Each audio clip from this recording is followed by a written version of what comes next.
Play is due to commence at 11 a.m. with 96 overs remaining in the day. Lunch will be taken at 1 o'clock with tea fixed at 3:40.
Well, blow me down.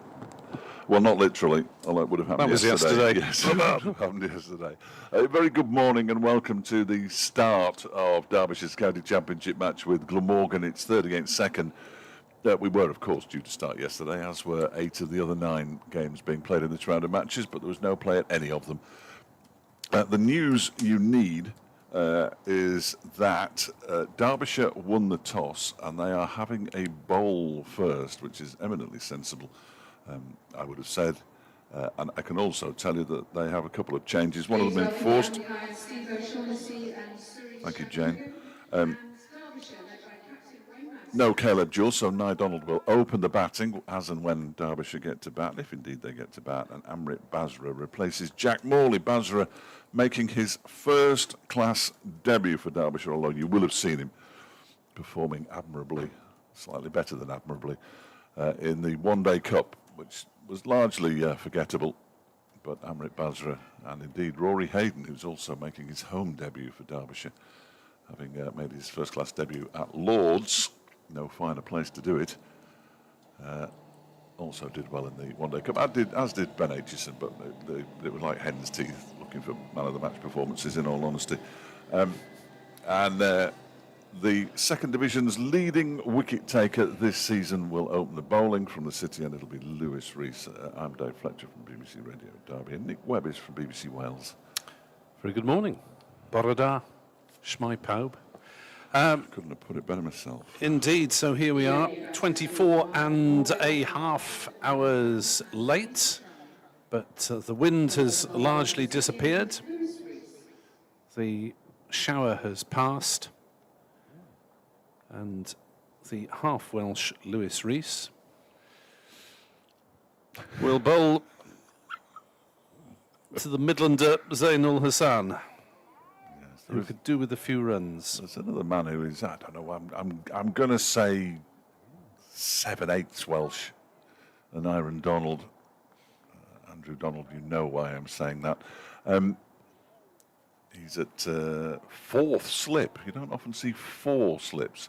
We're playing at the end of the square, which Nick can't actually see from his seating position, judging by the way he's just moved slightly closer, which is fair enough. But we're playing towards the players' pavilion, which is the end that normally is slightly less unlively than the rest of it. And the first ball bowled by Lewis Rees is defended by Ul Hassan. And we're underway, everybody. We're underway.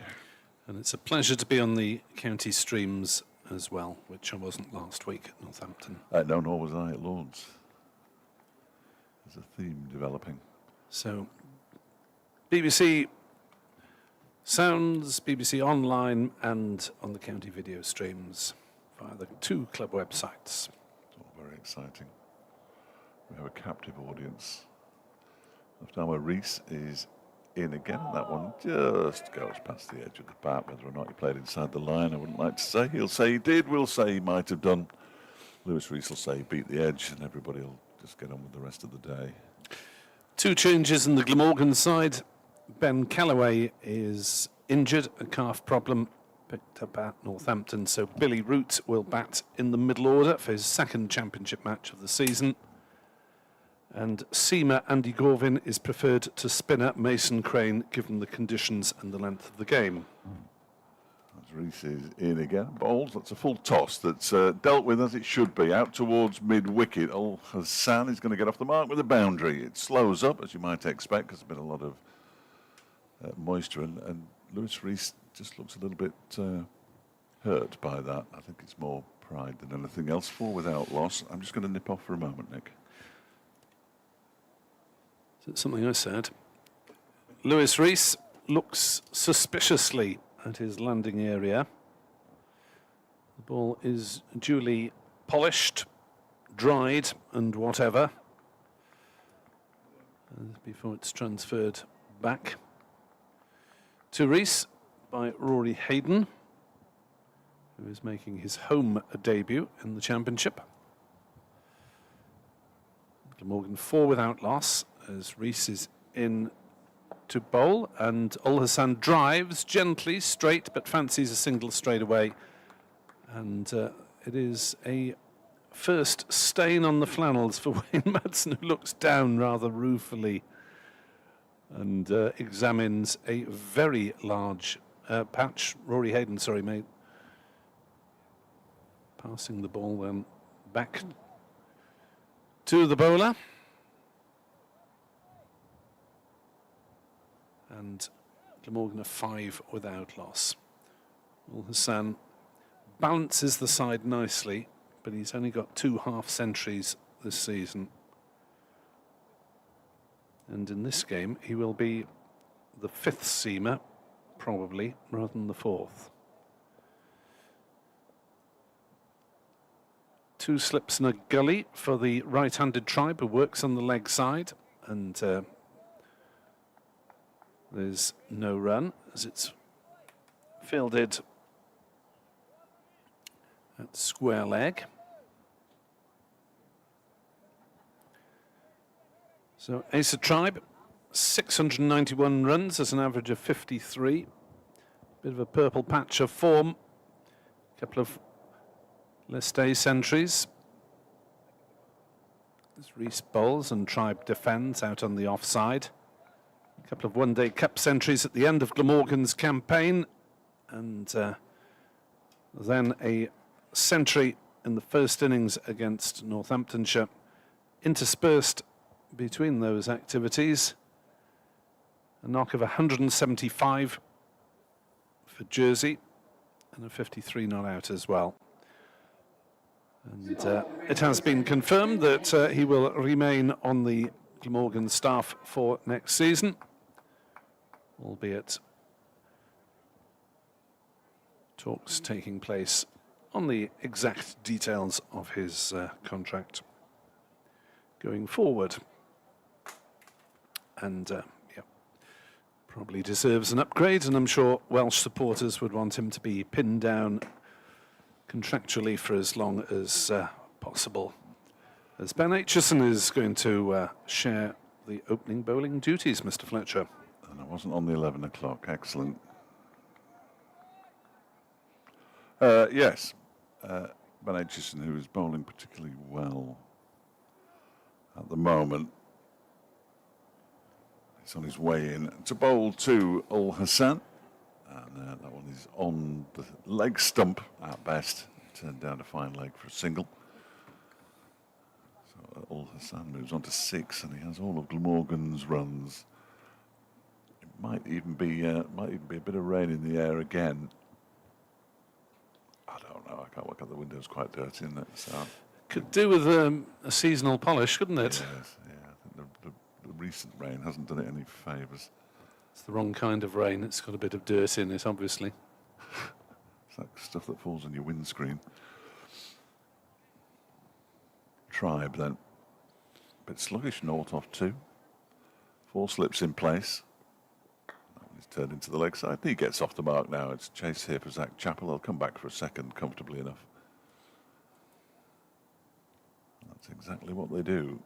Umpires, have you mentioned our umpires today? No, I haven't mentioned the umpires. Steve O'Shaughnessy, who's standing at the city end in the first innings, and Surrey Shanmugam, who was at the racecourse end, our end.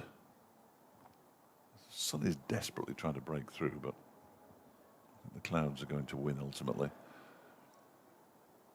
Lengthy chat there between Aitchison and Kame. Kame is at extra cover. That one is carved away, short and wide, outside the off stump. Tribe just cuts it nicely down to the backward point boundary for 4. This isn't quite what Derbyshire have been hoping for. 12 without loss. They need early wickets. They need 20 of them, of course. And they need to score more runs in, etc. You know the score. A draw, and up go Glamorgan. Yes, barring other sides winning and picking up lots of points below them. I'm not sure that can happen, can it? Oh, good. I suppose Middlesex could still... Middlesex have a maximum of 198 points. You've done the maths, have you? Gloucestershire 194. Yeah. Lancashire 187. Yeah. Northants 185. What's Derbyshire's maximum? 201. Oh, 201. In goes Aitchison again. That's a fuller delivery, and it's pushed up towards mid-off by Asa Tribe.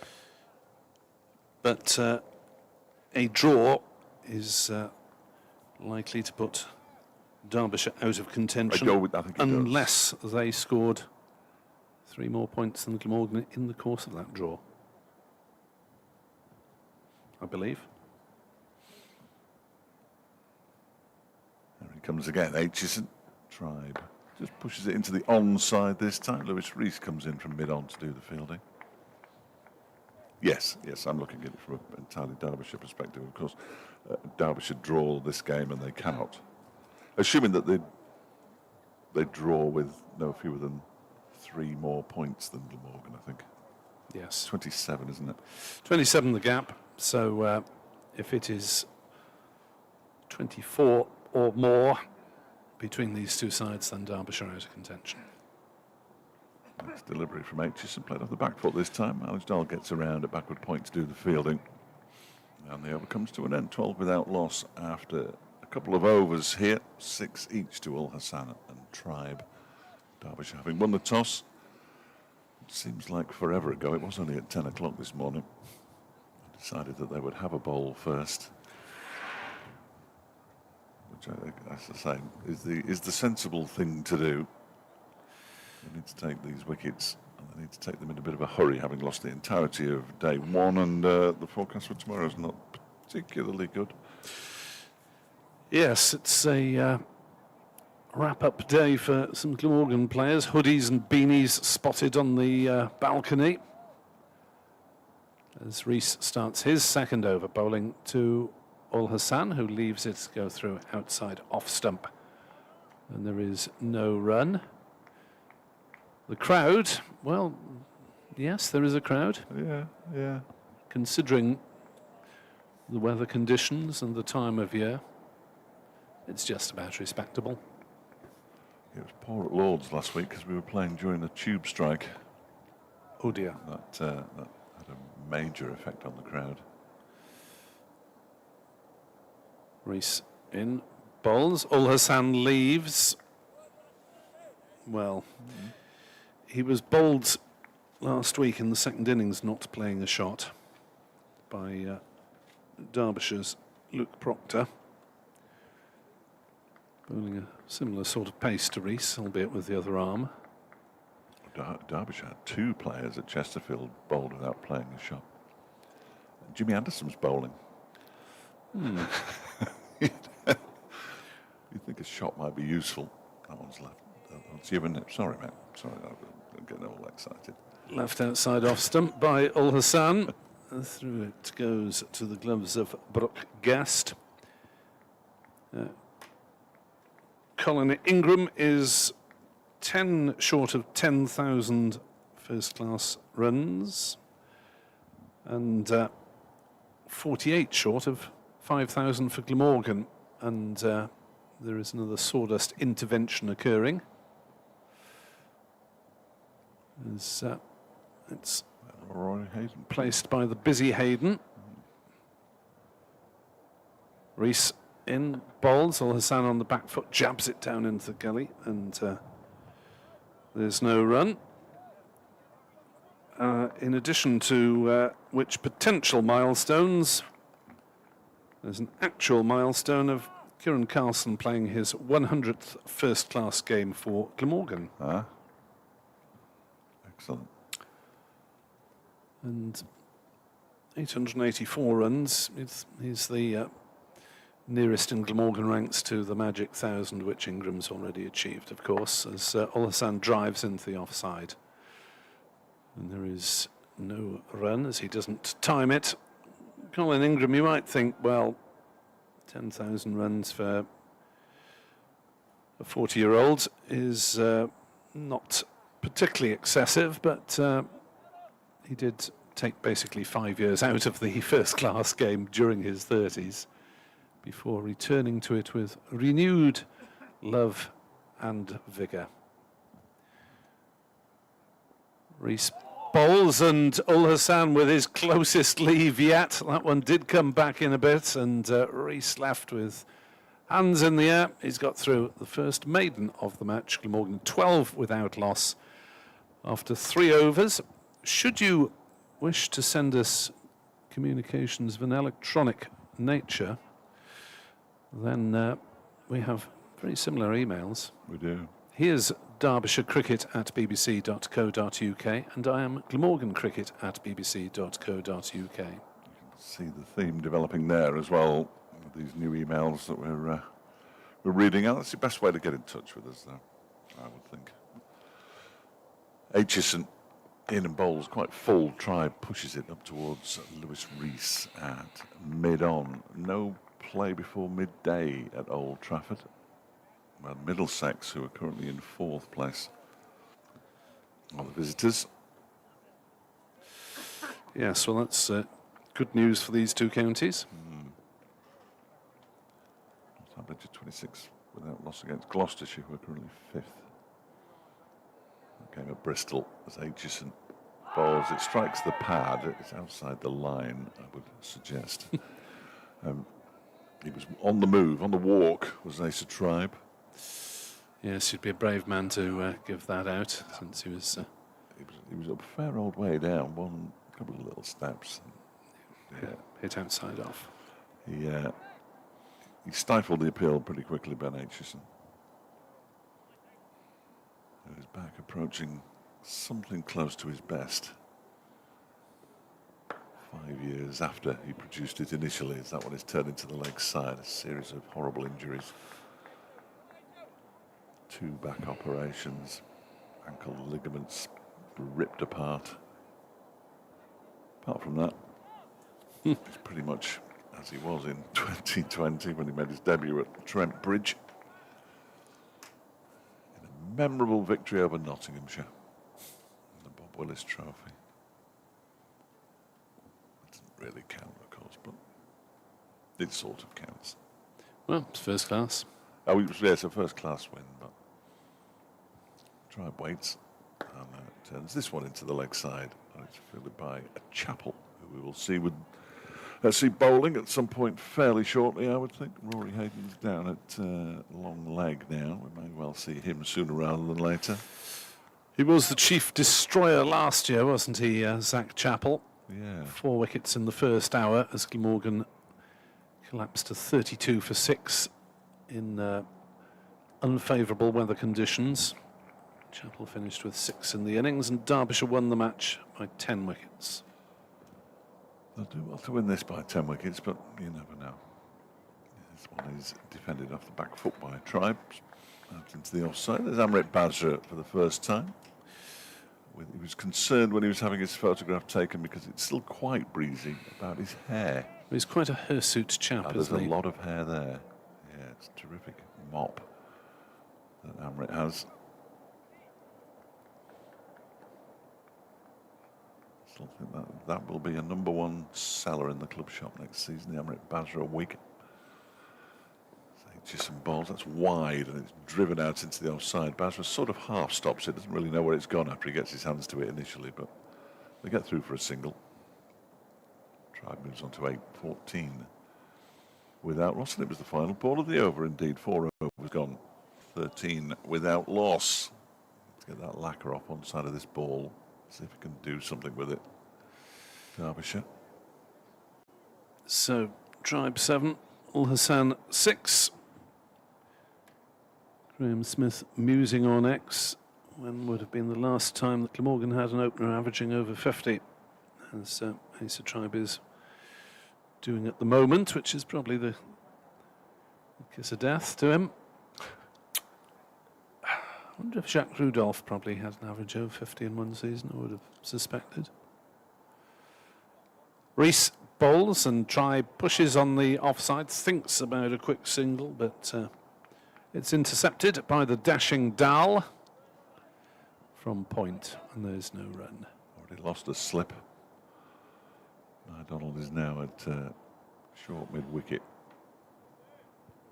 Yeah, might reinstate him for Ul Hassan, I suspect,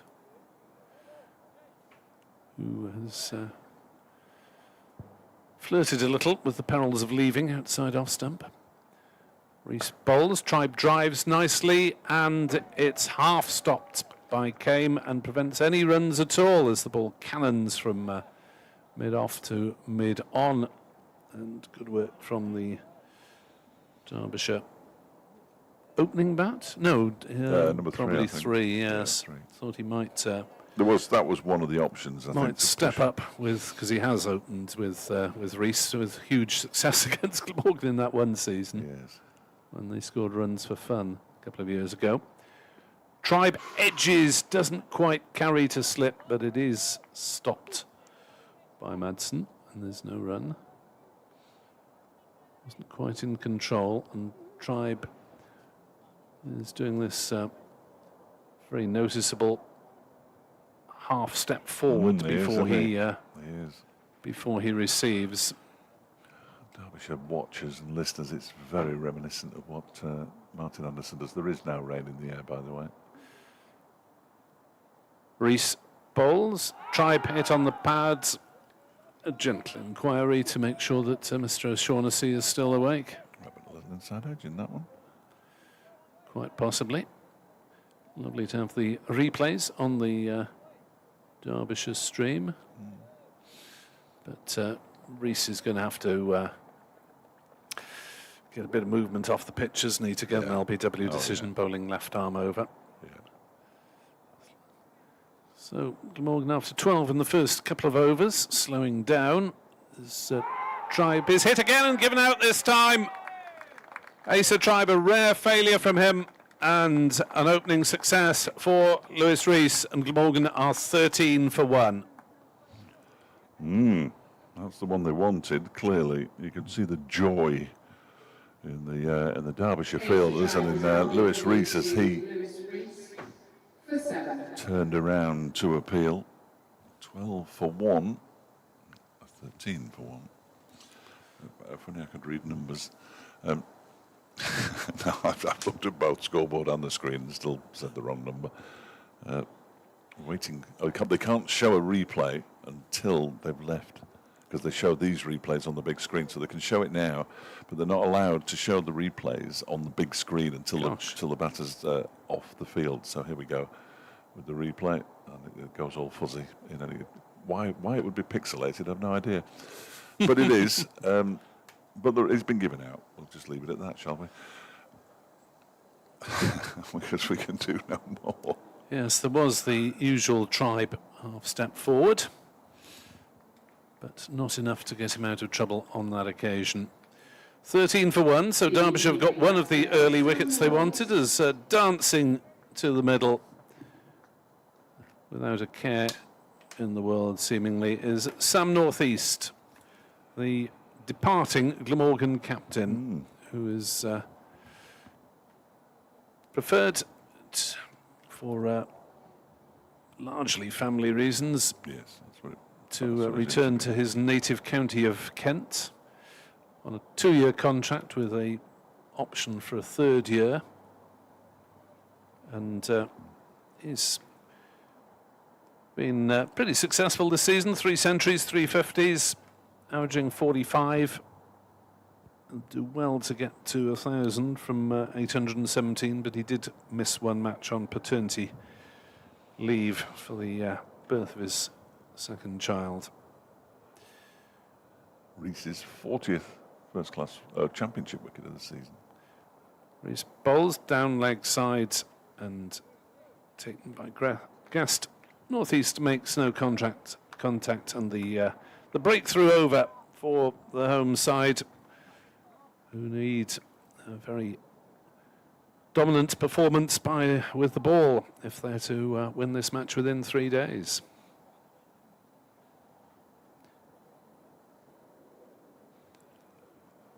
One down, 19 to go. I won't be counting it down, don't worry. I'm not going to sit here and... Well, after exciting countdown earlier in the season when you were counting down the balls for a draw, weren't you?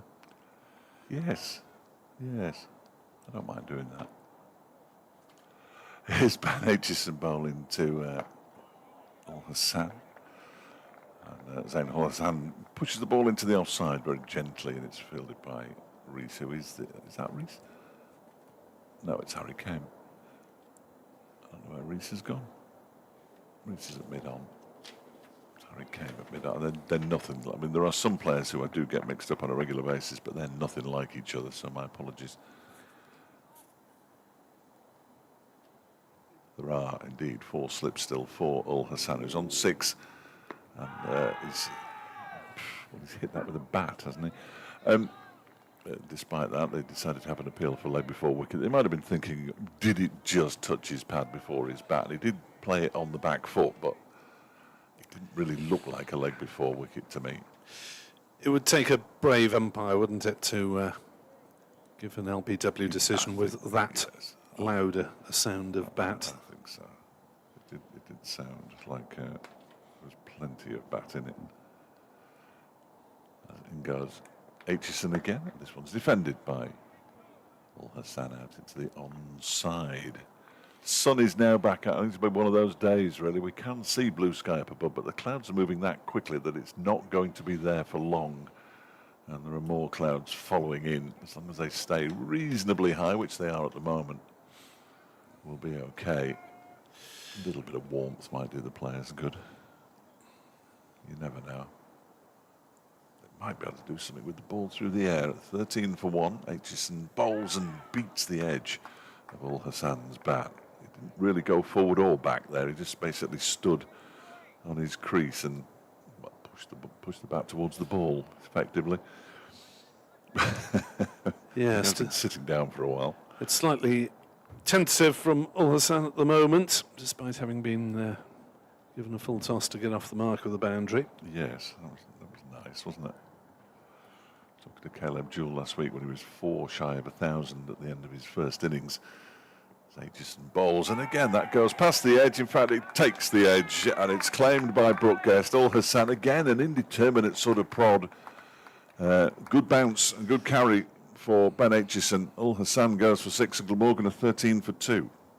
Saying that Ul Hassan was caught by Brooke Guest off the bowling of Ben Aitchison for 6. Yes, and you can't say that he didn't see that one coming, really. Well, it was the same shot, but slightly closer to his bat this time. The ball, in fact, just enough, just close enough for it to take the edge. And Derbyshire's players are rewarded for their early successes by the arrival of drinks out into the middle after 23 minutes play. Well, it's the second time the drinks have come out, because they did come out the first time as well, which is absolutely ludicrous. One player was asked once, not a member of this group, incidentally, but why, if you take a wicket with the first ball, do the drinks come onto the field? And they said, well, that's what we do. Excellent. So you do something because that's what you do. Yes. Yeah, not ideal. Well, this is an ideal start for Derbyshire, having won the toss and 6 in the first hour last year, 2 in the first 23 minutes this year. It felt like a big toss to win, didn't it? It did, yeah. It did feel like. I mean, Glamorgan, I assume, would have bowled, but 11 o'clock on a slightly breezy, at the time overcast, but not particularly cold. And now the sun's come out as well. It'll just have warmed up a touch. It feels ideal bowling conditions. And Rees and Aitchison have picked up a wicket each.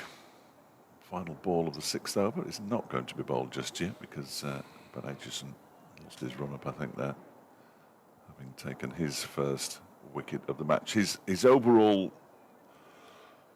record this season is a little disappointing. It's only his 14th wicket, and he's taken them at 37. But he is working his way back, and he now looks something like, as he bowls to Kieran Carlson, who's the new bat.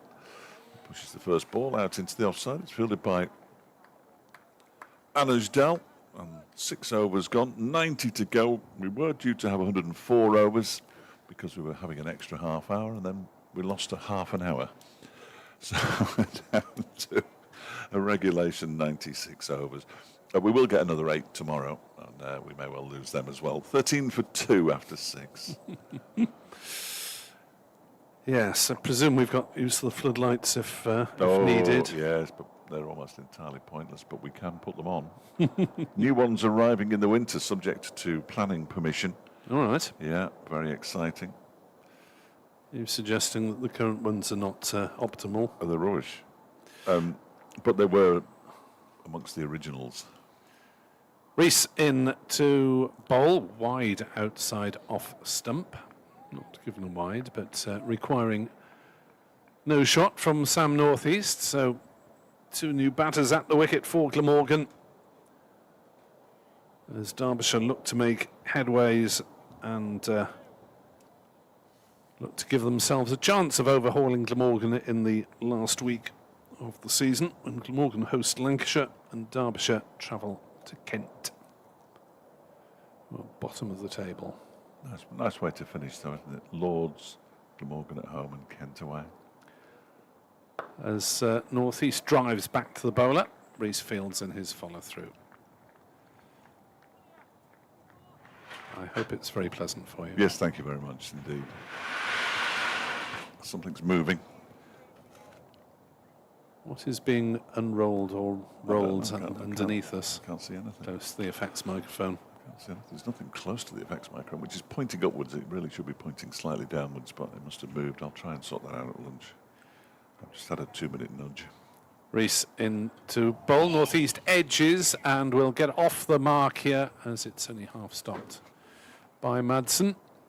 And Glamorgan get off the dreaded total of 13, on which they've lost 2 wickets. I'm going to make way, and Kit Harris, who was with us for all 4 days, all 3 days. Well, no, yesterday and the next 2 days. He's here today. That's all you need to know. And he's going to come in and sit in my chair, and I'm going to move away and speak to Radio Derby.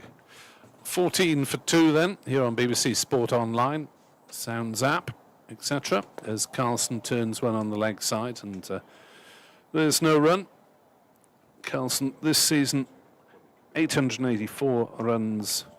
Northeast coming into this match, 817 runs, both with averages in the mid-40s. So doing their job as top order batters.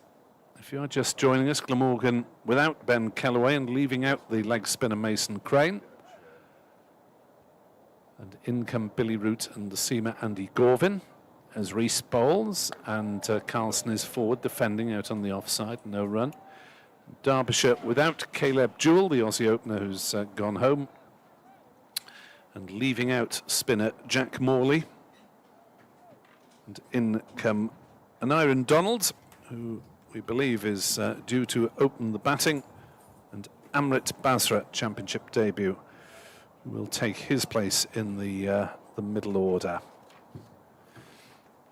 So Rees is in and bowls, and Carlson gets a thick edge, and he too will get off the mark with a single after a ball that was half fielded at slip. In this case, Martin Anderson. No, was it Anderson? Anyway, the slip got a hand to it, and it's run away for a single, and Glamorgan are 15 for 2. Morning, Kit. Good morning. Is it a good morning? It's sunny. Well, it's good morning for Derbyshire listeners and viewers. Yeah, that's for sure. Derbyshire have got 2 opponents here, haven't they? The Time is the other one. It is still technically raining. We look over towards the committee pavilion. Little gusts of drizzle. So Aitchison is in now and is tapped to mid-wicket by Carlson. And he'll take another single. So he is up to 2. Glamorgan 16 for 2. Sensible, I think, for both teams to orient their attacks towards seam. Yes, it is a bit green in the middle, though there are a few worn patches. It's obviously been used at some point this summer, as indeed all our wickets have by now.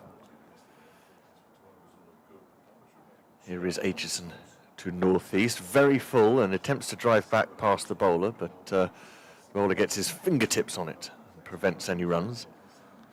Glamorgan, well, a complete flushing out of the 2 maid spinners.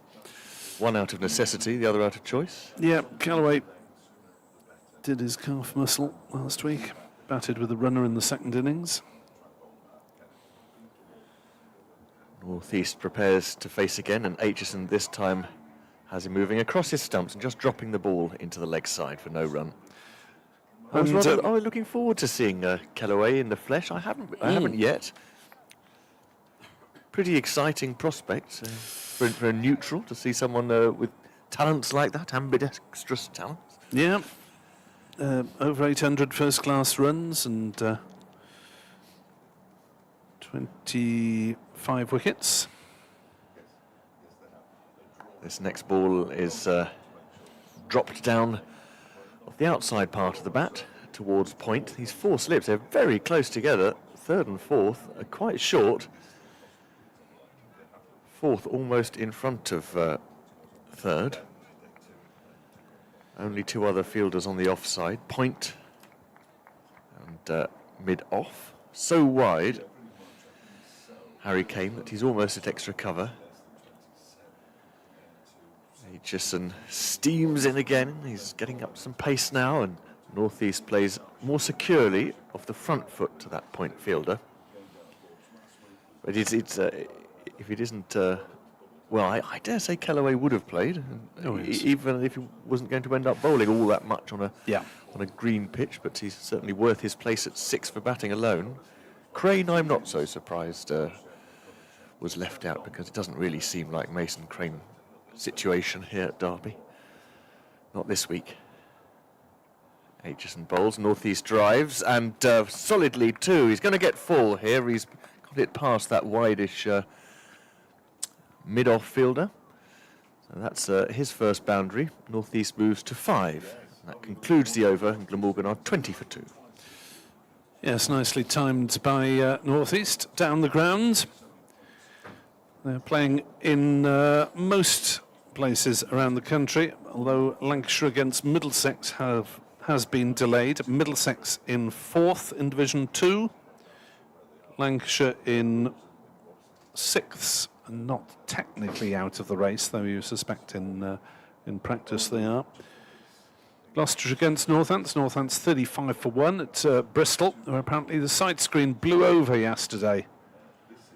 There was a certain degree of health and safety gone mad in some of the social media comments about the lack of play around the country yesterday, but to be honest, even if they'd got the covers off here, as Rees starts a new over and Carlson drives but doesn't time it, even if they've got the covers off here, the wind was so strong that cricket would have been a bit of a farce for bowlers and batters, I suspect, Kent. Well, they had a bit of a go at mid-afternoon, just before the call-off, moving one of the smaller square covers that covers the bowler's run-up. And it billowed so much, and I really did think at one point that one of the groundsmen, if he stood in the wrong place, was going to get jerked into the air. I don't know how they would safely have removed the really big ones. As Carlson drives square of the wicket, half fielded by Dahl, and he recovers well to make the stop. No, I think you need to have been at a county ground yesterday to understand the force of the winds, and really it would have been something of a farce. You wouldn't have been able to keep the bails on, and been very difficult to bowl anywhere on the cut strip, to be honest, unless you started it 5 yards outside the stumps and let it drift in. Carlson angles one down again to Dahl, as we get a bit of sunny illumination for once here at Derby.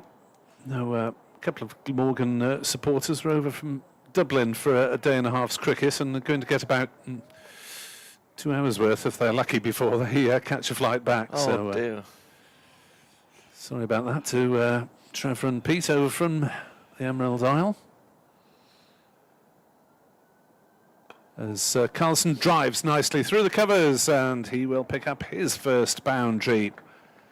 Racing away towards the scoreboard. The ball stops about 10 metres over the rope, but it's quite a long way to retrieve it. Therefore, Harry Kane, as Glamorgan move on to 24 without loss. I feel a bit sorry. Glamorgan are going to lose a few wickets for those two. Won't be too much of a day. Perhaps we'll see a as we'll see a renaissance of the innings from Carlson and North East. Yes, tricky first hour at least, you would have thought. Glamorgan fell apart last year as Carlson drives, but straight to mid-off, and there's no run. Only score we haven't given you in Division 2 is at Grace Road, where the leaders, Leicestershire, are looking to confirm their position as champions, and they have made a good start against the bottom side, Kent. They're 75 for 1 in 15 overs. So play in all the Division 1 matches as well. Rees is into bowled. Carlson, who pushes forward, defends to mid-wicket. No run. End of the over. 24 for 2 with Carlson on 6, North East on 5. The men out.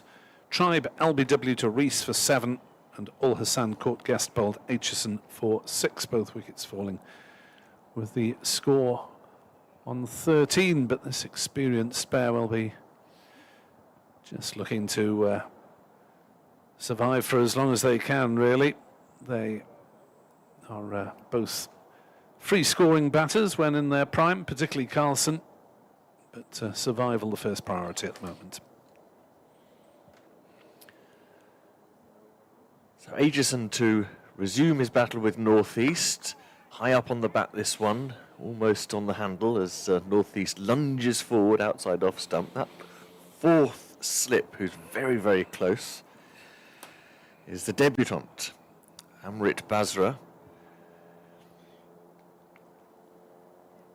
And now third slip.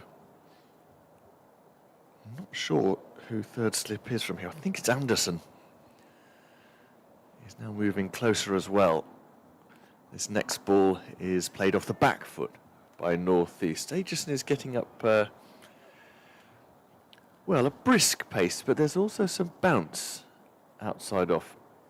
And you can see that the pitch has got some moisture underneath, because outside North East off stump is a whole sequence of dark footmarks where Lewis Rees, who's been bowling left arm over, has been following through. Aitchison doesn't hit one this time, though, as North East comes forward. They're not in the danger area, but they're not far from it.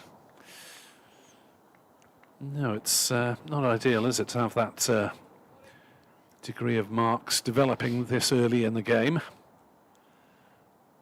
Rees obviously bowls from very close to the stumps. We haven't had any warnings, though, or anything like that. Aitchison bowls, a little short outside off stump, and North East finds point. He has this funny flourish, North East. I'd forgotten about that. But after he comes half forward, he transfers the bat to his left hand and flicks it upwards. Robin Smith used to do that, if you're of a certain vintage and remember watching England and Hampshire. Sun on Aitchison's back now as he bowls outside off, and there's a feather from North East. He's drawn the bat inside the line a little bit late. Goes through on the bounce to guest. It's funny, it's as though there's a bit of bounce outside off stump, but not a lot of pace off the pitch. And you can see when that ball went through to guest and he collected on the bounce, he's not very far back as it is. But you can see why third and fourth slips are so close. Aitchison just has to plug away out there. This time he is hit on the pad, no ball. I don't think it was the call of no ball that stifled the appeal from the cordon there. It was quite high on North East and very possibly outside the line as well, but it doesn't matter. 2 runs to the total. 26 for 2.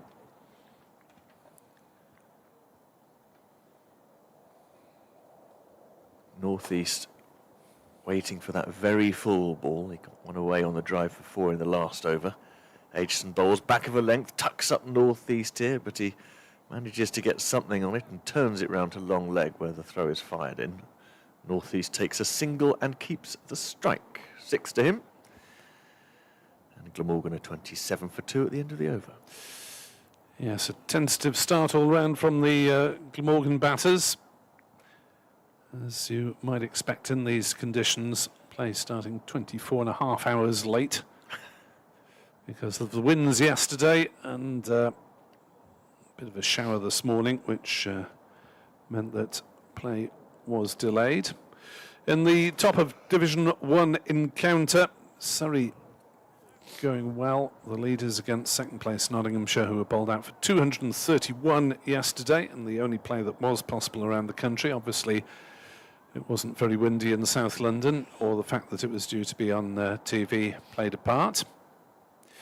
Rees in bowls, North East drives, and will get runs here through mid-off. It is being chased up towards the boundary. It won't run over the rather damp outfield. And throw comes in. Brooke Guest almost gets himself in no man's land, dashing down the wicket to take the throw halfway down. 2 runs, 29 for 2. Stay there and let it come to you, Brooke. Don't bother to try and make everyone else look good. 29 for 2. 2 slips and a gully, or first, second and fourth, depending on how you look at it. North East turns this one away through square leg and will pick up another couple of runs fairly comfortably. Glamorgan supporters enjoy the sight and sound of North East batting while you can. Only a maximum of 3 more innings for the county after this. After a very prolific 4 years, really, in which he's written all sorts of Glamorgan records next to his name. Highest score of all time, 410 at Leicester. The Lord's ground record of 335. As he pushes forward and was nearly on his way back there for 10, as he was fairly close to making contact with that one outside off stump. North East also with an innings of 177 not out. It's the highest limited over score for Glamorgan, which you tend to forget. That was at Worcester in his superb year of 2022.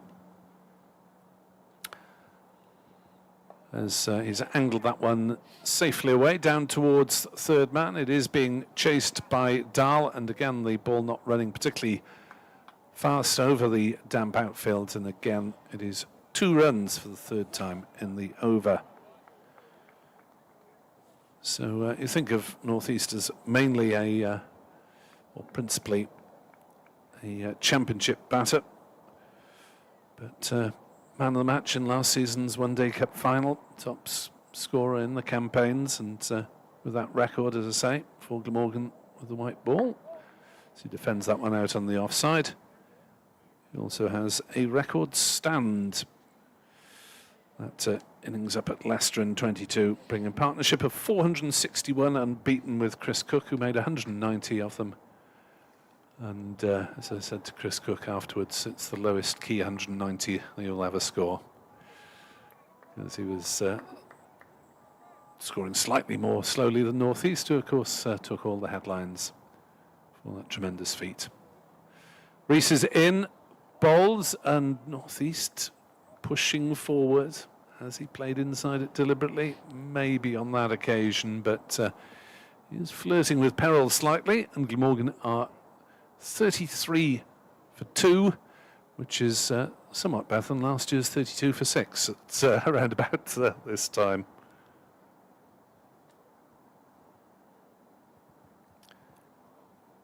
Well, it's the wind's died down now, and it's almost pleasant. Rees is still taking his sweater.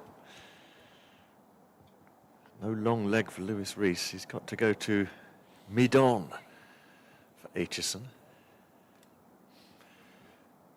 who is now bowling to Carlson. Outside off, drops the bat on it. Did it keep a little low? Carlson played as though it did. It certainly went through at waist height tidily enough to Guest.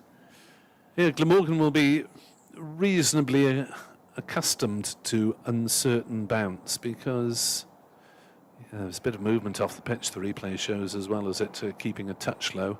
At Northampton last week, there was some very up and down bounce, but it didn't account for many wickets, strangely. Carlson to the next one, shapes forward, and there's lift. It's interesting here, up and down, maybe. Flew over the gloves. Relatively tight line. Aitchison getting a bit of assistance from the pitch. Well, yes, there's about 2 foot in difference of bounce in those 2 successive deliveries.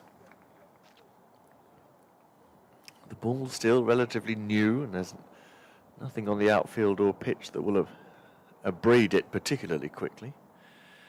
Next ball is much fuller, and Carlson knows what he's doing with that. He plays very compactly to the wide mid-on. Second place, Nottinghamshire in the First Division have just claimed a couple of Surrey wickets to get a toehold back in the game. Notts 2-3-1 all out, Surrey 103 for 3. Burns gone for 47.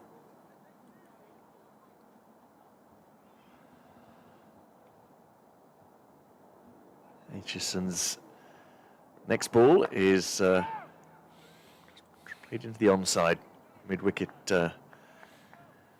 wicket is busy and warming up a bit. That's Zach Chappell, who won't be too far off a go with the ball. And with his height, maybe if he takes over from the Aitchison end, might get a little lift and movement. Also keen for a go is going to be Rory Hayden at the moment. He's just mooching about at long leg, far away from the action.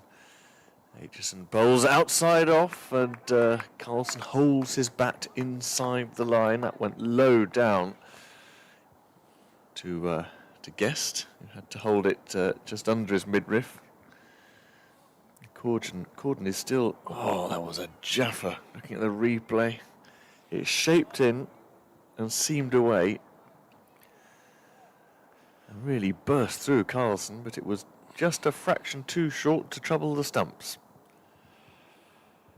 Aitchison's enjoying himself now, full again, but Carlson plays awkwardly forward with the bat and really a long way in front of his front pad. So we've got ourselves a maiden over there, 33 for 2. Well, I think Kieran Carlson will be delighted just to have survived it, frankly, because movement off the pitch and uncertain bounce is a pretty testing combination. So spectators here well wrapped up, looking very Septemberish. Coats and hoodies all round. A few caps to protect against the sun and or rain, as Madness would have put it. Possibility, according to the Met Office, of a shower in the next couple of hours, as restarts a new over from the city end and bowls, and it's Northeast playing no shot outside off stump. Apart from that, we should be all right this afternoon. Weather-wise, tomorrow... It's a ropey old forecast tomorrow, It's isn't it? got worse since last time I looked at it, to be honest. It's not looking great. And, well, Derbyshire obviously want to win this match, but getting a few bonus points ahead of Glamorgan on this week's count might be the limit of their ambitions as Northeast drives back past the bowler and there's no run. And Derbyshire, I suppose, have to content themselves with just being in the frame next week, knowing that maybe if they won and Glamorgan lost against Lancashire, that there would still be a hope. But 27 is the points difference at the moment, though Derbyshire only 1 wicket short of reducing that, and nearly got it there as Northeast pushes forward, groping rather. It is stopped at fine leg, around the corner from us, and they come back for a couple of runs, and Northeast did not know much about that. It was outside off stump, and he's edged it past leg stump. So about as close as you can come. Northeast moves to 14, the total to a very tentative 35 for 2. And Derbyshire making the most of Wayne Madsen winning the toss. As that's through outside off stump, no shot required. Madsen wearing possibly the oldest cap I've seen on a cricket field anywhere, let alone a professional cricket field. Well, he's one of the oldest men on the cricket field anywhere at the moment. Yeah, 41 years old. Colin Ingram, the oldest on the Glamorgan side at 40. Ingram coming back next year? Yep, on contract for next year. As Northeast is forward with the deadest of dead bats. Well, to be honest with Colin Ingram, these days it's not a question of coming back because he lives in South Wales. And Madsen, I think, is also contracted through next year, so he'll be 42 by the time he finishes, if he finishes. Well, yes, keep going as long as your form lasts and as long as the desire lasts, really, isn't it? I'm sure we can all think of a couple of precedents for staying on. Northeast drives nicely through the offside, may just get this one to the boundary. It is being pursued, but in hope rather than expectation, as the ball just hops over the boundary ropes. And Northeast moves up to 18, and the total onto 39 for 2 at the end of the over. Carlson is not out 6, and the light is now shining on the main scoreboard so brightly it's difficult to make out the numbers on that one, but thankfully we do have screens here in our BBC commentary box. Aitchison was the first man in position for the start of this new over. He's really enjoying bowling on this pitch now. He's resuming to Carlson, outside off, and I reckon that's shaped away again. The ball dying on Carlson this time. Chappell at mid-wicket is continuing an elaborate series of stretches. He's doing one-handed press-ups now. Show off. It's almost as though he's in supplication to some pagan god of strain and sinew. He's got the sun in his eyes and no sunglasses. Aitchison short of a length to Carlson, who taps the ball to Chappell. And as he passes the ball to Rees at mid-on, he winds up into an action. So he's, well, either he's been told he's imminent or he's making it clear to Madsen that he wants a bowl on this soon, which is exactly what I would be doing if I were him. But for the time being, it's still Aitchison. And this time Carlson holds the bat inside the line, I would say, as it tails away in the air. He's got his outswinger going beautifully. Now Aitchison. It's a testing spell, but he's into his 7th over, so Glamorgan will be very happy to see him disappear from the attack. Slightly less happy if he's replaced by last year's destroyer, Zach Chappell.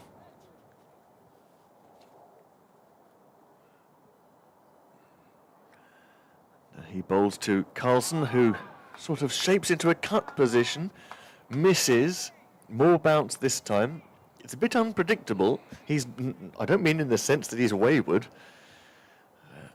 because he's not Aitchison. He's just trying out all kind of areas of the pitch outside off stump, enjoying the unpredictability of the bounce. You do wonder if he'll fancy an 8th over, given this sort of movement. Comes in again, and one hand off the bat this time as Carlson ungainly flicks it off his pad down to Hayden at long leg. He's going to keep a single. Over's not quite done yet, so Northeast will now have to face Aitchison. I say the bounce is unpredictable. It's not a bad pitch. It's just a lively one, which I think you would expect. It's sat under covers for goodness knows how long, 24 hours at least. All the moisture still in it, not much sun on it to dry it.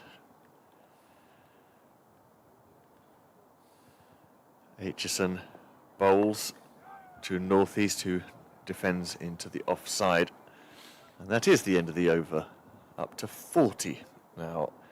Glamorgan, Aitchison 7 overs, 2 maidens, 1 for 17. Rees has 1 for 23. And that might be the switcheroo. And look, indeed it is. Chappell is going to come on. So To bowl for the City End, Zach Chappell. Rees with a productive first spell. Chappell to see if he can repeat last year's heroics. Also in Division 2 at Bristol, Northants in early trouble at 54 for 3. Gloucestershire 5th in the table, Northants 7th. Middlesex, who are in 4th, have been put into bat by Lancashire at Old Trafford. So sounds as if that game is about finally to get underway. And the leaders, Leicestershire, galloping along at 107 for 1 after 20 overs against bottom side Kent. Chappell in to bowl to Carlson, defends to mid-wicket, no run. Surrey 108 for 3 in reply to Notts 2-3-1 all out. Somerset, who started the round in 3rd, they're 40 for 2 against Hampshire, having decided to bat first, interestingly. Durham against Worcestershire, Worcestershire 65 for 2. Worcestershire dead and buried at the bottom of Division 1. Durham trying to avoid them from going down as Carlson defends that one back to Chappell. There's no run. Yorkshire are 54 without loss against Sussex at Hove. And Essex is 71 for 1 against Warwickshire at Edgbaston.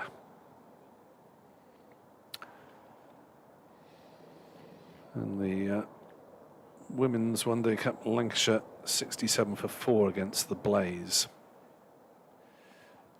Carlson drives and gets one off a thick edge down to third man. The ball bobbling down to the ropes.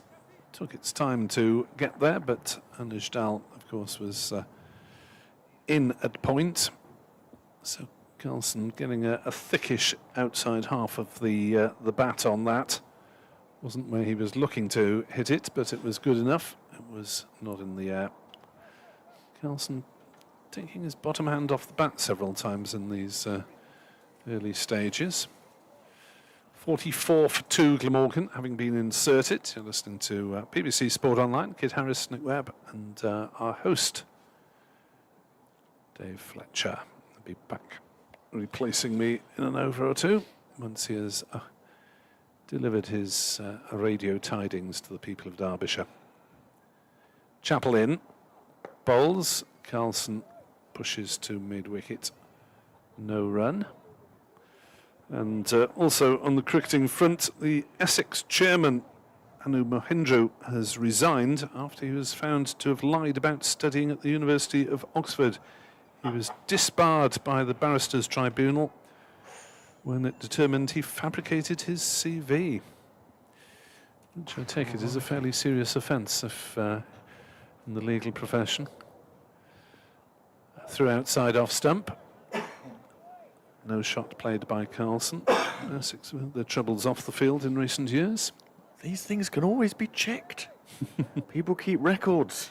I suppose embellishing one's CV is for some a natural temptation. Well, yes, there's ways of presenting. polishing things, but it would help if you'd actually been to the institution concerned. Can all be checked. References can be made. As that is defended by Carlson. Pushed out on the leg side. No run, 44 for 2 at the end of the over. Glamorgan having been put in and lost Ul Hassan for 6 and Tribe for 7, a wicket apiece to Aitchison and Rees. And are we to get another bowling change? It looks as though Rory Hayden will be delivering his first home championship over. To bowl for the Racecourse End, Well, here's the youngster. We've been looking forward to seeing him at Derby. Took 2 wickets on his debut, 2 for 54.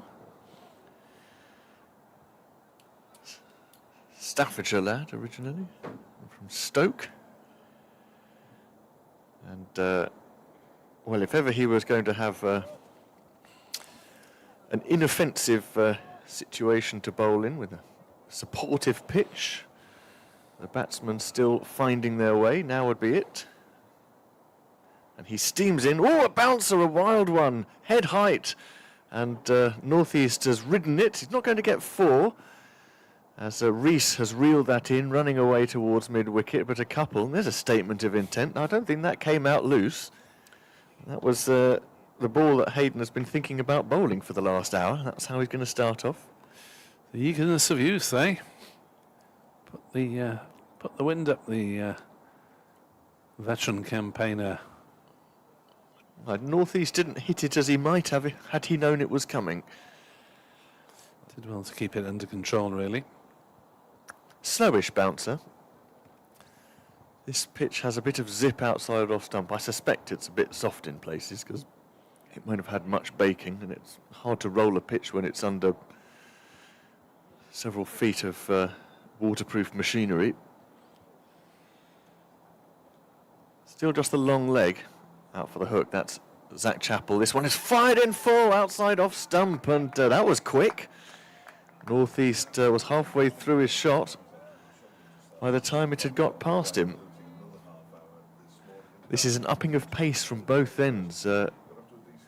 When Chappell started, replacing Rees and over a go, he was noticeably quicker, and now the same thing has happened as Hayden replaces Aitchison.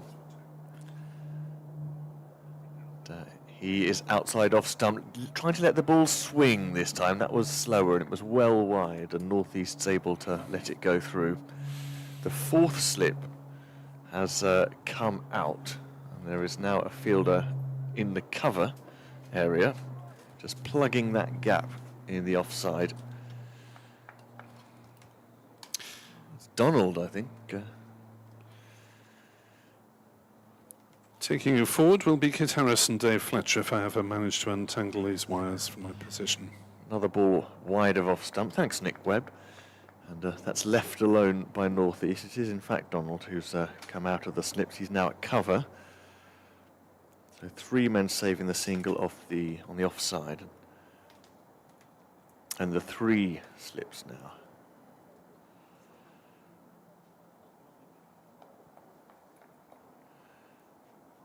Where's Basra? He's come to mid-wicket now to replace Chappell, so he's the man who's been pulled out of the cordon. Northeast faces another ball outside off stump, well wide. Hayden, after those 2 quick ones, short and full, has bowled 3 swingers, much more gentle pace. Perhaps someone's had a word. Madsen has just said to him, this is not a bend-your-back pitch. Well, I'm not sure he bowled a bouncer, at all at Lord's on debut last week. I don't remember seeing him bowl one. He's not that kind of bowler, really. Put it on the spot. Indeed. Maybe the exhortation on this pitch anyway. And he does that. It's a little straighter this time, and Northeast falls over slightly, turning the ball round the corner to Zappel. That's not a bad nickname, actually, to Zach Chappell for... Don't go down Zach Chappell's nickname route. Single to keep the strike. I'll explain at lunchtime. Northeast 21, Carson 11, and Glamorgan 47 for 2. Are they unbroadcastable? Well, they're slightly dubious. His nickname, according to the Cricketers Who's Who, anyway, which they fill in themselves, don't they? And that's always dangerous, allowing the cricketer to fill anything in himself, I think.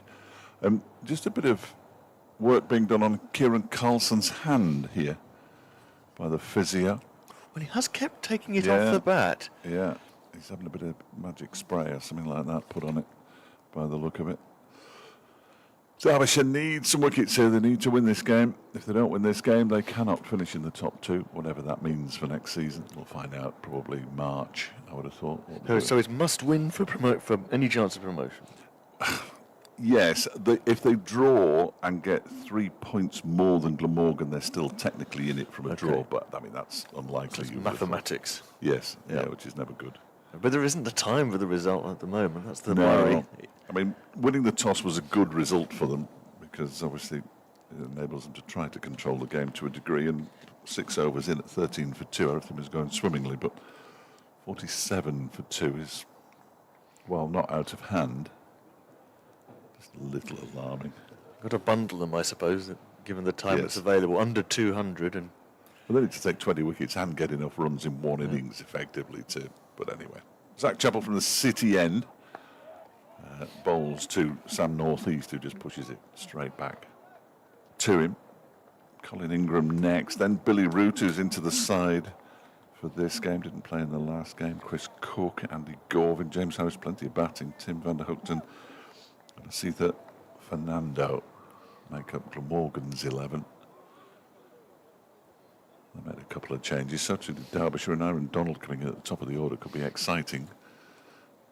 As Chappell's next delivery goes past the edge of Sam Northeast's bat. Beautiful delivery. Pitch it up, and you never know what might happen. This is the end of the square towards the players' pavilion that we're most likely to see something happen. do you know why that is? I've got absolutely no idea. But it is, some of the pitches here are batters' paradises, really. And have been for a few seasons now, as many up and down the country have, as this next one is defended by Northeast. No, I don't. You sort of try to ask the groundsman, but he's very cagey, Neil, very cagey. Hope he's listening. They've all been used. I can't see an unused strip. Yes. Well, we used one for about 5 games in a row. T20 and Champion. Well, I can guess which one that is. Absolute mess out there. There's a few, though. You look at the one straight ahead of us. One of those 2 straight ahead of us is a hybrid. They don't do an awful lot. Chappell's next delivery is defended by Northeast. Nick was asking before if we could use the lights. We can. They don't make a lot of difference, in all honesty. Not many of them. No, new lights have been, planning permission has been applied for new floodlights with the money for selling August.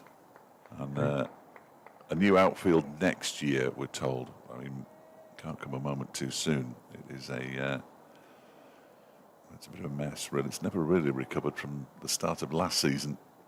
Chappell bowls and he takes his bottom hand off the bat. Sam Northeast as he pushes it out to Anuj Dal at backward point. When they lost the entirety of the Gloucestershire game, it was underwater for pretty much a week. And it's never really recovered fully from that. If you look down below us, it's patchy. When you say new outfield, are they going to put in new drainage as well? I'm hoping so. But the drainage is not too bad. It's just, I mean, there was so much rain in March of 2024 here. This next delivery is left alone by Northeast to go through the broadcast. The over comes to an end. 2 overs, 1 maiden, 0 for 4. 47 for 2 now. Glamorgan with Carlson on 11 and Northeast on 21. Yeah, I'd expect so. The good thing for Derbyshire is that they get this money and they have no debt, so they don't have to pay off any debt. They've already got a new stand, which is currently on the stream at the moment. Really nice new stand to the left. Added the thick end of 1,000 seats. One at the far end, the permanent temporary stand, they can only ever use 2/3 of it, really. Hayden to continue, very full, fired in, almost Yorker length. Carlson is quickly onto it, flicks it, but Basra is at mid-wicket, precisely the place where Carlson wouldn't want him to be, but he hit that hard. Yeah, good to see Amrit Basra playing. Did very well in the One-Day Cup. Got a contract on the strength of his performances in that. Another Saka graduate. Another one. Yeah. He was the 14th, I believe. Hayden bowls very full, and Carlson just comes half forward. And the ball runs into the wicket at the other end. South Asian Cricket Academy, I mean, it's a fellow, there's Dr. Tom Brown, isn't it, the organiser? But that is, however you look at it, that's worked. Oh, it's a huge success. Yeah. And, well, the thinking behind why these South Asian players weren't getting on, I mean, that's fascinating as well. This next ball is very full, and Carlson plays a beautifully balanced defensive shot out to Kame at mid-off.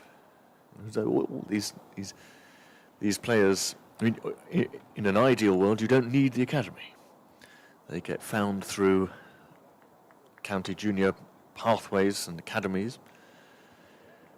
But it's injected a lot of talent back into the game. It has. 14, you reckon, Basra? Yeah, 14th. 14 to make his debut. Yeah, I think, well, certainly when he played in the One Day Cup. Short cut, brilliantly fielded by Dahl at backward point. And again, I think, well, every now and then, he just strives for a little bit of point. A little bit of pace, I should say, Hayden. That one just had enough width for the cut for Carlson. He's whipped away 2 shots then, a clip off the legs. And the cut shot, and he's got a princely sum of 0 runs for them in this over. Hayden bowls very wide of off stump there, just letting it swing. And Carlson not to be tempted. 3 slips, Aitchison at first, Madsen at second, and Anderson at third. But he has not, on the whole, Kieran Carlson, gone for the wide one. Not when it's medium paced and swinging. Here is Hayden again. Shorter, that's set up for the cut. He's hit it hard and once again found the field. This time Donald at cover. So 3 good shots, 3 dot balls in that over. And in fact, it's a maiden for Hayden. That's as poor a maiden as Hayden's bowled, I think. It's about as poor a maiden. Well, I think most of us club cricketers would be very... I've thanked the batsman in that situation. An over that could quite easily have gone for 12, and instead the scorer is joining the dots. Or drawing a horizontal line under them if they're using the linear method. Okay. 47 for 2, Glamorgan. I don't trouble myself too much with scorers' methods. For obvious reasons, his chapel. That one strikes the pad. There's a half appeal, but there was an inside edge, which would have precluded it from being given out. Hayden's way into county cricket's interesting. He was in the academy at Warwickshire and released. Then went back to the Potteries. I think he plays in Newcastle under Lyne. It's club cricket, but played for Staffordshire. Came through the Derbyshire second team and got his chance in the 50-over competition, a bit like Amrit Basra. Got himself a 3-year contract as a result. This next delivery again, it's a little edgish into the ground. Dahl again does the fielding. Martin Anderson's sort of moved more gullyish than third slip now. Am I right in thinking that Hayden's 3-year contract sort of starts next year? Yes, yes. So yeah. I mean, there aren't many people on the circuit who've got a contract that runs to 2028, so it just shows how much Derbyshire think of him. He'd done really well in the twos and was given his chance in the 50-over cup. Took 3 wickets in the game at Repton. This next delivery is full, pushed back by Sam Northeast to Zach Chappell. I think Derbyshire have wrapped up most of their contracts, haven't they? I could only find 2 people who I didn't think had signed, but perhaps you know. Oh, go on. Alex Thompson and Ross Whiteley were the 2 I... Yes, I think that's about right. Everyone else? Yeah. Well, I suppose Joe Hawkins was on a summer-only contract. But I think he'll get one. I think he might have one. That one is defended. Somebody will have to correct me if I'm wrong. Matt Montgomery, who I've just incidentally opened up on the Cricketers Who's Who, purely by chance, he's signed as well for next season, coming across from Nottinghamshire. yeah, he's on a 3-year contract as well, isn't he? Yeah. was going to show you the. Don't say it out loud, whatever you do. Oh yes, no, okay. No, I'll say the page number. Is it? Is that the current one? What have you done to that in the course? no, of it's the not year? mine. I don't buy stuff like this. That one's left alone outside the off stump. See, that's what he said his nickname was. Right. Yes, so there we go. So we did. Now, myself and Richard Ray had never heard of this. Oh, did you have to look this particular person up? Well, we said it out loud to start with. Oh dear. And then I was alerted very, very quickly by somebody that we perhaps shouldn't repeat it. Thanks to Henry Marsden for being so quick on the media team at Derbyshire. Here comes Chapel again, defended again by Sam Northeast. Now the quartet walking around the boundary. I can recognise 3 of them straight away. It's the youth contingent. Well, Pat Brown's the one who isn't in the light and dark blue tops. And then we have Jack Morley closest to the rope. Looks, I don't know, I'm not sure. It's definitely Nick Potts on the outside. Could you pass me my binoculars? That would help me enormously, Kitten. Is it Waggers? No, I haven't seen Mitch Wagstaff for a while. As Yusuf bin Naim, another of the Academy products. He's got a big bobble hat on. It fooled me. Right, here's Hayden.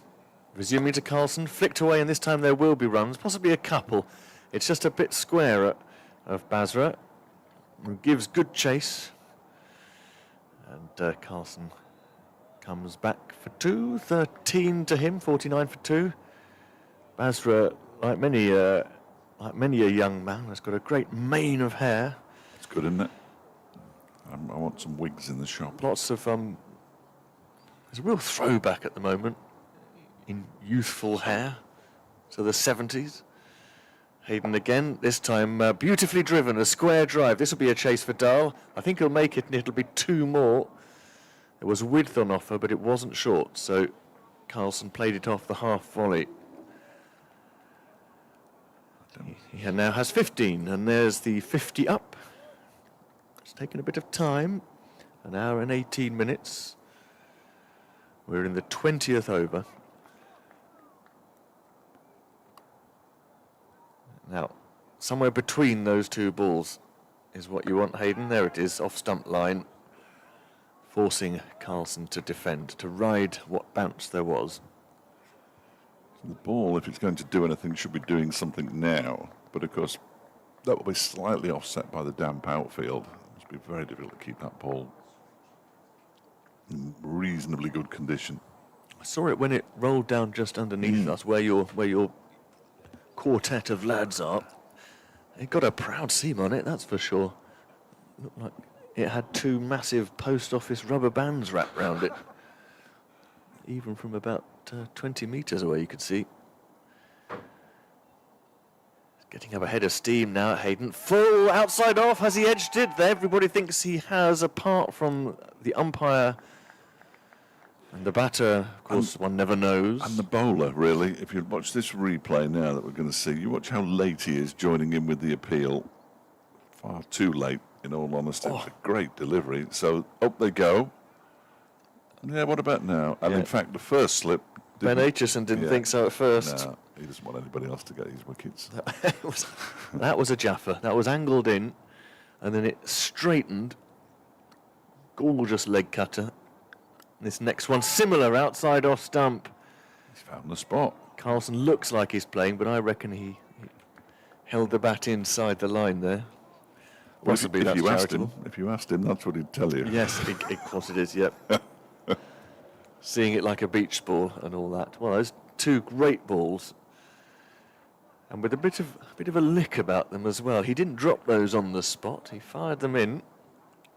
We're starting to see, well, he's bouncing on the spot. Start of his run. He's keen now, is Hayden. Outside off stump, 1 hand off the bat as Carlson works it to leg. There is something going on with his hand, isn't there? And Chappell fires in the throw from the boundary, and Carlson retains the strike with a single. 16 to him, 21 to Northeast, and 20 overs gone. Glamorgan 52 for 2. They are accumulating. It was a difficult start, though. They more or less overcome it, but then, of course, another wicket, and that changes the complexion, as we always say. Yeah. I don't think they bowled, apart from the last 2 or 3 deliveries of that over, they haven't bowled quite as well as they bowled. I thought they bowled really well at Lord's. In a game that was destroyed by the weather.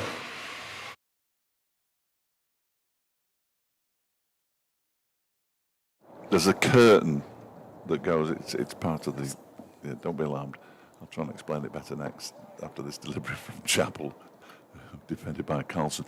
That was a curtain. There's a big curtain on a metal rail with metal rings that covers the whole. This is the sight screen. The sight screen stops here, right in front of us. So it's basically a 2-floor sight screen, and they have a curtain that is, I think the curtain's black for white ball cricket, and it moves around a bit. But somebody just pulled it, I think. Here's I hope so. Here's Chappell. That one's left alone by Carlson to go through to. Gets through immediately, removes his gloves, but only to tie his shoelaces up, which is good news. Sounded like a steam engine. It was very loud, letting wasn't off. it? It was very loud. We're a fair distance from the nearest railway line. Here come the Here comes groundsman to do something. They're going to tie it up. They've got some twine. They probably woke them up, that noise, I would have thought. Neil hasn't come out. It's a couple of his minions, I think. Yeah. Trouble is, they all look the same, the ground staff, as this next one, apart from the youngster. They're all follically challenged. Yes, if you're a young cricketing pro, you've got to have as much hair as possible. But if you're a groundsman, it's positively taboo. Yeah, yeah. I'd be more likely to be a groundsman, certainly, than a cricketer. I would have thought. I'm unlikely to be either. 2 slips in the gully. There must be somebody down at long leg. Yes, there is. I can see him through the window to my left. In comes Chappell again, and that one's left alone by Carlson to go through to Guest once more. Not wrong with being a groundsman, though. I should think it's outdoors it's a decent outdoors life. Yeah, outdoors goodness knows the industry needs people. Something to become an expert in, something to learn about. They're now doing something with that curtain, as you can hear it in the effects microphone, for which I apologise. I'll just turn it down a touch, but that won't make a difference, as that one's pushed by Carlson. To point. That's point, everybody. That's what he's pushed it to. He's pushed it to point. Dear, oh dear. And there's no run. There we go. You could spend some of your 30 million on a new curtain. Yes. Yeah, or they just get one of those that turns around. You could put adverts on it, couldn't you? Yeah, you could. Make all sorts of money.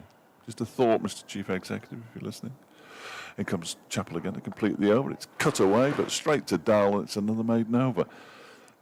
For Zach Chappell, 4 overs, 3 maidens, 0 for 4 his figures now. Carlson has 16 still. North East has 21. And it's 52 for 2, Glamorgan. Remember, if you knew before and had forgotten, or if you're hearing for the first time, lunch, which was originally due to be at 12:30, is now at 1. Tea will be at 3:40, we're told, although I never quite believe people when they tell me that things are set in stone like that. And 96 overs today, despite the fact that we should have had 104, because we lost half an hour at the start to the finest of fine drizzle. We couldn't get underway on time, but the sun is out now. Beautiful. It's always glorious in Derby, except when it isn't. Hayden in to North East. Really full, tapped it away off his legs. He's going to get 4. This is too much for Basra to chase. That was superbly timed. I didn't pick it up until it was halfway off the square. Too full, wasn't it? He's going for that Yorker length. Well, and why not? And why not? Try and beat the batter for pace. North East now has 25. That boundary besides, Chappell and Hayden have done a good job as the change bowlers. You've got to keep the pressure on. Reese and Aitchison applied it. And Chappell and Hayden have maintained it while adding a bit of pace. Hayden is full again. This jars Northeast, trying to come forward, takes the inside part of the bat and goes to mid-on rather than mid-off as he'd planned. Reese Fields, he's doing a lot of polishing. It is hard polishing a ball now without the saliva. Just a total game changer. Got to find somebody sweaty. I asked a question about this at Lord's, which has an amusing answer. Here is Hayden, short outside the off stump, and Northeast presents the full blade to it, defends to point. As a club bowler, I was very keen to know whether we were ever going to get saliva back, and I asked the question at a lunch at Lord's. A lunch I didn't. Obviously, lunch at Lord's is not my kind of thing. I appreciate it. Nice. For a lot of people, it's their kind of thing. I hadn't known I was going there till I got there, and found myself in the company of a very senior lawmaker indeed, and asked about whether saliva would ever be permitted again. Hayden bowls outside off, and Northeast defends very neatly into the offside, and was told no chance, absolutely not going to happen. Right. And then, in what? So said the lawmaker. In what, no other sport do you have something where, situation where a bodily fluid being applied to the ball is part and parcel of the game. It's a horrible business, and it's just not, it's disgusting. Not ideal, certainly. And Hayden bowls once more, almost a leading edge Northeast. Back past the bowler, no run. And I said, well, what about Sweat? And there was a silence at this point. Why swap one for another? You might as well keep the one that works.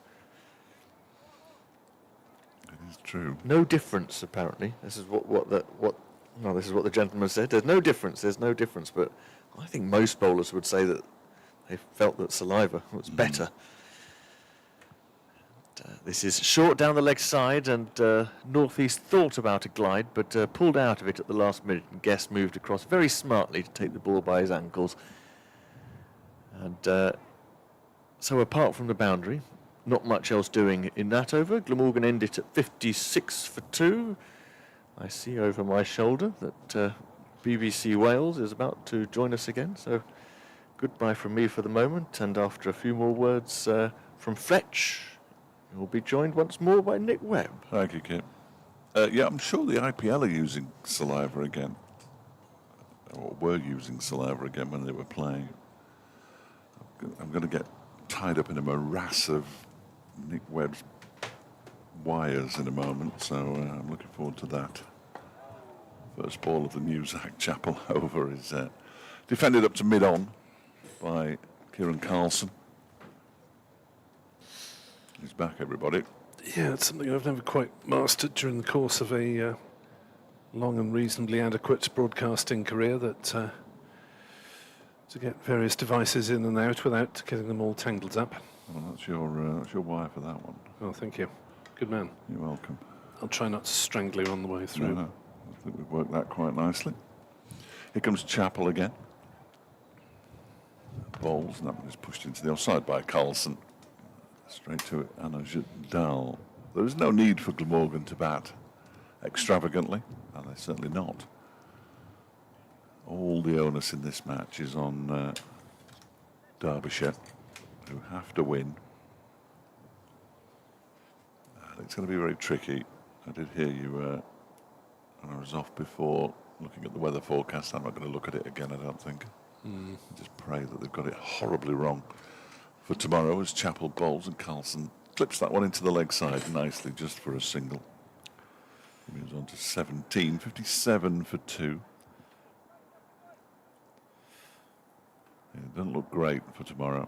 Thursday's all right, but by that time, so it's pretty much game over. You would have thought, which is why taking wickets while they're actually out, but you can't take wickets when you're not out there. But well, if Derbyshire bowl Glamorgan out for under 250, then that gives them the 3. Strikes the pad. Big appeal for leg before wicket, and he's gone. Sam Northeast goes, and Zach Chappell has his first wicket of the match. It's the third for Derbyshire Glamorgan. 57 for 3 now, and 30% of the way towards their initial target of bowling Glamorgan out and batting at some point today. We won't be, if he walks that slowly, we'll never see a replay. I'm afraid. 25 off 54 for Sam Northeast, the second leg before wicket of the match. And of course, it's not going to be particularly easy, you wouldn't have thought, for Derbyshire's batters either. Here's the replay on screen now. If the ball is where I think it was, and I am guessing a touch, it looked out. Yes, I'm not sure if some Northeast will have too many complaints about that, playing rather round it. Probably have hit midland leg, I suspect.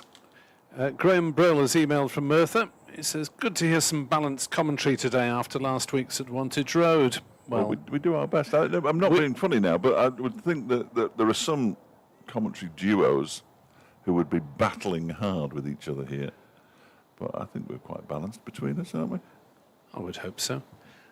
As yes, last week, of course, we weren't on the video stream, but even if we're not, we are there on the BBC app and online, and it is possible to sync up the pictures with our audio stream. You might have to put one or other on hold for 30 seconds. Normally the YouTube pictures have to go on hold, I find, or certainly during the One Day Cup I found.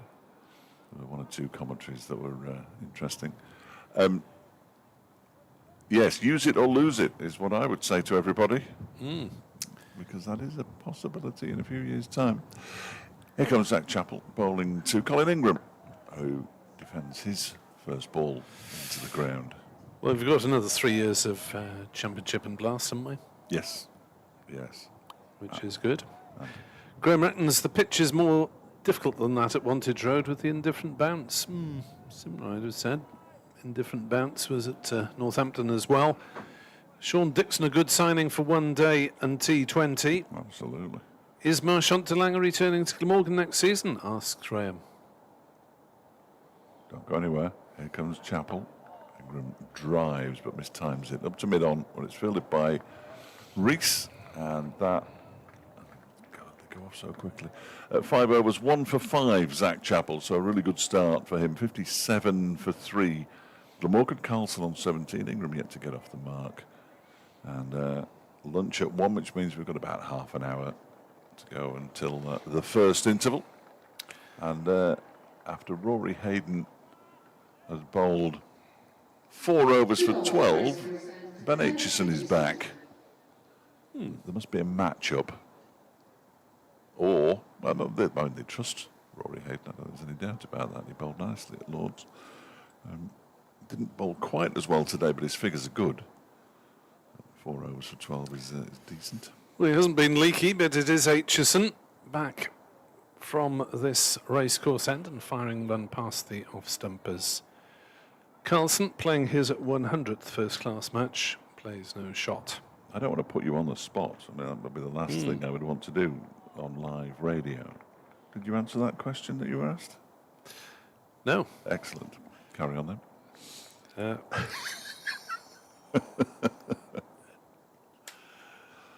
Move on.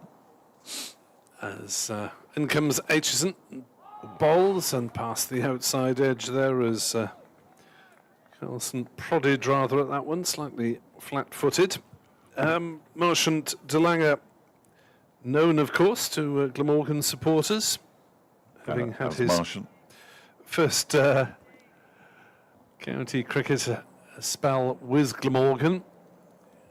Known of course as one of the most polite men on the county circuit. Always smiling. Aitchison in, bowls outside off stump. No shot played. Well, Went down to Somerset, went back up to Bristol and is sort of doing his circuitous tours of Wales and the West. Well, you'd think he'd be leaving Bristol, wouldn't he? Because everybody else is.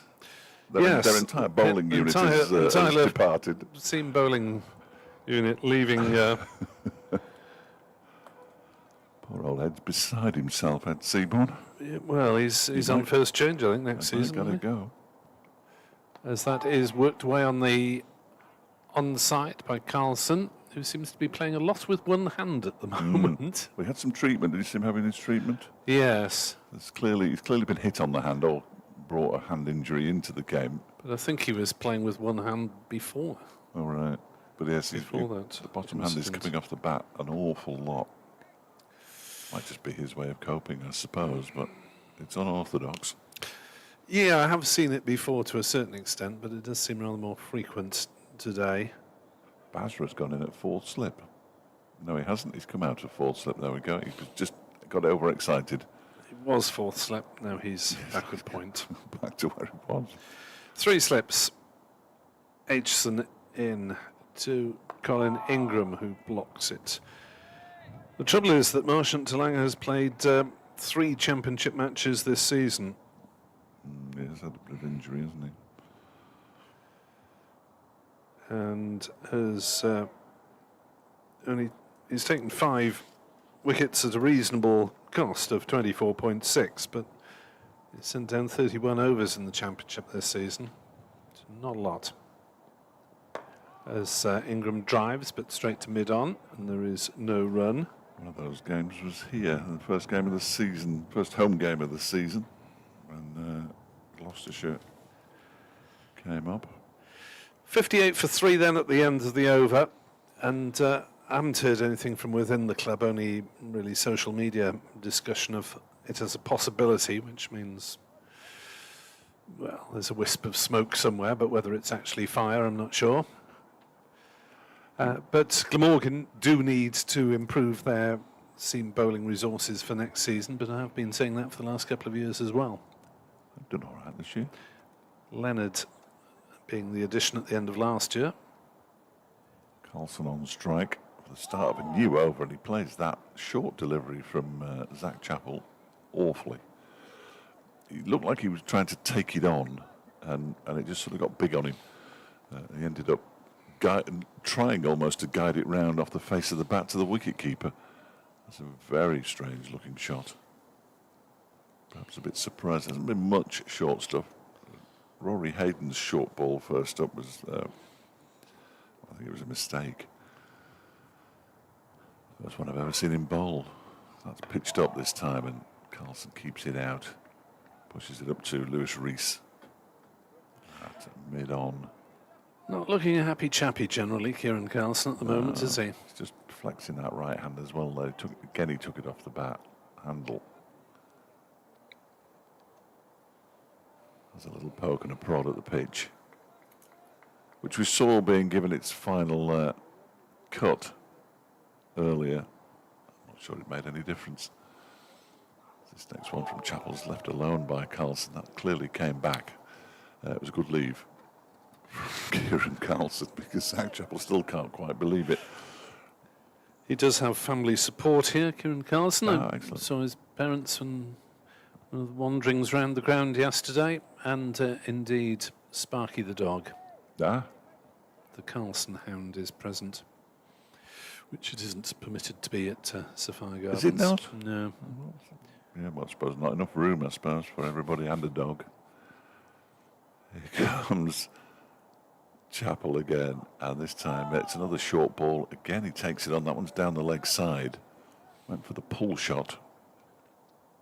Sort of fell over into the offside as he played it, which took him away from the ball. And Colin Ingram's coming down for a chat. Come on, Kieran. Yes. I know we're going to get promoted, but let's not throw this game away.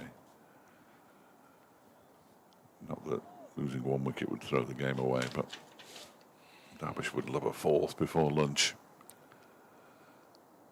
This next one is full, and it's just guided very nicely down to the vacant third man area. Dal chases, they come back for a second. The ball is not going particularly quickly over the outfield, unlike Anuj Dal. So boundaries along the floor are fairly rare. Yes, it's a bit soft out there, isn't it? Yeah, a little bit. We had an awful lot of rain at the weekend. 2 storms. I mean, I was down the road at Burt, which is probably about 12 miles as the crow flies. The storm we had at 1 o'clock, rarely seen anything like it. Chapel bowls wide of the off stump this time, and Carlson allows it to go through into the over. 60 for 3. Carlson has 20. Ingram, who's only faced 4 deliveries, is yet to get off the mark. Was that when you were making your way from the car park to the commentary box? I'd already made it. Okay. Fortunately, yeah. Still in shorts though, which was shorts till the end of September is my vow. It might be tested at Huddersfield next Saturday, which isn't necessarily one of the warmest places in the world, but Canterbury should be all right. Cardiff on a Tuesday night as well, the last day in October. That might be a tester. Quite. The Cardiff City Stadium. First time I've never been there, so I'm looking forward to that. Aitchison bowls and turned away on the leg side by Ingram to get off the mark with just the 1 run, because it's been fielded enthusiastically as ever by Anuj Dal, who got to it very quickly, stopped it and then fell over, but the fact that he was in the proximity of the ball deterred them from going back for a second. 61 for 3.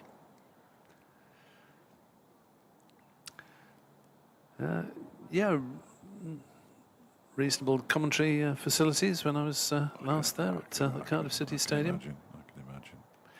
Just across the road from Ninian Park, isn't it? Aitchison is into bowl. Let's flick the pad of Carlson, but it's mopped up by Guest going down the leg side. I think it may have hit his left buttock. Okay. Because he's rubbing that now. He's not a happy man, really. Yes, over the road from where Ninian Park was. He was, yes. Yes, yeah. it's now more housing. Yeah, I drove to Ninian Park and back during the big fuel crisis when there was no petrol anywhere. I drove there and back at about 52 miles an hour. Aitchison bowls, Carlson defends. Long time ago.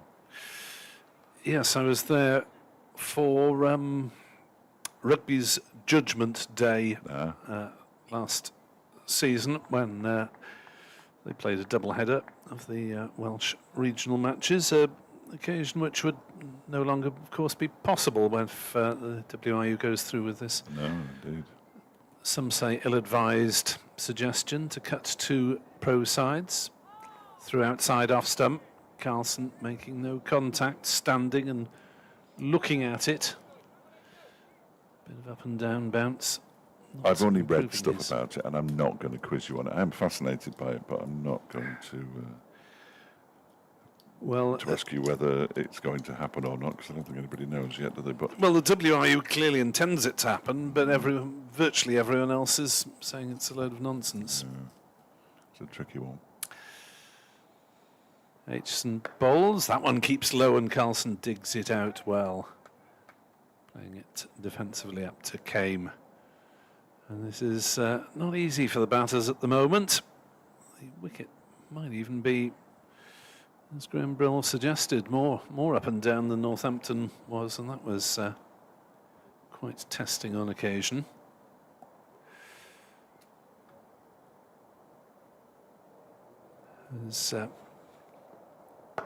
That is played on the onside by Carlson. He'll pick up a couple of runs, I think. It was just wide of mid-on.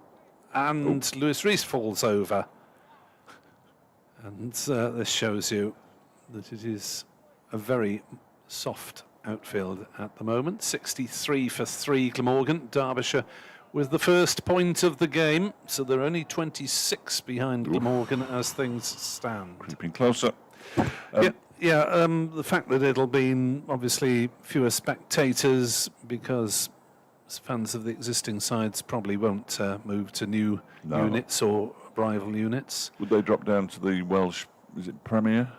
Is that what it is, the semi-pro league? The Super Rugby Cymru. That's the one. Yes. Yeah, I don't want to say it. Well, Newport, Cardiff and Swansea already have sides in that. Chapel around the wicket to Ingram, who drives, but again, not particularly well timed. Nicely stopped by Nye Donald. There is no Llanelli club side anymore, right? Sadly, or semi-pro side after that was discontinued. So, should the Scarlets end up going, which I hope doesn't happen. Well, I hope none of them go. No. Then they'll presumably have to resurrect the Llanelli club side. They have a very nice Park E. Yes.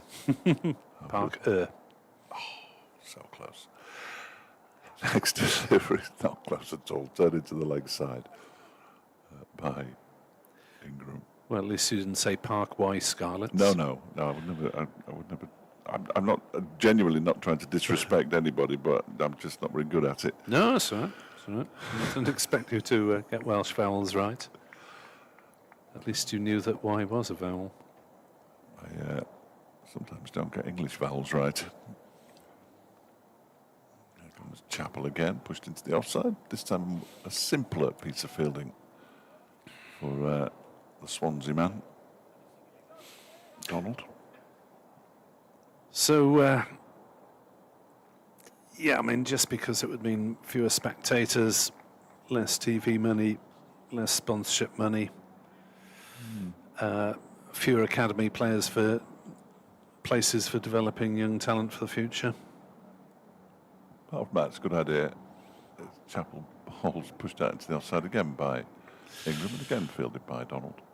Would have the advantage of being less expensive, running for pro clubs, but the WRU plan seems to insinuate that they want quite a lot of control over how those two clubs would be run, while still expecting private investors to dob in the odd million here and there, which is not going to go well, really. It's a tricky one, isn't it?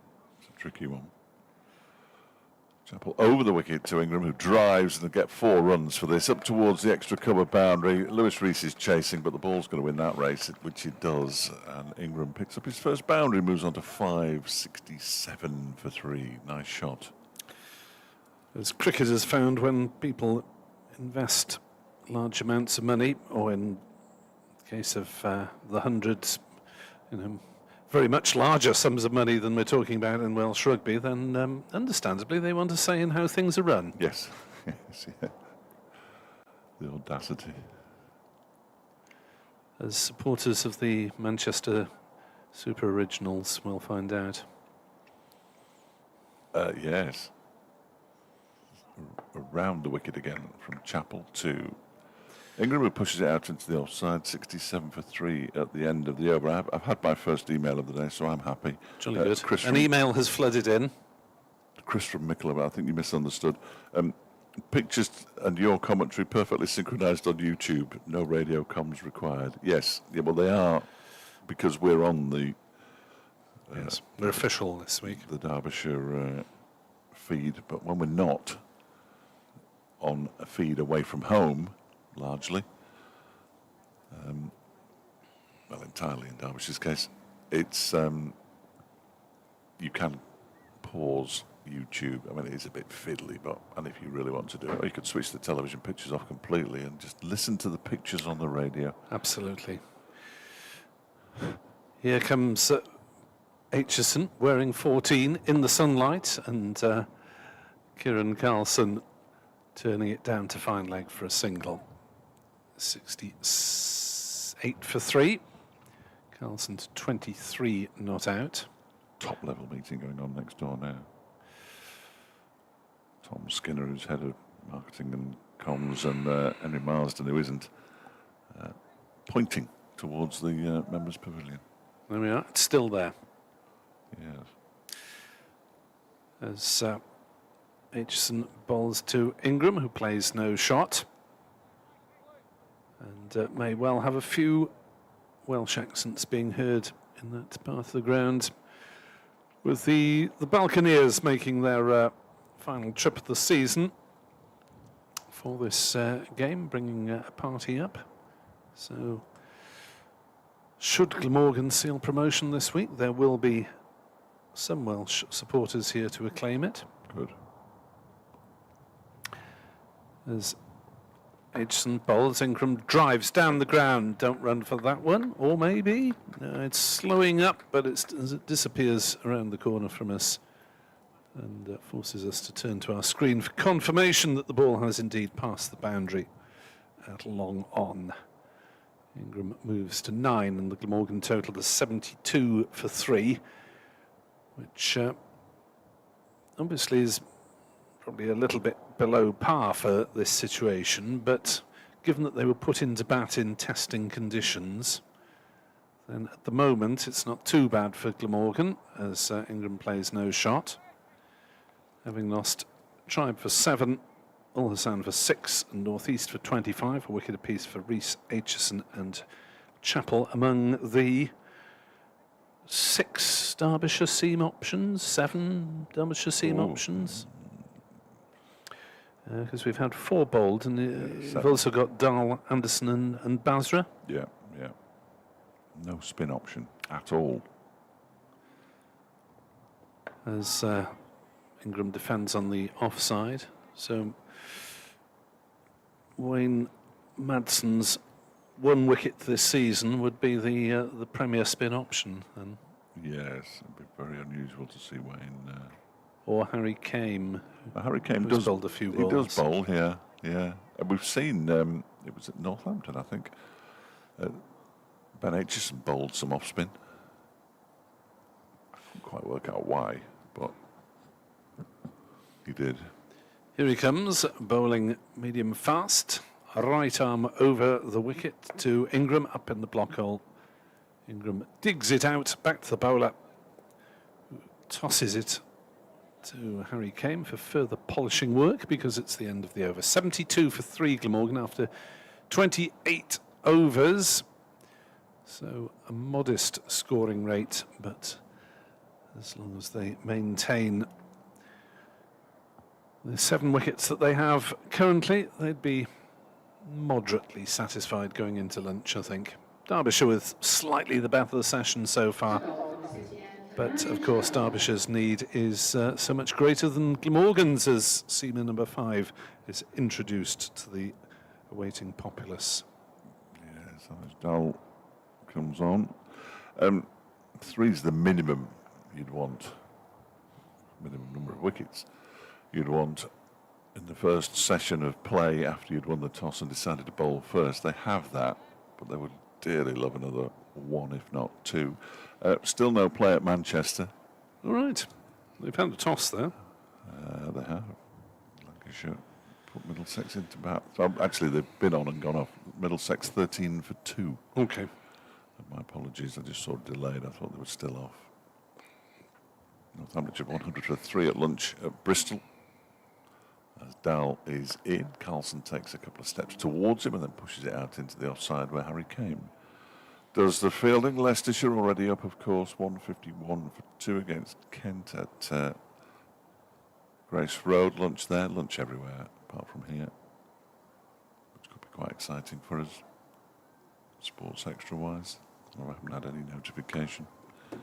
And there are some games in the First Division which won't concern Derbyshire. Here comes Dahl and bowls. That one is driven. It was a full delivery from Dahl. It was driven up to mid-on by Carlson, but straight to Lewis Rees. Essex 90 for 1 against Warwickshire at Edgbaston. Worcestershire 107 for 2 against Durham at Chester Street. Big game that near the bottom. Yorkshire 87 for 2 against Sussex at Hove. All these games started today. Somerset 83 for 4 against Hampshire at Taunton. And in the title showdown at the Oval, as Dahl bowls wide of the off stump and isn't taken cleanly by Brooke Keston, might have thudded into his stomach. He is standing up, of course. Surrey 141 for 6 in reply to Nottinghamshire's 231. That's game turned smartly towards the visitors this morning. 90-run lead for Nottinghamshire. As Dahl is in again and bowls to Carlson, who, on a crab-like, pushes the ball back towards the bowler. Lunch at 1, tea set in stone at 3:40, which means it almost certainly won't be at 3:40. Because even on the final day, when it's set in stone, it's not really set in stone, as we found out earlier this season. It can move. Dahl's next delivery is clipped nicely into the leg side. Hayden runs around the boundary, and They just get the one there. They did indeed just get the one there, I think. No risks. No risk. Well, no, it'd be foolish to lose a wicket to a run out, wouldn't it? It would be more than foolish, in fact. 5 minutes before lunch. No, bizarre concoction we will get today.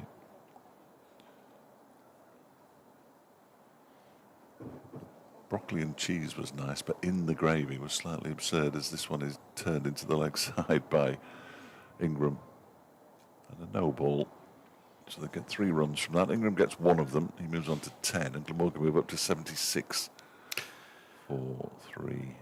Well, I'm not complaining about yesterday's concoctions because due to the shortage of people to eat the number of meals that were provided, I managed to have both a meat option and a vegetarian option.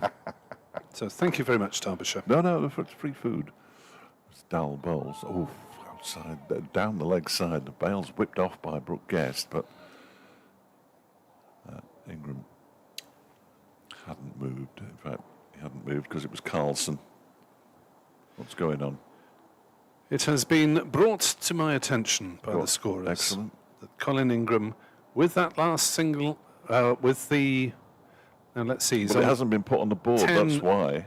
He's on 10 on the board and 9 on our scoreboard. Yeah, James got it wrong again. Come on. No. She's told us that was his 10,000th run in first-class cricket. How many's he got then, Jane? Has he? Why does it only say 9 on the scoreboard then? Start of a new over. Aitchison bowling to Ingram, who defends it on the offside, and there is no run. Not for the first time this season. We're claiming frozen scoreboard here. We think Colin's got 10,000 first-class runs. Well batted, Colin. Poor old Jane. Worst thing that could have happened being put next to us. There we go. It's all caught up. It's again official. now. Yeah. Aitchison in to bowl to Ingram, who knows where his off stump is, and thankfully for him, it's still in the ground because he played no shot at that one. So Ingram reaches 10,000 first-class runs, needs a further 38 to reach 5,000 for Glamorgan. Right. A fair few of them, of course, having been scored in his domestic career in South Africa. Aitchison in to bowl. Ingram drives and will pick up 4 more. Down the ground, beating the dive of mid on, the ball racing away. I had better race away or make my way arthritically away to update BBC Radio Wales listeners, and the remainder of the session will be described for you by Mr. David Fletcher. Thank you very much, Nick Webb. Yes, and this will be the last over before lunch. If it isn't, then I'm going to have to do an update as well. So it could get quite interesting as far as headphones go, as this one is pushed gently towards backward point by Ingram. 2 deliveries to go then before the interval. I think this will be it. Excuse the sharp exit. Asa Tribler before we get to Lewis Rees for 7. Rees's 40th wicket of the season, the first one to fall today. As Aitchison bowls, it's left alone by Ingram to go through to the keeper. Zain Ul Hassan with the score still on 13. It went from 13 without loss to 13 for 2. It was caught by Brooke Guest off the bowling of Ben Aitchison for 6. And Sam Northeast, leg before wicket to Zach Chappell for 25. The 3 batters to go so far today. Final ball possibly of the session. It's bowled by Ben Aitchison. And has everybody decided that will be lunch? Or has everybody decided that we're going to stay out there? They're looking at watches. And we're going to get another over, everybody, which is vaguely disastrous as far as this particular commentator is concerned. Because what it means is there'll be a certain amount of jiggery pokery going on fairly shortly. I might have to change heads. Oh no, they're going off now. They have decided it is lunch. So there we are. Lunch, 80 for 3. Glamorgan having been put into bat. The 2 not out batsmen. Kieran Carlson has 24 and Colin Ingram has 14. We've had 30 overs in the first 2 hours, and we will return on the BBC Sport website in around 40 minutes' time. About our inclusive and accessible facilities, please contact info@derbyshirecccc.com or visit the main reception.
here at the Central Co-op County Ground.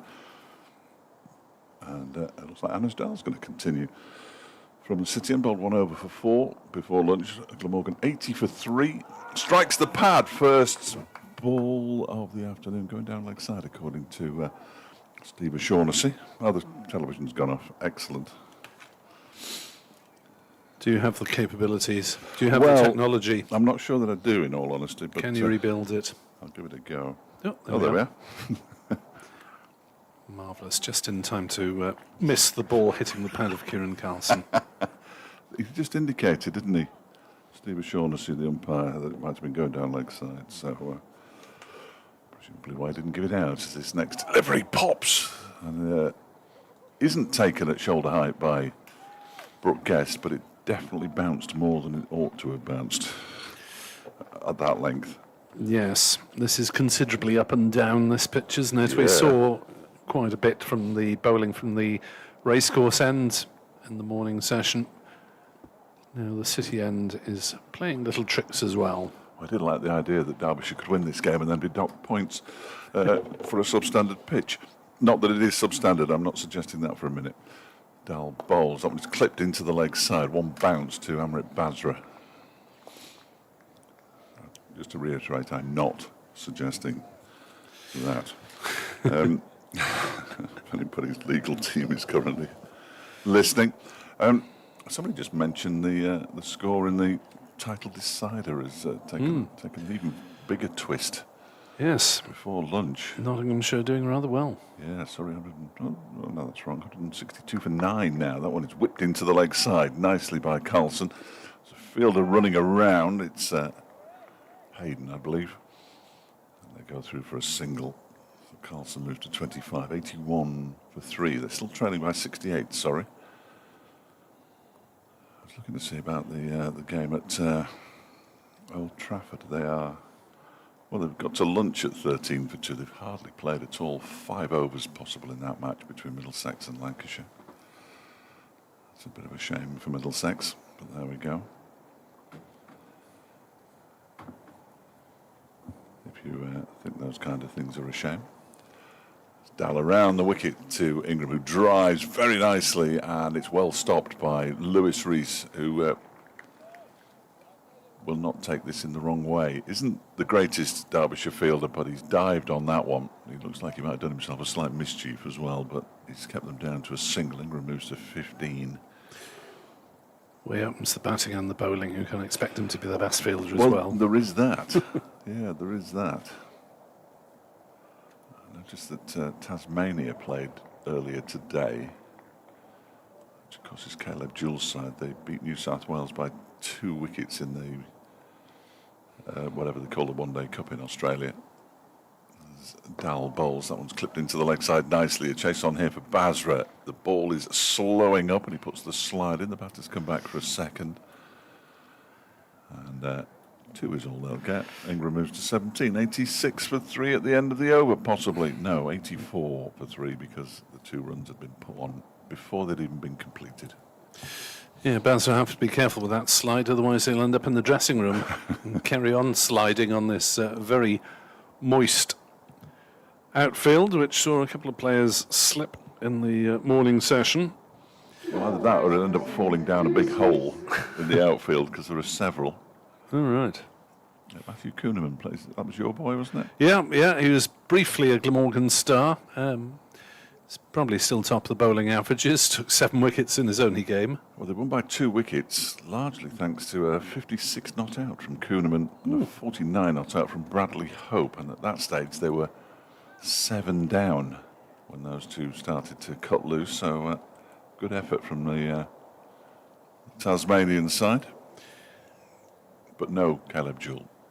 Rees bowls and bowls him. Colin Ingram pushing forward and is dismissed straight away on 15 not out. So he'll have to wait for his next landmark of 5,000 first-class runs for Glamorgan. Went past 10,000 in his career. But just played down the wrong line there. We'll see on the replay whether it kept low at all once Ingram crosses the boundary ropes. They should be able to show bowls, you would have thought. Yes, that's fairly... It's cut and dried, isn't it, really? A bold, I would have said, but obviously they can't. They can't. No, I'm getting the shake of the head from Matt next door, but one. You can't even show a bold. What is the world coming to? So Newman will be Billy Root, as stream viewers see the replay now. And that's an excellent delivery from Nipped Rees. back a touch, didn't it? Nipped back through the gate. Yeah. Ingram didn't quite have bat and pad together and pays the consequences. Billy Root being watched by his brother. Oh, Joe's here, is he? Joe's here, Not for, I'm told. yeah, it's not for the first time No. that Joe's turned up to watch Billy play this season. I saw him at somewhere else, Worcester, I think it was. Well, it was interesting because earlier in in August, they interviewed Joe Root because Trent Bridge had gone to play against the Fire Gardens in the August competition, and he was saying how he'd stayed with Billy and the family had got together, and it was really good because they were really close. But yeah, I think he's in the grandstand. I mean, he should be fairly easy to spot because there are so few people here. He's quite an imposing figure. But yeah, Joe Root is in the building, as they say. Marvellous. 84 for 4 Glamorgan. Not so marvellous from the Welsh point of view. Very promising from the Derbyshire point of view. Needed that. Root in. As Rees bowls to Root, who defends it on the There he is, look. leg side. On the screen now, I think that's him. Thank you, boys and girls. I don't know who's on that camera at the moment. Well done. He's muffled against the cold, even though it isn't cold. He's supposed to be a northerner. Zach has picked him out. I didn't think it'd be Freddie. There are that many camera personnel today. You're lucky to have they're great. them to choose from. Rees is in to bowl to Root. Full toss that's driven back to Rees, who fields acrobatically in his follow-through and then gets up slightly gingerly in the manner of a 35-year-old who's just hurled himself to the turf unexpectedly. Lots of famous people in the building, in fact. And Niall O'Brien's here as well. Well-known cricketing agent now and commentator. Who's he selling to whom then? Well, that's an interesting question because, as you pointed out, most of the it was Kit who pointed it out that all bar two of Derbyshire's players are tied up. As Rees in to bowl to Root, who plays on the leg side, and there is no run. Yes, Billy Root. There has been no announcement of any extension for next season, which doesn't entirely mean that it hasn't been done. No. But it may well be an important match for Billy Root. As he cuts but doesn't get off the mark because he hit it down into the ground and it's easily fielded by Basra at backward point. 84 for 4. It's getting a bit gloomy. Yeah, but it's brighter beyond that, so we'll be okay. Come on. There's some dark clouds arriving overhead. They might need to put the lights on just to darken it a touch. No, you don't believe me, anybody, but wait till they come on. Rees is in the bowl. Roots works it through mid-wicket and will get, I think, 4 runs. Yes, it will, as Hayden's chase is in vain. So Root is up and running, and Glamorgan at 88 for 4, having been put in and lost the wickets of Tribe for 7, All Hassan for 6, Northeast for 25, and Ingram for 15. They still have Cook and Van der Hoogten to come in terms of players who may make a substantial batting contribution. Gorvin's got a 50 this season, and Harris and Fernando. Fernando averaging 2.5 with the bat this season. Decent. Having gone down from 3 previously, Well, after being dismissed without scoring. He played a defensive shot, an off drive, and then he was tempted into his hoik up into the air. A favourite with many club cricketers. There's a bit of change going on here because Wayne Madson's gone to catching mid-wicket and Aaron Donald has gone to backward point and Martin Anderson is at gully, and that one is a full delivery from Dahl, driven by Carlson but not timed up to mid-on. There is a slip. That is Ben Aitchison, of course. You'd be delighted to hear that my club season resulted in me improving performances on the previous year. Oh, excellent. Yeah, played 5 games instead of 4. What about the actual performances? Here comes Dahl and bowls and beats Carlson. Bale's whipped off, but his back foot hadn't moved. Were they improved? Yes, absolutely. Yeah. I scored 8 runs this season compared to 0 the previous season. Oh, well. But I wasn't out in either campaign. You haven't been out for 2 years. I haven't been out for 2 years. But I didn't bat at all last year, and I faced 39 deliveries this I season. think Niall O'Brien should be alerted to this. If he's still here. Next delivery was clipped into the leg side. Basra sticks out a right hand and keeps them down to a single. Carlson might have thought he was getting more than that, but nicely fielded by Amrit Basra, who already looks as though his trousers are ripped. I don't think I think it's just the mud on his sort of right thigh. He does look a bit of a mess already. Amrit Basra on his first-class debut.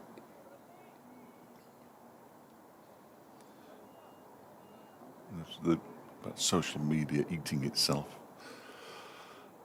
I'll come back to that as Dahl is in around the wicket, bowls to Root, who guides that off an edge. He edges it to Martin Anderson, who saves it nicely, diving away to his left-hand side. Tranmere Rovers of today wished a happy birthday to their coach driver, which is Marvellous. a new one on me. I'd much prefer it if they were telling us about wins than saying happy birthday to the coach driver, but there we go. You can't have everything. Well, it's a vital part of the operation. Only in away games, though. Only half the time. As Dahl bowls, and again it's off an edge into the ground, and Martin Anderson moves to his right to stop it this time. Yes, if you want to follow BBC Sport Wales on X, that is indeed what it is, BBC Sport Wales. If you want to message on that, you're very welcome to do so. Perfectly within your rights to do so. If you want to find me, then I'm 2017, but We can't not say that, encouraged though, no, we to. can't say that, can we? Can't say it anymore. No. This next one is guided this time to backward point by Root, where it is fairly comfortably by Hayden. And of course, I'm not on X anymore, as has been so discovered. said many a I time. looked for Flash Sport, and you weren't there. Suspended for impersonating somebody else. But they won't tell me who, and they won't reinstate me. So, Bizarrely, I was suspended from X for 24 hours for allegedly encouraging violence and having reread my innocuous post about team news or weather or something. I failed to see how even the most dopey of algorithms got to that as encouraging violence. It didn't even include the word hit in any form. it is staggering, isn't it? Yes, I'm also on Blue Sky as well. Yes, I'm there. Very nice it is too. As Rees comes round the wicket and Carlson defends. To mid-on, Camefields, no run. These windows are slightly tinted, but I'm surprised the lights haven't been put on. Now, you were claiming that putting on the floodlights made Oh, it does. darker. Initially, it makes it darker, so you've got to get them on nice and early, but it's going to get brighter soon. So they probably decided to save the electricity. When we get the new ones, though, it's going to be great. Save the planet. LEDs. QED. Rees bowls, Carlson defends. Carlson is now 28 of 81 deliveries, which is pedestrian by Carlson standards. I think it's clearly somebody for you, I would suggest. Dan O'Brien is sitting next door with somebody in a Glamorgan tracksuit, everybody. So let the rumour mill begin. Can't see any contracts on the table in front of them at the moment from here, but I do have my binoculars and I will be looking. Reese in bowls to Carlson, who fiddles at that one outside off stump and is lucky not to make contact.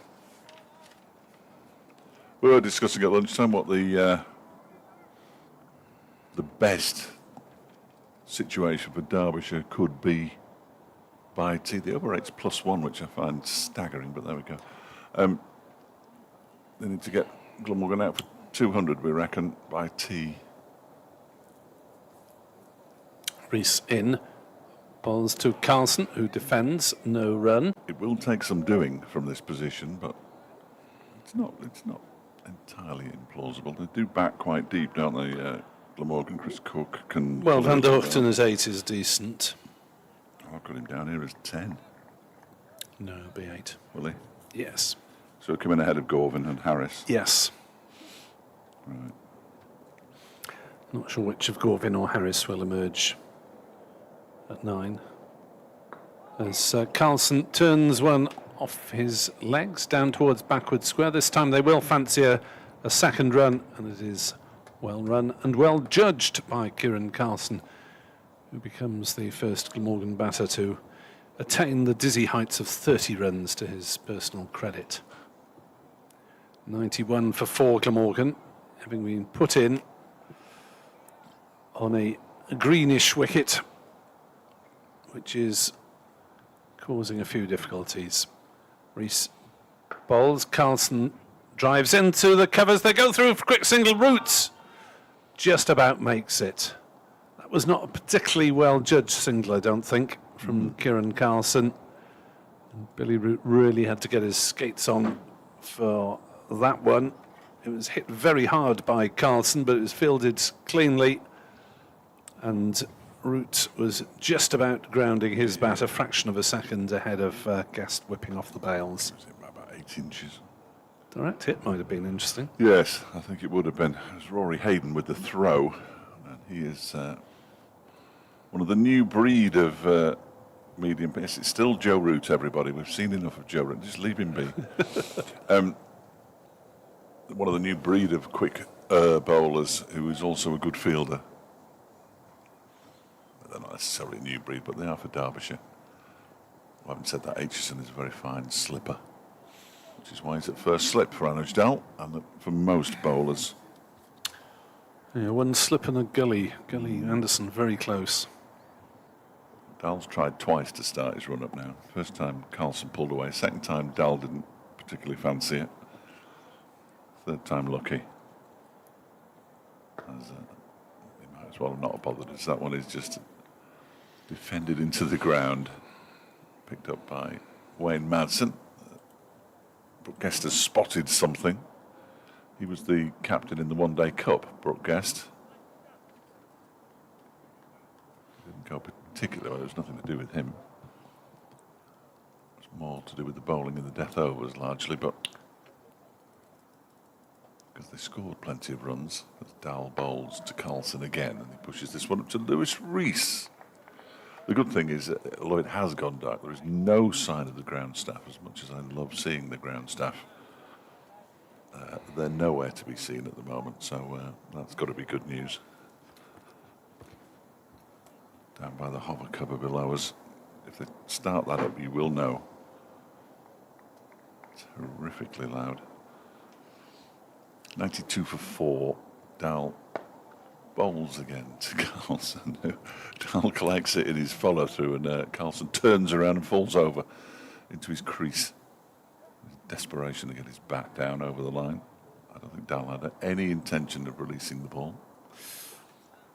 No, you have to be careful as a bowler these days, don't you? If you send it whizzing anywhere near the batter without due cause, then it can be a 5-run penalty. Oh, yes, indeed. We've seen one of those this season. I'm trying to think where. Oh, I know where. This one is turned into the leg side. It was a Derbyshire bowler. Picks up a single there. Carlson down to square leg. He missed a 32. 93 for what? It was Mohammed Ghazanfar. and he spent the rest of the T20 match apologising. Oh, It was clearly an error on his part, and he was such a nice lad, but he picked the ball up in his follow-through and hurled it straight at the batter. And 5 penalty runs it was. It was off his own bowling, so obviously it was, but it is, isn't it? But he bowled superbly throughout the T20. As Dal bowls to Root, who mistimes a drive. And Root says, I'm not picking it, I'm bowling. So Amrit Basra has to come in from cover. He duly does that. 1 ball to go in Dal's 4th over, 0 for 10. 2 wickets for Rees, 1 each for Aitchison and Chappell.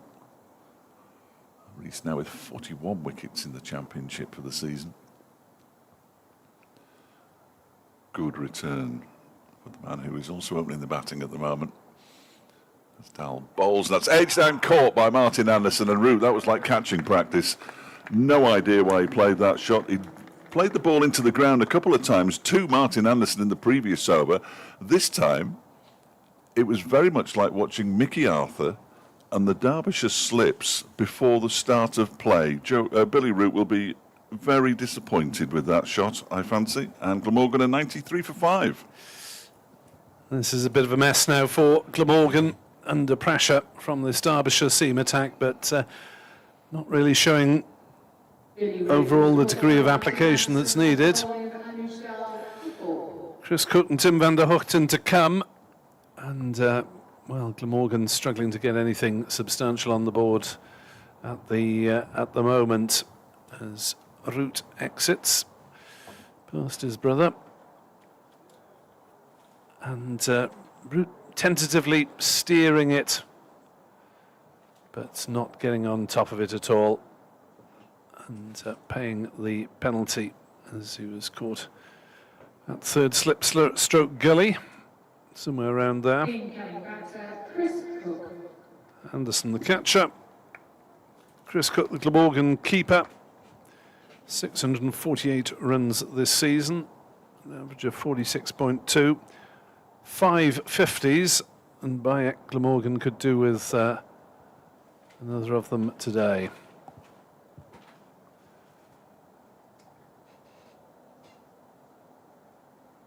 So Dal, well, it's a regulation delivery outside off stump.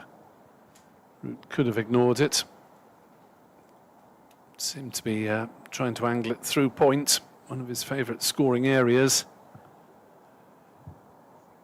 But a brief and not hugely productive visit to the crease for Billy Root. 93 for 5 Glamorgan in 35 overs as Rees bowls and Carlson drives into the offside, no run. So, looking back on Glamorgan's season, they haven't very often fallen apart in the first innings, but it looks like they could be today, as Derbyshire look to keep their hopes alive of challenging Glamorgan into the final week of the season. Rees bowls, and that one's kept a little bit low. It's well defended by Carlson. Out on the onside. And, well, this has seen Kieran Carlson soak up more dot balls than in the average. He's faced around 70 dots so far. As that is cut away by Carlson, wristily down towards the members' pavilion or the club shop. That one might have made it through to the car park, I think. No, it's just been stopped by a bit of fencing, failing to quite find the gap in the fencing, but did find the gap in the field as Carlson moves on to 36 and Glamorgan on to 97 for 5, having been put into bat in bowler-friendly conditions and on a somewhat bowler-friendly wicket as Rees is in and Carlson turns in on the leg side, fielded by Basra, showing all the joie de vivre of a first-class débutant. because we know how Derbyshire's opening batter Aaron Donald's going to play. Amrit Basra plays in a very similar style, although not quite as ridiculously big hitting. 12 ball 50 in the T20, and Aaron Donald equalling the blast record against Yorkshire at Chesterfield. Well, he comes off, it happens quickly, doesn't it, my with an Aaron Donald. Reese bowls, Carlson tries to chop it away, gets the bottom bit of the bat on it and then nearly falls over. Okay, 2 dot balls in there as well. Yes, I think he scored. Oh no, I shouldn't guess really. 4 or 5 half centuries in the T20. One at Edgbaston was particularly memorable. 2 of them were 18 ballers certainly, and one was a 13 baller, which was just mad. 18 balls was the Glamorgan record for some years until Kieran Carlson beat it with 15. Carlson, though, playing in very different style, but he will pick up 4 runs here, I think, down towards the man. No, it's slowed up, and it's just a couple. It's hauled up just inside the boundary. Did well not to fall over there. Ben Aitchison, just for a moment, looked like he was going to end up in his backside. 38 to Carlson, 99 for 5 Glamorgan at the end of the over. 2 wickets to Rees, 1 apiece to Aitchison, Chappell and Dahl. North East 25, England 15. Carlson 38 not out. Good position this for Derbyshire. Need to press home this advantage now in the early stages of the afternoon session. There's Dahl to continue on the back of his wicket in the previous over. 4 overs, 1 for 10.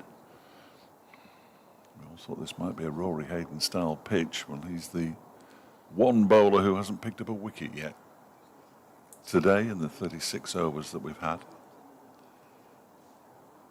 As Cook waits to face his first delivery. Oh, and it's edged and caught.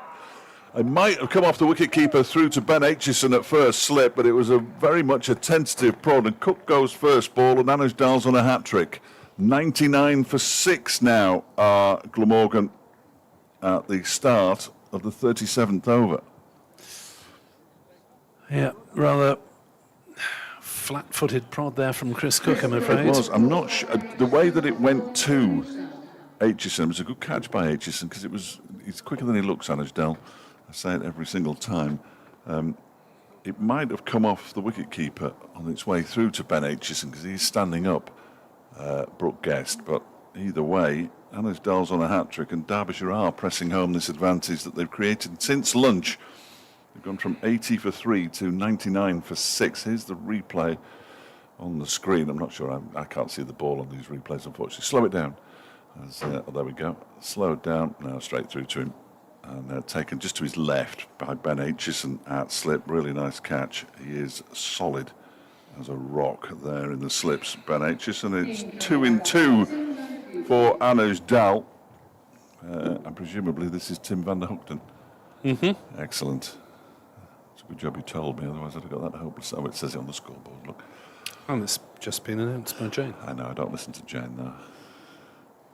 You know, it's like the sirens in London. After a while, you don't notice them, do you? So, a hat-trick ball for Anuj Dal. We all know what happens here. Van der Hoogten smashes him to the boundary for 4, but that's the usual drill.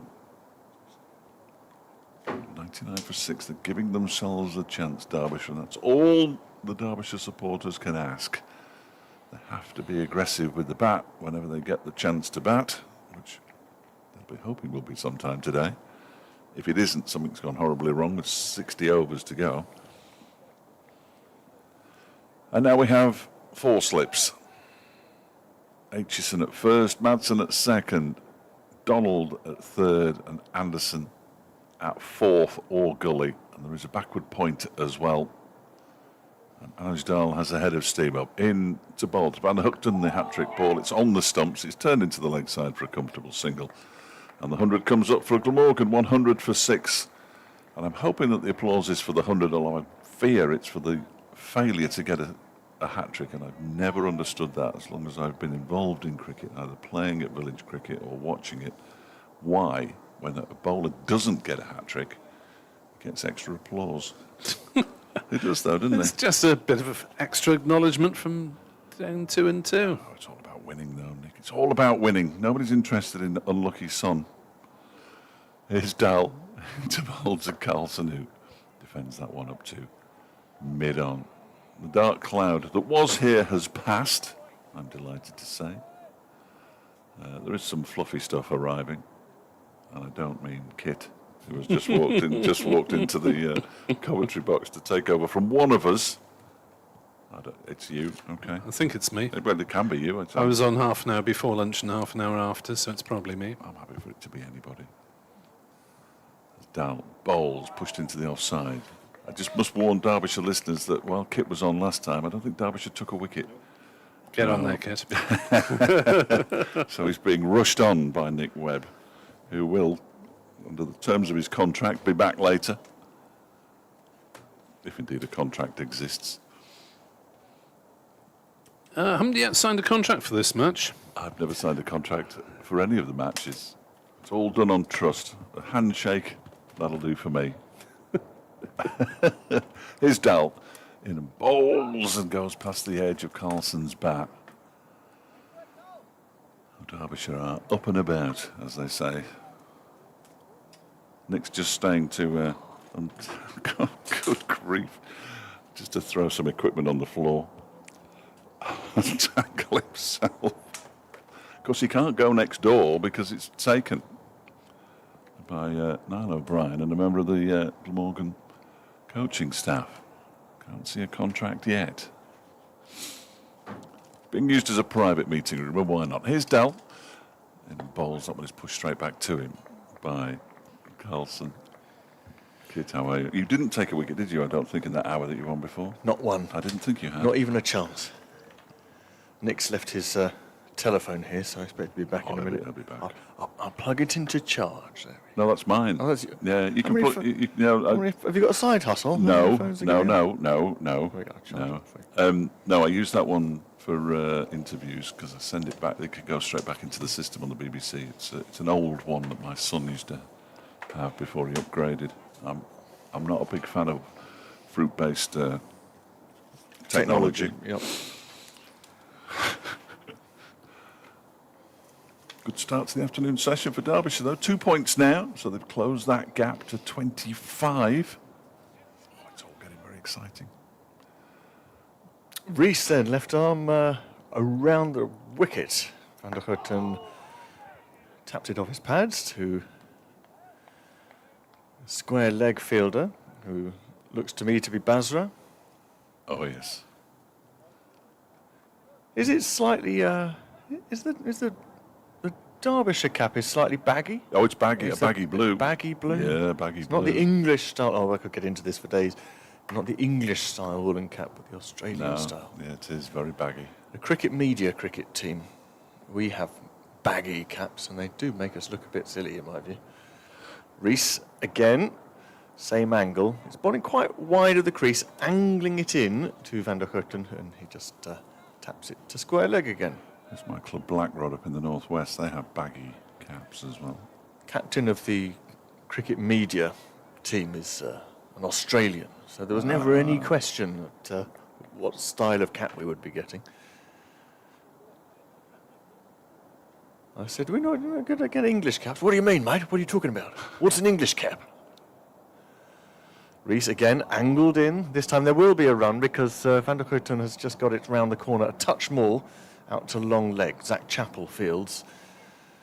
And Dutchman doubles his score. Has 2 now. 101 for 6. Glamorgan. Do we know if Joe Root's gone home now after that brief appearance from his brother? Oh, he came down to have a look? He was in the grandstand in front of the Oh, that's what a pavilion. pity. Yeah. Billy Root only just come back into the side. And didn't last long. Another tap off the thigh. This was a more confident one from Carlson. Not the best line from Rees. because it's only got to get a bit of thigh pad on there, and there's tricky take for Guest standing up, but as it was, just the single off the leg glance, Carlson to 39. Lovely slip catch from Ben Aitchison as well, wasn't it, to get rid of Cook. It must be disconcerting when the keeper's standing up and you're deep as a slip and it whistles through to you. Rees bowls on off stump this time, Fuller. Van der Houten defends. They had his back to us, didn't he, Cook? Because it was from the city end, the bowling, and I wasn't sure if it had been edged and then come off Brooke Guest, but it was straight through to Aitchison, who wouldn't have seen it until reasonably late.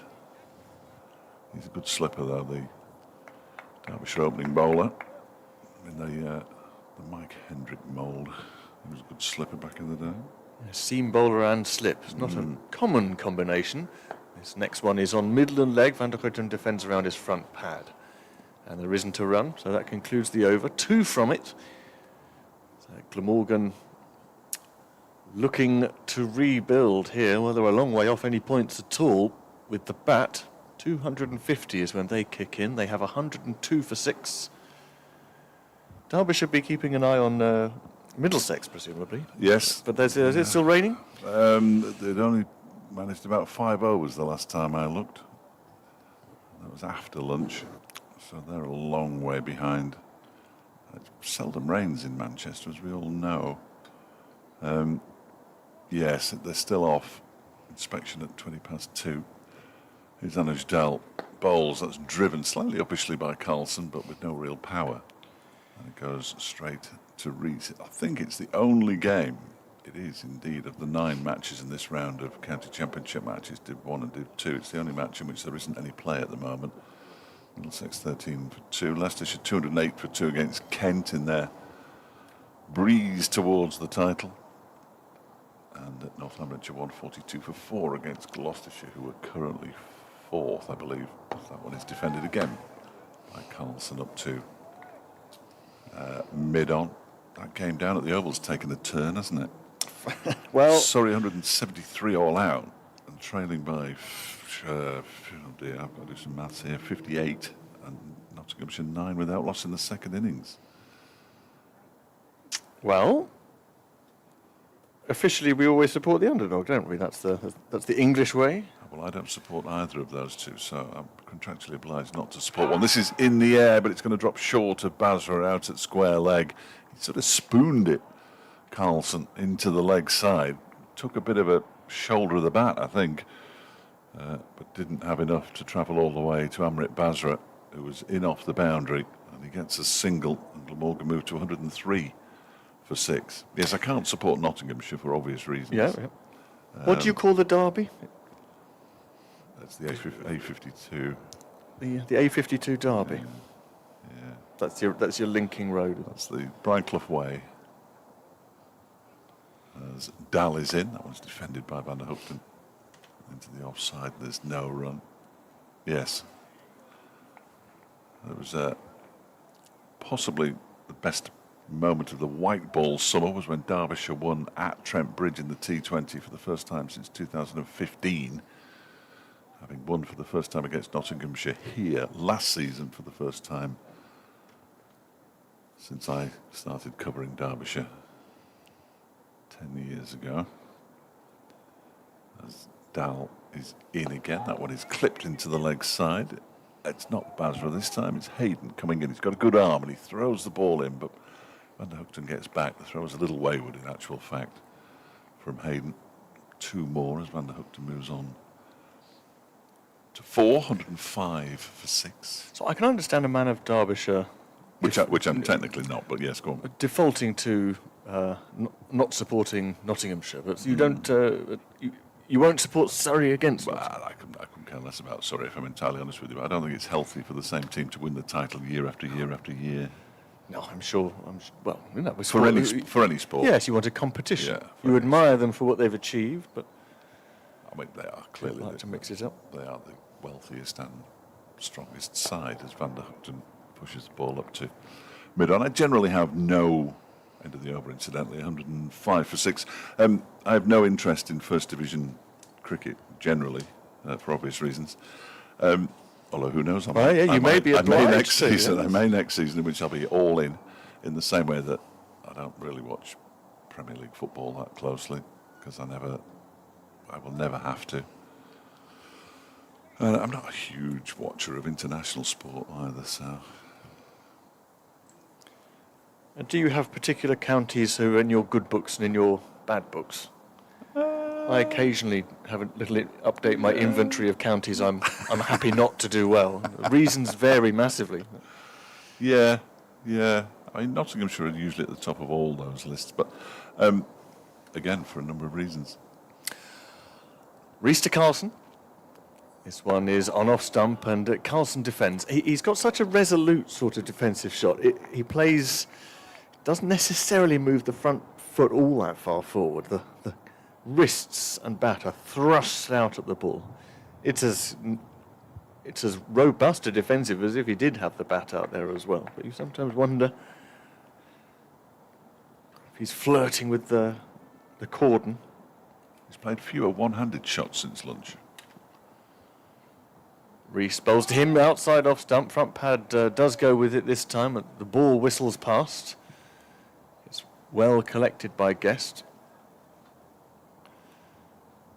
He took his hand off the bat many times before lunch and had some treatment at some point for, well, we suppose bruising. On his left hand, I think. But you're right, Fletch. He does seem more together now. Fletch bowls to Reece bowls to Thank you him. very much. He's going to get one off his pads to square leg here. Fletch didn't bowl there. No. It would have been nice to see. And, No, I don't think it would. Carlson to 41. Van der Hoyten now back on strike. First slip and second slip. A bit wider, further wide. Well, they're further apart than they were when the keeper was standing back. There's also a short gully. Reece bowls. Van der Hoyten finds that man at short gully. It's really sunny here now, and the trees are as still as they've been all day. So she was called Amy, I think. She The was. storm who visited us yesterday. Yeah. I'm currently staying on a sort of houseboat type affair at Sawley Marina, and that was getting blown around last night, like going across the channel. Reece shorter this time, outside off. Van der Hoyten finds himself on the front foot and realised he didn't really want to be there, so just hung back for a moment. That short gully is Anderson. I don't think he's been in front of the bat at any point during the 56 overs of this innings.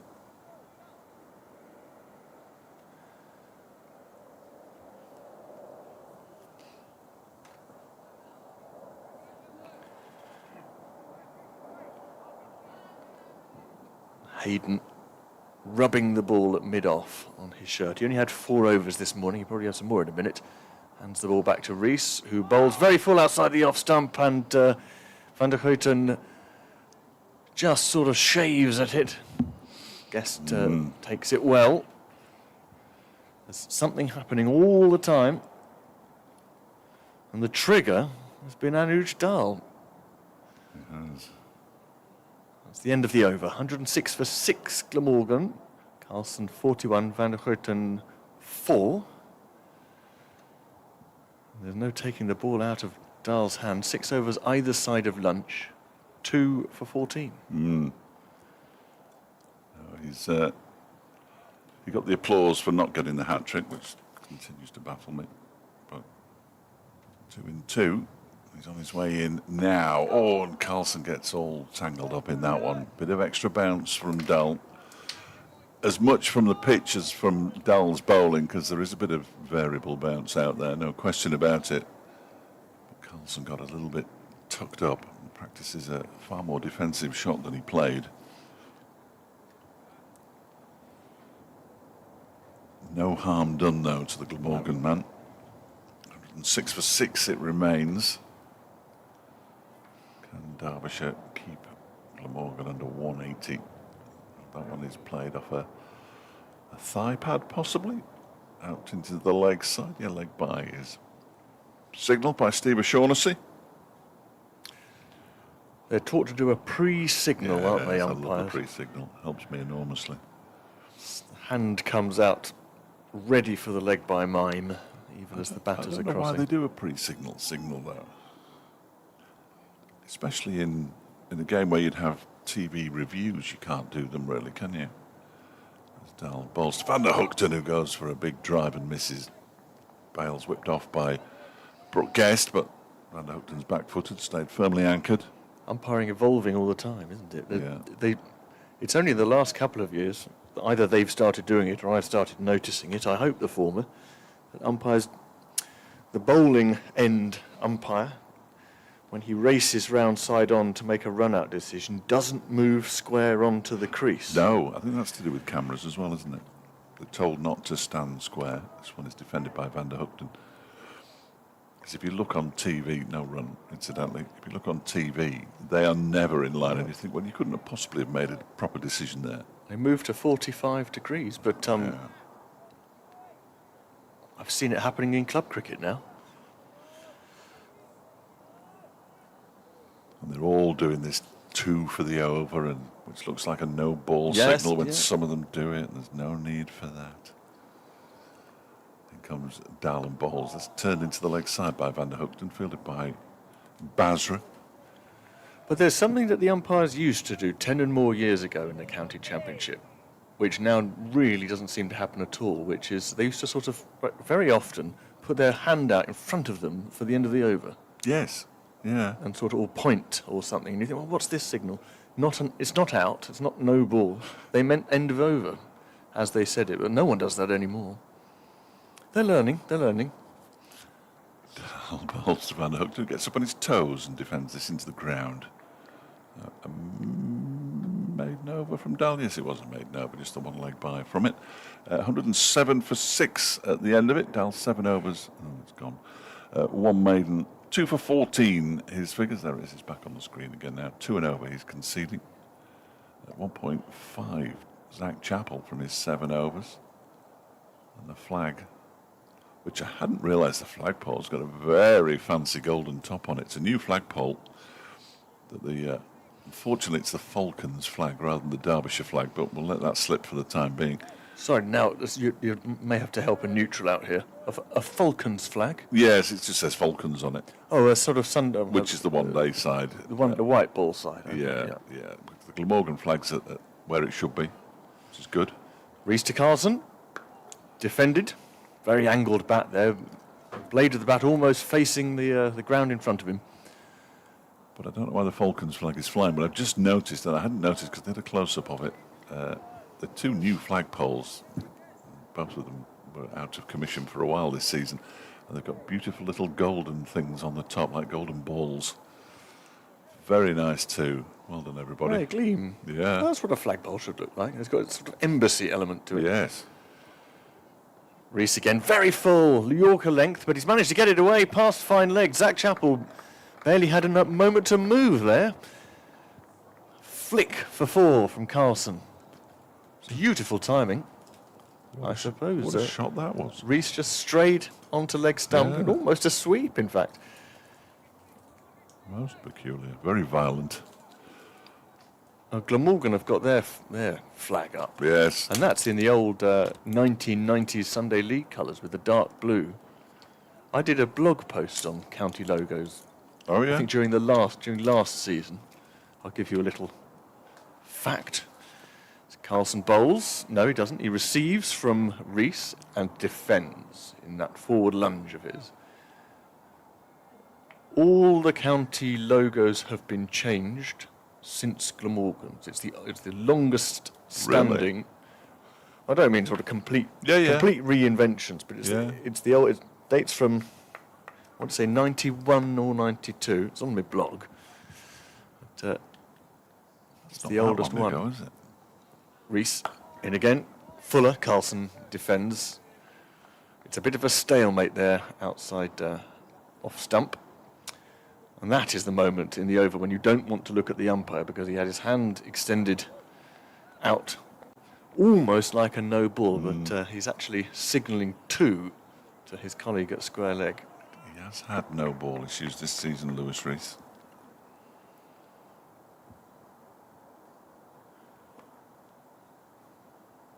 And, he bowls now down the leg side, and Carlson tries very late to flick to leg and falls over. That's the danger with playing with your bat well in front of your front pad. He lost his balance there and just tipped over onto his knees, but not in an injurious fashion. It's a long way down the leg side as well, that one. The ball got in enough of the keeper for Aitchison to toddle around to slip before a run could be scored. Here's the last of the over. Rees outside off, left alone, and Guest picks it up and immediately makes his way down the pitch, flicking the ball from glove to glove. That's the end of the over. 111 for 6. Do we believe in that sort of thing? Not me. Carlson 45, Van der Houten has 4. Physio Ali just walking around with a drink for somebody down below. Do you believe in commentators' curse? No, because if I could do it, I would do it a lot more often. Well, if you could do it, you'd do it for things other than cricket, wouldn't you? You'd be, I wouldn't have to work again. Zach Chappell's coming back. And his Dell, 6 overs, 1 maiden, 2 for 10. Since lunch, 7 overs, 1 maiden, 2 for 14 in total. Bowled the 1 over before lunch and 6 after. Bowled nicely. Zach Chappell, who took 1 for 11 from his 7 overs this morning. Bowled a little fuller than he's perhaps renowned for. Definitely the enforcer of this Derbyshire bowling attack. He's in and bowls to Van der Houten, who pushes it out to an Aaron Donald, who's fielding cover. Is Derbyshire changed their badge, logo, call it what you will. They've still got the crown and the rose and all that, but they call themselves Cricket Derbyshire now. Ah, yes, of course they do. Yeah, which is what everybody calls them, of course. I got a number of design experts who weren't cricket people to look at all the county badges for the first time and give their aesthetic comments. This next delivery strikes the bat and then the pad of Van der Houten, hence the stifled appeals. And just for fun, they marked them all, so we could rank which was the best design from an aesthete's perspective.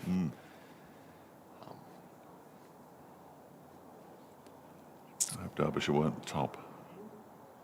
Lancashire were top. Oh, were they? Okay. Because the rose is done out in different shades of red and crimson. They thought that was very nicely done. I won't tell you who was bottom, but it wasn't Derbyshire. Next delivery from Chappell is pushed to backward point by Van der Houten. There's no run. No, that daisy that Yorkshire have, I've never been a big fan of that. No, but at least it's traditional. Well, it doesn't, whatever it's supposed to be, rose, I believe. Yes, it's supposed to be a rose. It doesn't look like one. No, it doesn't. Never has. Looks most like an ancient wicketkeeper's glove. That's what I do like about Lancashire, and I think Yorkshire do it as well, as this one is pushed up to mid-off by Van der Houten, is that capped players have the open rose and uncapped players nice, have the rose bud, like which is quite nice. Now, if you were to roll that out across all the counties... Yeah, I'm not sure how Derbyshire would do it, because it's a crown and it's the old traditional Tudor rose, a sort of 5-petaled affair. Somerset and Kent would have to have the dragon and the horse passant, and then it could be rampant. Yes, and they're they capped. could do that. Perhaps one less sabre for Middlesex. Are they sabres? That one is pushed into the onside by Van der Houten. They're sea axes. Yes, that's right. I knew they weren't sabres. Or they could just be butter knives. three bits of cutlery, and you could sharpen them up. Essex as well, you could do that, couldn't they?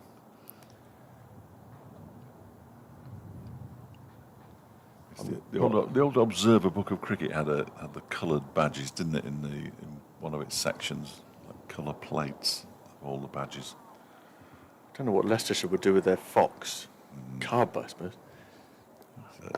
This one is clipped nicely by Van der Hoogten out towards the square leg boundary. In fact, it's gone all so nice, clipped so nicely, it's gone all the way for 4. It was slightly overpitched by Zach Chappell, who walks off in that disgruntled way of his, as Van der Hoogten moves on to 815 for 6.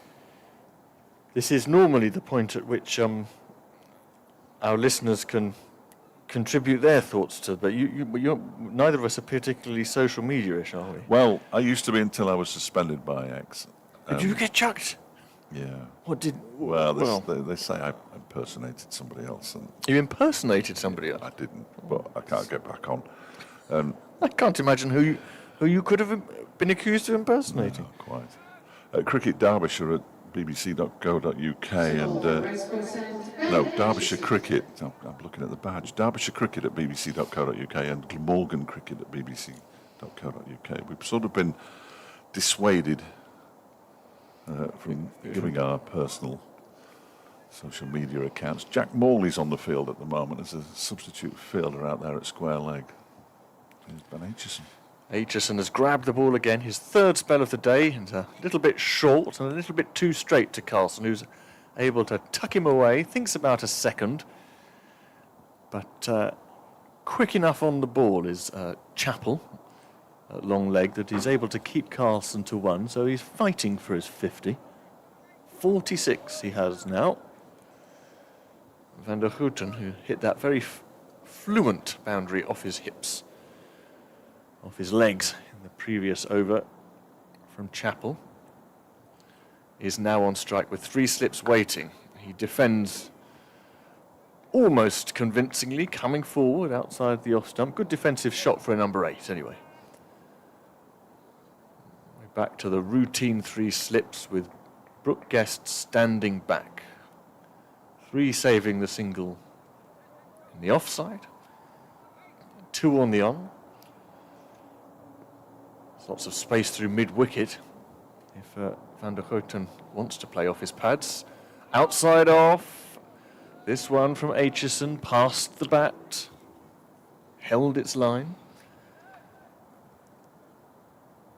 May have only 1 for 31 in his 12th over. Rees and Dahl both have a couple, but he's bowled really well. His first spell was the best. That got better as the overs went on, but in the end he had to have a rest. Here he is, Van der Hoogten, feathers outside off, just misses. Hands of the slip cordon go above the heads. There wasn't much discipline in that. This is good. He's The less discipline, the better. Aitchison is putting it in a very difficult spot. He's climbed a bit too. And Aitchison has been bowling. This next one is straighter, and Van der Hoogten is able to push it into the leg side. Where it's Jack Morley. fielded by Jack Morley. Yeah. Who's off? That's a terrific question. I'm glad you asked me. It's really good. Well, well, it's Dahl, I think. Yes, I think you're probably right. Scanning around, unless he's in the slip cordon, which No, she he's isn't. not. No, he's not. You're right. That's nudge. Morley was in the nets at lunchtime, going through his motions. Pointlessly. He was Aitchison, batting, I think. Aitchison is just pushed forward by Van der Hoogten, not very convincingly. Kame defends it, picks it up at mid-on. Oh, he was having a bowl. Oh, was he? Oh, that's good. He's keeping his fingers warm and having a bowl, Yeah. just in case the last pitch of the championship campaign ends up to be a dusty one. Where's that going to be? Canterbury. No, well, that's okay. Yeah. Possibility. Yeah. That's the end of a tidy over. I don't like being demeaning about his batting because he does. I think he's added a shot this season, but that makes it 2. Well, highest He score, scored 41.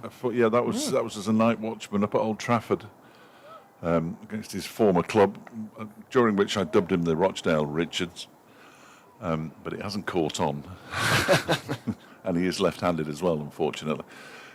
Here is Chappell into bowl to Carlson, who just dabs it into the offside, and there is Jack Morley, who bowled nicely at Lord's last week. He'd been having a difficult time of it. He took 6 for it in the first innings against Gloucestershire at Bristol back in June, and then appeared to be unable to land it properly after that. That was in the first innings, and in the second innings he went for a few, and he barely took a wicket, but he looked back to something like at Lord's, bowled nicely.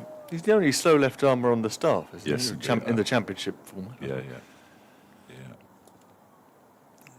Summit was captain of the T20 side, of course. This next one goes right through Kieran Carlson. That is a terrific delivery. I didn't hear a grunt, but it looked like a real effort ball from Zach Chappell, and that has beaten him as much for pace as anything else, although it did cut back at him. It got off the seam. If it has, that has gone miles. Watching the replay now, and It's like an off break. and it's missed leg stump. I think Carlson, that's pitched outside off and gone well down the leg side. Carlson was good man enough to smile about it. There was nothing he could do as it cut him in half. Here's Chappell again. And that one is pushed by Carlson to backward point, where Jack Morley again does the fielding. Listeners will be delighted to hear that I'm off in 3 balls' time. I haven't taken a wicket.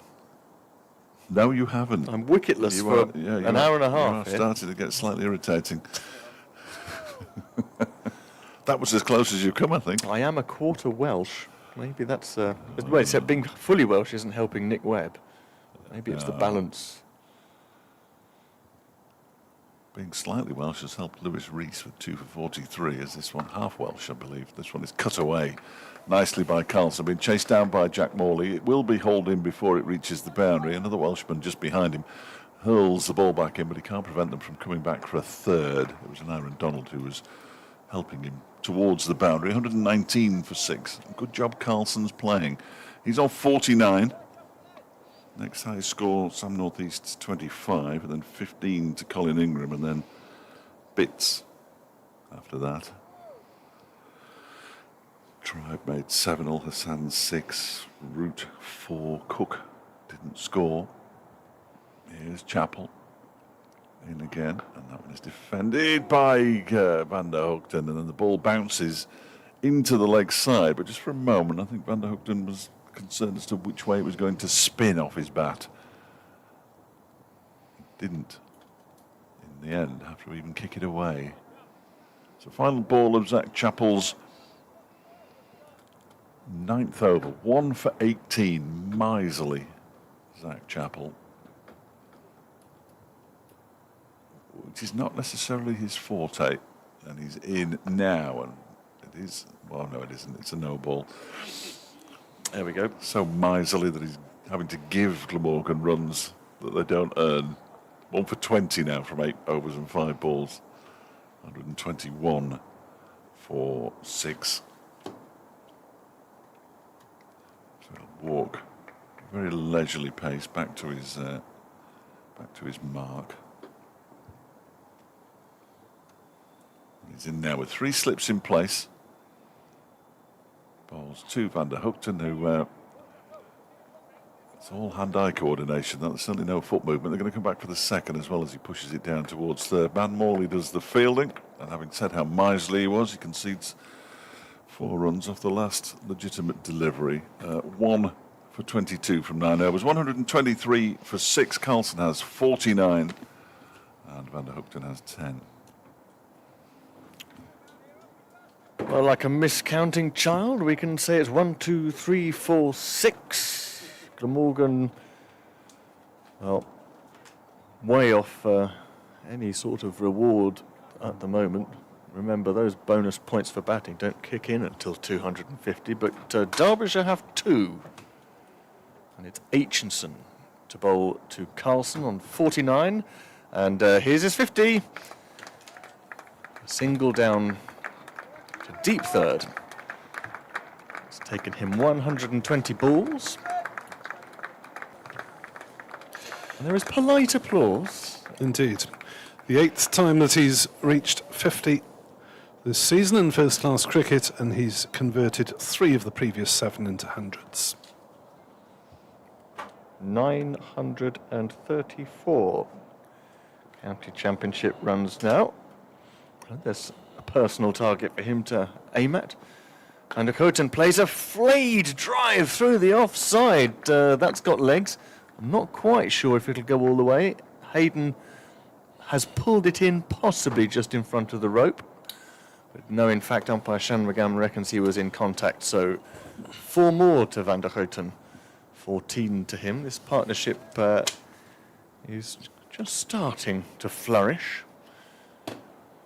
Carlson's been waiting a little while for a reliable partner to stick with him. Van der Houten is looking a bit more confident now. He faces Aitchison. I wonder if that ball just kept a shade low, just back of a length. Van der Houten jams the back down onto it. I'm not sure if anyone's going to look hugely confident with this surface providing the variations that it is doing. Yes, it's a slightly more to the bowler's side of a sporting pitch. Lively, shall we say. Full this time, and Van der Houten leans into a half drive. Once again, Hayden is in action. This time it goes straight to him at mid-off. Well, it's certainly one of Carlson's slower half-centuries of the season. It's had to be. Wickets have fallen around him. He's had to dig in. He faces Aitchison. Crouchily defends, opening his stance up. Yeah, it's something that Carlson, to be fair, has worked on this season. The question of digging in. Before he's been pretty much without exception an attacking batter. Do you think he'll move up to 3 next year? North East go? Will Sean Dixon do that? Aitchison bowls, draws the bat inside the line. Van der Houten outside the off stump. That's patience. That's what he should have done in the last over when he played and missed. End of the over. 128 for 6 Glamorgan. Carlson 50. Van der Houten 14. Good question. Does Zane continue to open? Does Dixon open? Drop Zane down? I suppose there's another option. Yes. Carlson at 3, Ingram at 4. Give Zane Difficult to know whether Dixon is likely to be a first-choice championship player. He's obviously been tearing up trees in the T20 this season for Somerset. I reckon at least in principle he will be, Nick, because possibly that's something he's asked for when signing for a new county. Should be. Chappell starting a new over to bowl to Carlson, who defends into the offside. Was there a race to sign Dixon? Other counties presumably were interested. You would have thought so, given his white ball prominence. But it's not really a like for... I mean, Sam North East has been very good in white ball cricket for Glamorgan, but he's hardly played any of it this summer. Didn't feature in the T20 Blast squad and only made 2 appearances in the One Day Cup, so he's been almost exclusively red ball. Chappell bowls and Carlson wristily turns this one down to third man. There is no third man, and this time it's got enough pace on the ball to send it over the ropes for his 5th boundary before Morley can give any sort of serious chase. 132 for 6. Niall O'Brien, with his agent's hat on, is finished selling Glamorgan players for next season, next door. Shall I tell them I had a recording device running all the time? Not on air. As Chappell is into bowl, and it's hit Carlson, I think, on the pad. It's bounced up over slip. Was there any bat involved? They've gone through for a single. No, it was a leg by. 133 for 6, Glamorgan. So that's got up on him a bit. Hit him up on the thigh pad. Ricochet up. All very strange. It's not a great batting wicket. Yes, Dixon, well, he won't have been... It's not a case of him having been tempted from Somerset on the promise of a regular championship spot, because he wasn't offered a contract extension at Somerset. As Chappell is in to bowl, and Van der Houten turns this one nicely through the leg side, and this one might run away to the pavilion. It does. And 4 more. Making hay, well, the sun isn't shining, but making hay while they can, Glamorgan. 18 to Van der Hoogten, 137 for 6. I think Eddie Byram has been a little unlucky not to get back in the first team in the championship this season. He played the first 3 games, averaged 29, got past 43 times. As Van der Hoogten is hit on the pad and it's collected by Guest, no run. Which, you know, it is not great form, but it's not this man must be dropped form. And it was more Tribe's excellent form that demanded that he was picked. Tribe in the second 11 at the start of the season. So they've stuck with Tribe and Ul Hassan since then. But Ul Hassan's average only just over 20. Hasn't really looked the part in recent weeks, I'm afraid. As Van der Hoogten defends up to mid-off, no run, but Ul Hassan has chipped in as a fourth seamer and given the side some balance. Now, perhaps you can help me out here, Nick. I've got Eddie Byram down as being out of contract at the end of this year, but I couldn't find news of him having signed an extension. No, I don't have any information on any extension. And Billy Root the same. That is the latest information that has been made public. Of course, it is sometimes the case that the contracts are signed, but not released to the media until some time later. So it was slightly undone by one of those last season. So are you saying we do know about Billy Root? No, I don't. No. Well, the general public doesn't, but he might know differently. Yeah.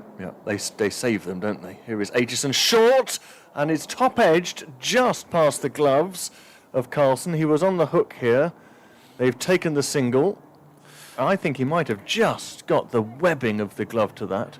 Yeah, that might be technically a drop chance, but that would be very harsh on Guest to describe it as such. But did look as though it was a bit of a push over the bar from Brooke Guest there. It ballooned up, so it wasn't so much that it went quickly, but it was out of reach, or just out of reach. Carlson to 55. Van der Hoogten is now on strike. Let's say he plays inside the line of that. Aitchison is certainly bowling that tempting line 5th stump, perhaps. 3 slips become 2 slips and a gully, or 1, 2 and 4? No. We were just... Martin Anderson was just having a chat. The fielder at point, I think, is Donald. Aitchison bowls shorter. Van der Hoogten plays it with very soft hands into the leg side.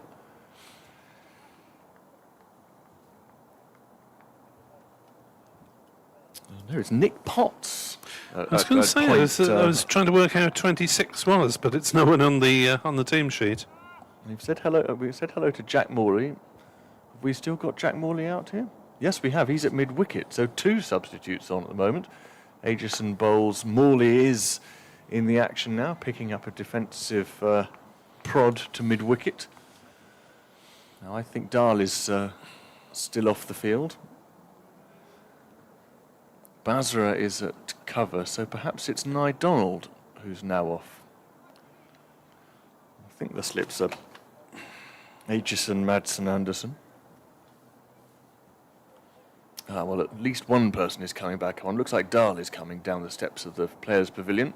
Outside off stump this time, Van der Hoogten. Again, almost tempted. What a great line this is from Aitchison, just waiting for the mistake. To be fair, Derbyshire have not given away many runs today, have they? They have kept the ball in that proverbial corridor of uncertainty and let the pitch do the work on occasion, let the batters make mistakes on occasion. It's the right, yes, that is absolutely the right approach on this pitch. You need to focus on your high arm action and your accuracy. This is bouncer. Van der Hoogten ducks underneath it. He was allowed 2 in that over, and he took both of them, as far as I can tell. 2 Derbyshire fielders now coming back onto the field, neither of them looking in any way ginger. seem both to be all right, and one of them is certainly Dahl. And, oh no, wait a minute, there's a switcheroo going on. Basra's going off. Maybe he's going to be given an opportunity to bowl. Putting his bowling boots on. Well, we've heard about his interesting variations. Basra and Potts are now making their way off the field. And I think Morley was moving towards the pavilion and only to be given the nod. Yeah, Donald has... Subold from the City End, Rory Hayden. Donald has come back on, so has Dahl. There's Basra off. The substitute is still Morley, and the remaining change for this passage of play is the young Quick is going to come on at your end, Nick.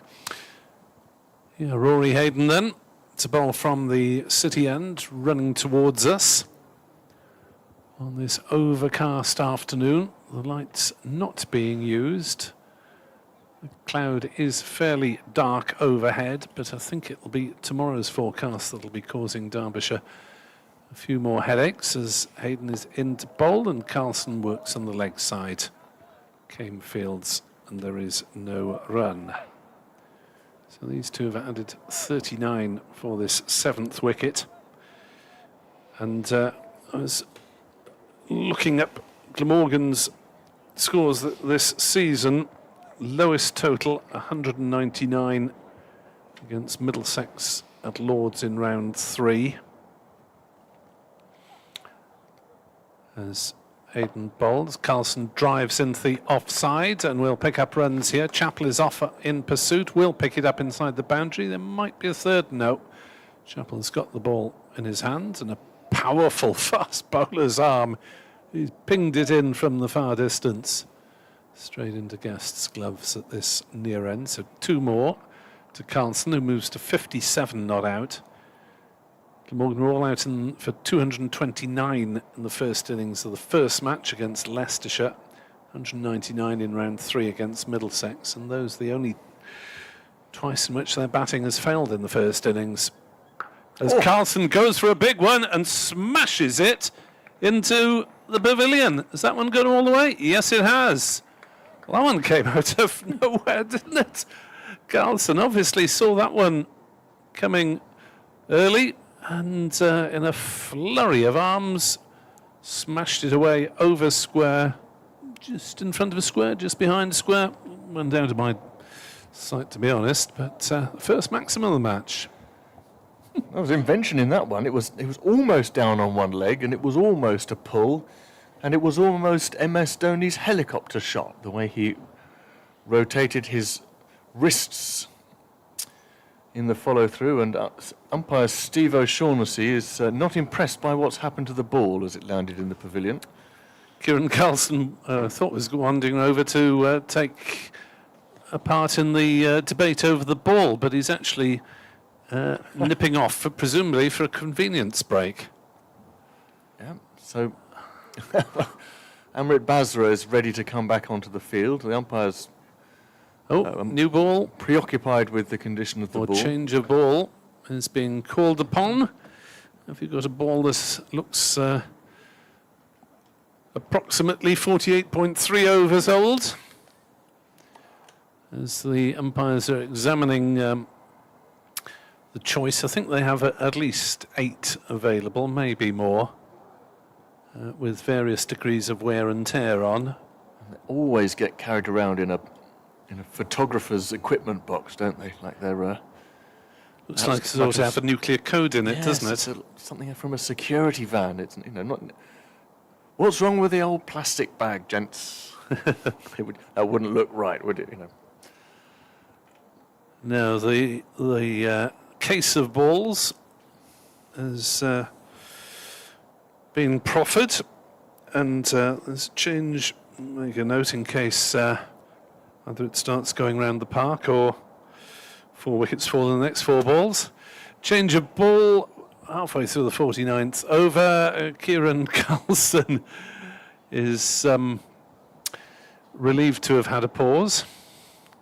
You would barely have known the amount of time it took the umpires to agree on a replacement ball. Everything they do is done very, very slowly and deliberately. Talked about Amit Basra being fairly luxuriant of growth. Kieran Carlson is going that way at the moment. He hasn't had a trim for a while by the look of it.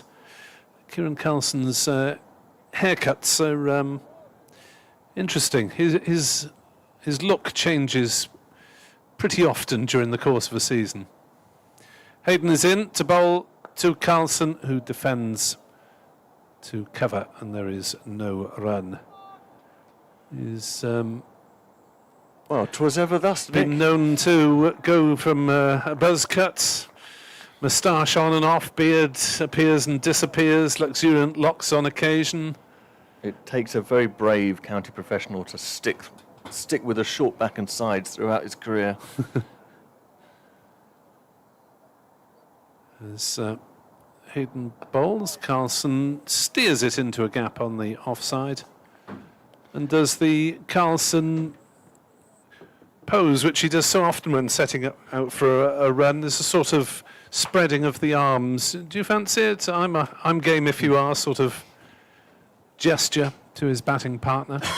147 for 6. As I think Kit had better stay on commentary all day, frankly, because it's the only way Glamorgan are going to survive until the close.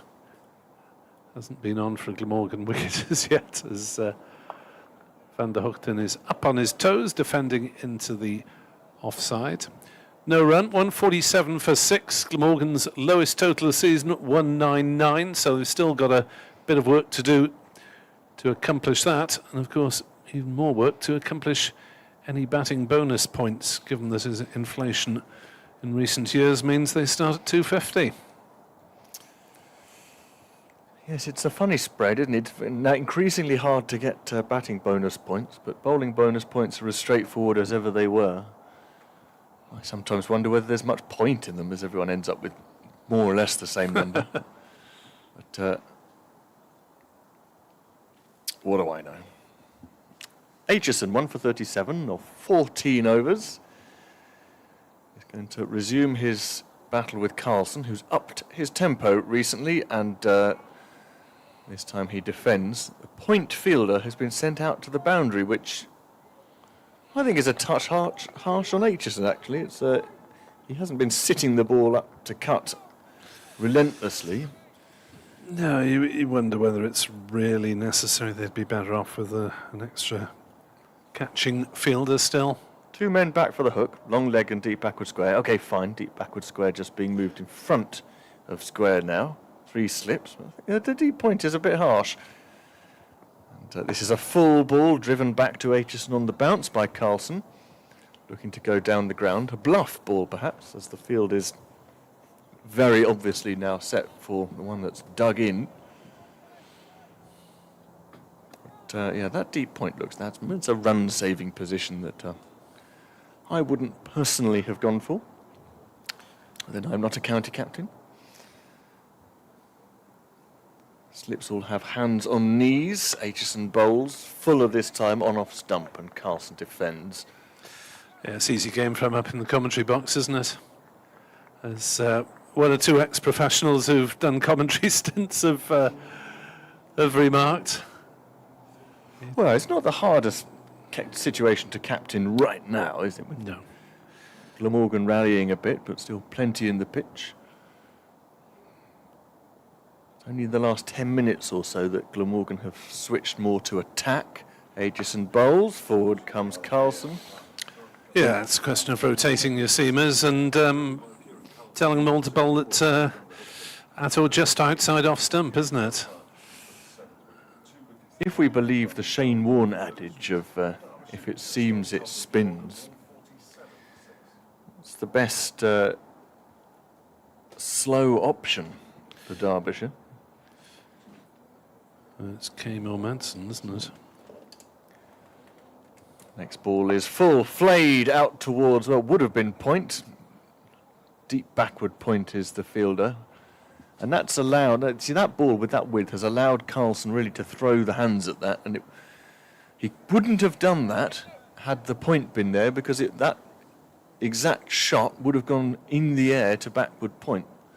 So I feel that like the single is just is available there. Carlson's taken it, 65 to him. No change at all in the field for Van der Houten for the last ball of the over, and he lets it go through to Guest. So, harmless enough. That was quite innocuous over from Aitchison. 148 for 6, Glamorgan. The partnership between these two is now 49. And I suppose it goes without saying the highest of the innings? I think it is. Yes, it was. Where did the third wicket go to? 44 was the third wicket partnership, which is not anything to write home about. But everything counts for Glamorgan as they try and defy Derbyshire this week and either keep their noses well ahead or even seal promotion. As Carlson works one on the leg side and gets a single. 149 for 6, and some of the crowd are paying attention because they applaud the 50 partnership before even it's announced. I might walk you around the division in between balls here. The game, Middlesex-Lancashire, the key one. Middlesex have had a little bit of extra batting. They've gone off for rain, 61 for 2. As Van der Houten defends back to the bowler, no run. So De Cares and Deploy have extended their third wicket partnership to 49. And in the games of less consequence, at least for these two teams, Northamptonshire 178 for 5 against Gloucestershire, and Leicestershire 260 for 4 against Kent, with Rishi Patel out for 114. As Van der Houten turns one on the leg side, will take a single. Yes, it's pretty much academic at the top. Leicestershire will seal promotion, surely, at some point in the next day or two. And the County Championship decider in Division 1, Nottinghamshire now have a lead of 100 over Surrey in the second innings with 4 wickets down. 42 for 4 in actual terms. Matt Fisher has 3 for 9. It's rushing through, isn't it, that game? As Carlson cuts and should get 4 runs here, a bit of width on offer from Hayden. It's being furiously chased. Oh, it's a brilliant piece of fielding from Anuj Dal, sliding to keep them down to 2. Managed just about to flap it back with one hand as he slid over the ropes, or a fraction before he slid over the ropes. It looked okay to me as a piece of fielding. And Carlson moves on to 68. As a burst of sunshine illuminates the county ground. And Hayden bowls to Carlson, who knocks it into a little gap on the offside. It's fielded by Madsen, but they go through for 1 run. 69 to Carlson, who started the game on 884 championship runs for the season. 153 for 6. As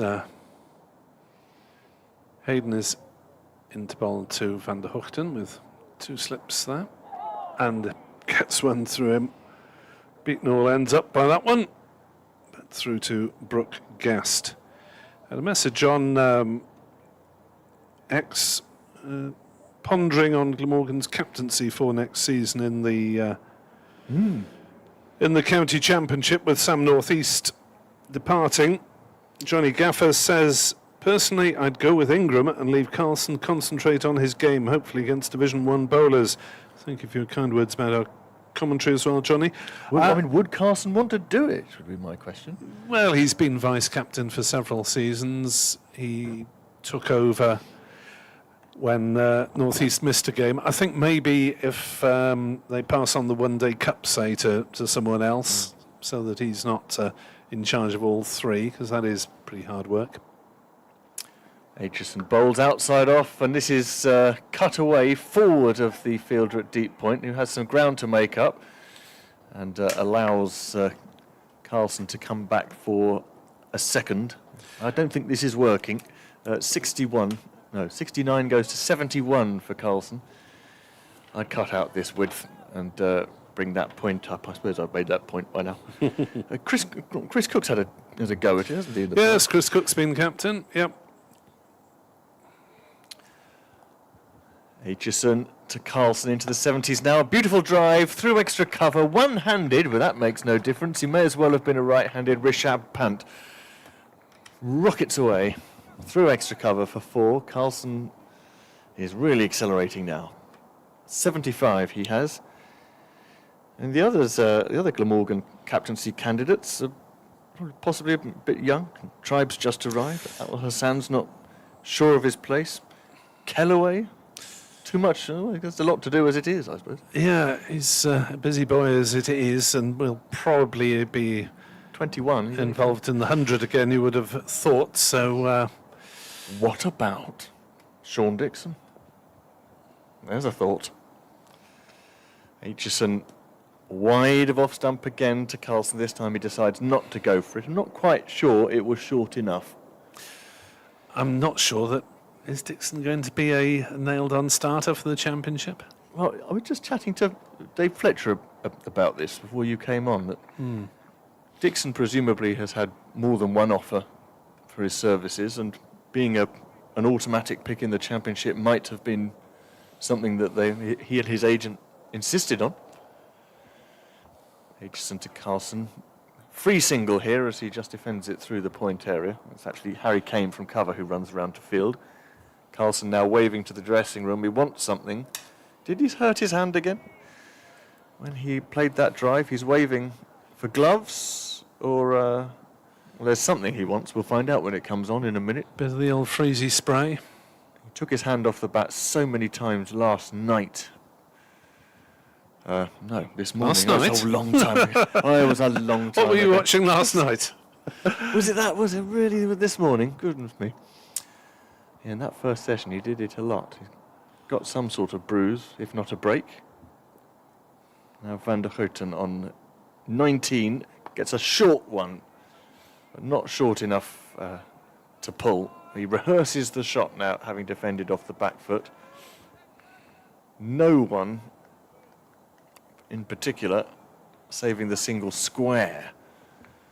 The only man on the onside saving the single is Rees at mid-on. 2 men back for the hook, and that's it for the leg side. Here's the last ball of the over. Van der Houten defends immaculately over his front pad. And Glamorgan at the end of the over have 160 for 6, representing a decent recovery. Stand now 61, Carlson 76, and Van der Houten 19. Thank you, Kit. Dave Fletcher is lurking, I suspect, with intent to try and get the home side some wickets. Kit has been doing a sterling job in keeping Glamorgan afloat during his commentary spells, and will return in the final session. 2 wickets apiece to Lewis Rees and Anuj Dal, 1 apiece to Ben Aitchison and to Zach Chappell. The 5 seamers out of the 7 option. 7 options have been used so far. As Kieran Carlson props his bat against his wicket without knocking the bails off, and recomposes himself. And Hayden is steaming in, and Carlson runs it down towards third man, but finds Madsen, who's stationed himself there for that very purpose in what is quite possibly the oldest cap on the county circuit. Yes, I think so. It's on the back shelf of his car, isn't it? It does appear to be not only faded but falling apart. Yes, it is. It is. He's been on for 2 hours. Kit hasn't taken a wicket. 2 spells. As Carlson pushes that one on the offside. No run. He needs to go. He needs to be on all the time. Yeah, 6 wickets have fallen, and none of them while Mr. Harris has been on air. These things entirely unconnected, of course, but Absolutely. we can play them up anyway. If you want to email us, glamorgancricket at bbc.co.uk, derbyshirecricket at bbc.co.uk. As Hayden bowls and Carlson goes for another big one. over square leg and has got 6 more. For the second time he's played that shot, he's very quickly down. On one knee almost, and whipping it away. Square leg fielder Basra might have thought he was in the game briefly, but he's actually hit that one behind square, I think, and moves on to 82, not out. Gives it a hit, doesn't he? It's a terrific shot. So if he has suffered damage to his hand, it certainly wasn't evident in that shot. No. It's, Taking a liking to Rory Hayden, whose 6.5 overs have cost him 32 runs. Can we have the real Rory Hayden back, please? Hayden bowls, and Carlson tries to flick it away somewhere on the offside, ends up on his knees bizarrely, and the ball goes through to Brooke Guest. Has Carlson decided that there is a ball with his name on it? Because that's the way he's playing, isn't it? He's playing a completely different game to everybody else, and he's going for his shots. And I mean, he may always play like this, I don't know. Well, certainly in the morning session, he blocked an awful lot more than usual. Hayden bowls, Carlson defends this one back to the bowler, and he's a shot maker by instinct. He has tried to add a more solid defensive part to his game this season, I think, and to be able to play the gritty, determined innings that he played this morning. But I suppose with the ball getting a bit older, a relatively inexperienced bowler on, that maybe now is the time to try and flourish a little as he turns the wrists on that, and will pick up a single out towards deep square. 167 for 6. They didn't really want him to pinch the strike, which is what he's done, disappointingly. But there we go. There's Richard Dawson, the Glamorgan coach, on his way round, doing the lap. I've got an email from Anthony from Hena, who's a regular contributor. Good to hear from you, Anthony. Can't think of who you might have been supposedly impersonating on X. Too young for Rob Halford from Judas Priest, surely. Thank you. Yeah, I think I am younger than Rob Halford. Talking of youth, am I wrong to feel Derbyshire are stronger now with the new blood than at the start of the season? I don't want to go off the deep end into the waves of optimism, but it's all looking rather acceptable. Yes, I assume you sent that before this partnership of 68 off 102, and I got it just before I went off air last time, Anthony. But I think you're right. I think it's the way forward. And Michael Heighton correcting us, and you're absolutely right to correct us, Michael. I would like to point out to you that contrary to what the tabloid media was saying, yesterday's wind was not a storm, and therefore not named Storm Amy. Here's Zach Chappell in a bowls to Carlson, who chops it into the ground in front of him. There's no run. I don't think we mentioned it as a storm. Well, we didn't do any on-air commentary, and I don't think I referred to it as a storm in my report. Yes, I was looking at Rob Halford. He's 74 years old. I knew he was older than me, because I used to watch him as a teenager when Judas Priest were at their peak. And he had a lot more hair than he's got now.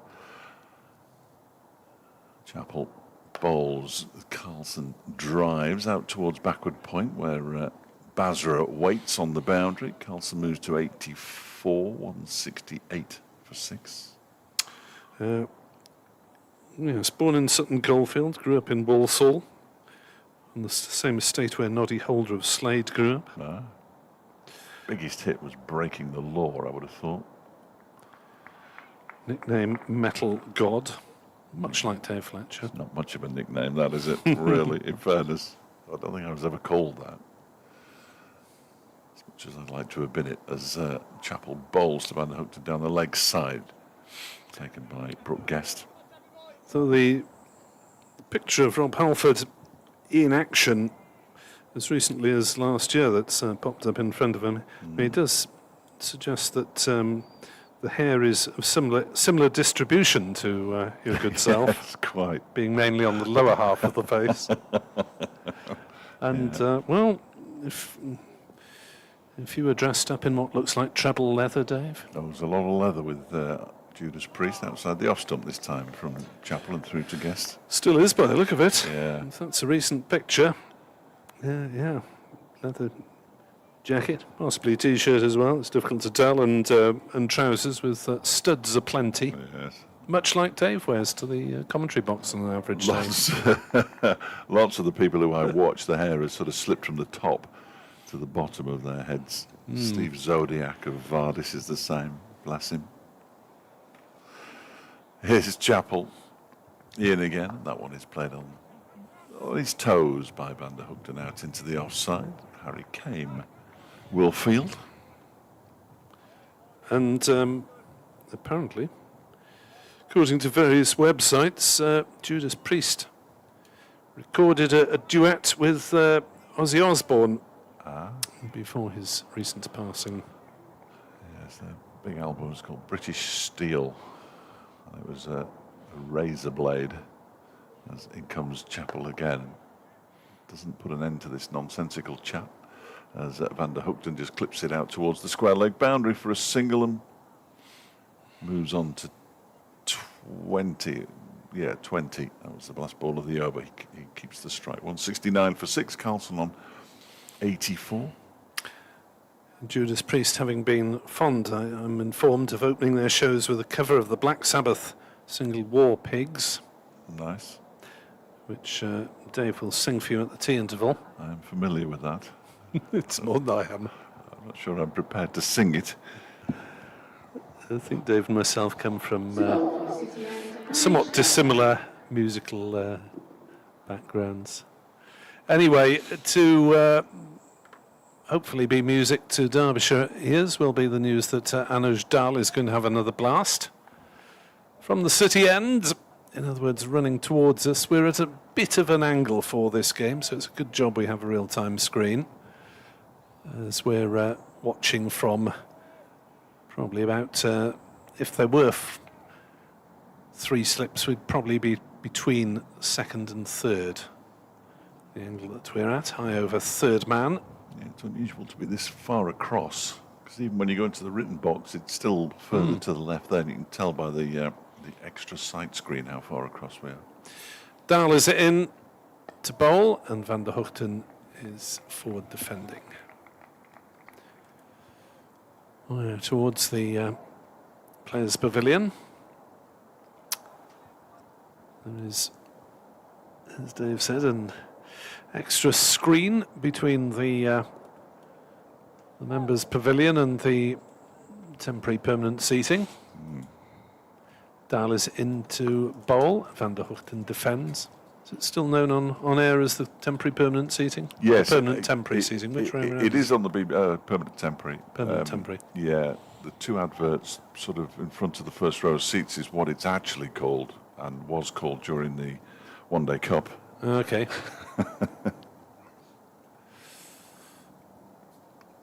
Lost the East Midlands demolition stand, unfortunately. As Van der Hoogten defends. Well, it hasn't been demolished, though. No, it's still there. Just It renamed. says different sponsors, so that's the covered stand now for BBC purposes. Yes. A security firm and a ticketing firm having taken them on. And the security firm have their offices on the top floor here. Oh, okay. That was the name of an airline last time I looked. Dahl bowls and Van der Hoogten defends, but that was possibly in the 1950s. I think there was something to do with British Airways, weren't they? Quite possibly. They're also an airline, of course. But it seems all right to say British Airways. I don't know why. Which is strange because they are no longer a British government institution and haven't been for some years. Nothing is.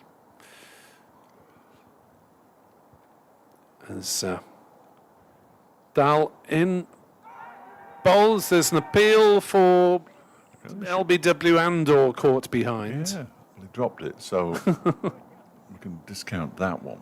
It's going down leg side, surely. The replay will tell us that was going miles down leg side. And See well, where it hit Van der Hoogten, who's a fairly tall character, Quite on high the up, thigh. yeah. Yes. Didn't have a lot going for it, as they say. 169 for 6. There's Dahl in to bowl. Van der Hoogten is forward. It's a nice, accurate over. And it is an over off which Glamorgan have not scored. 323. Did we decide whether T was 340 or 32 overs? 340, we were told, Okay. set in stone.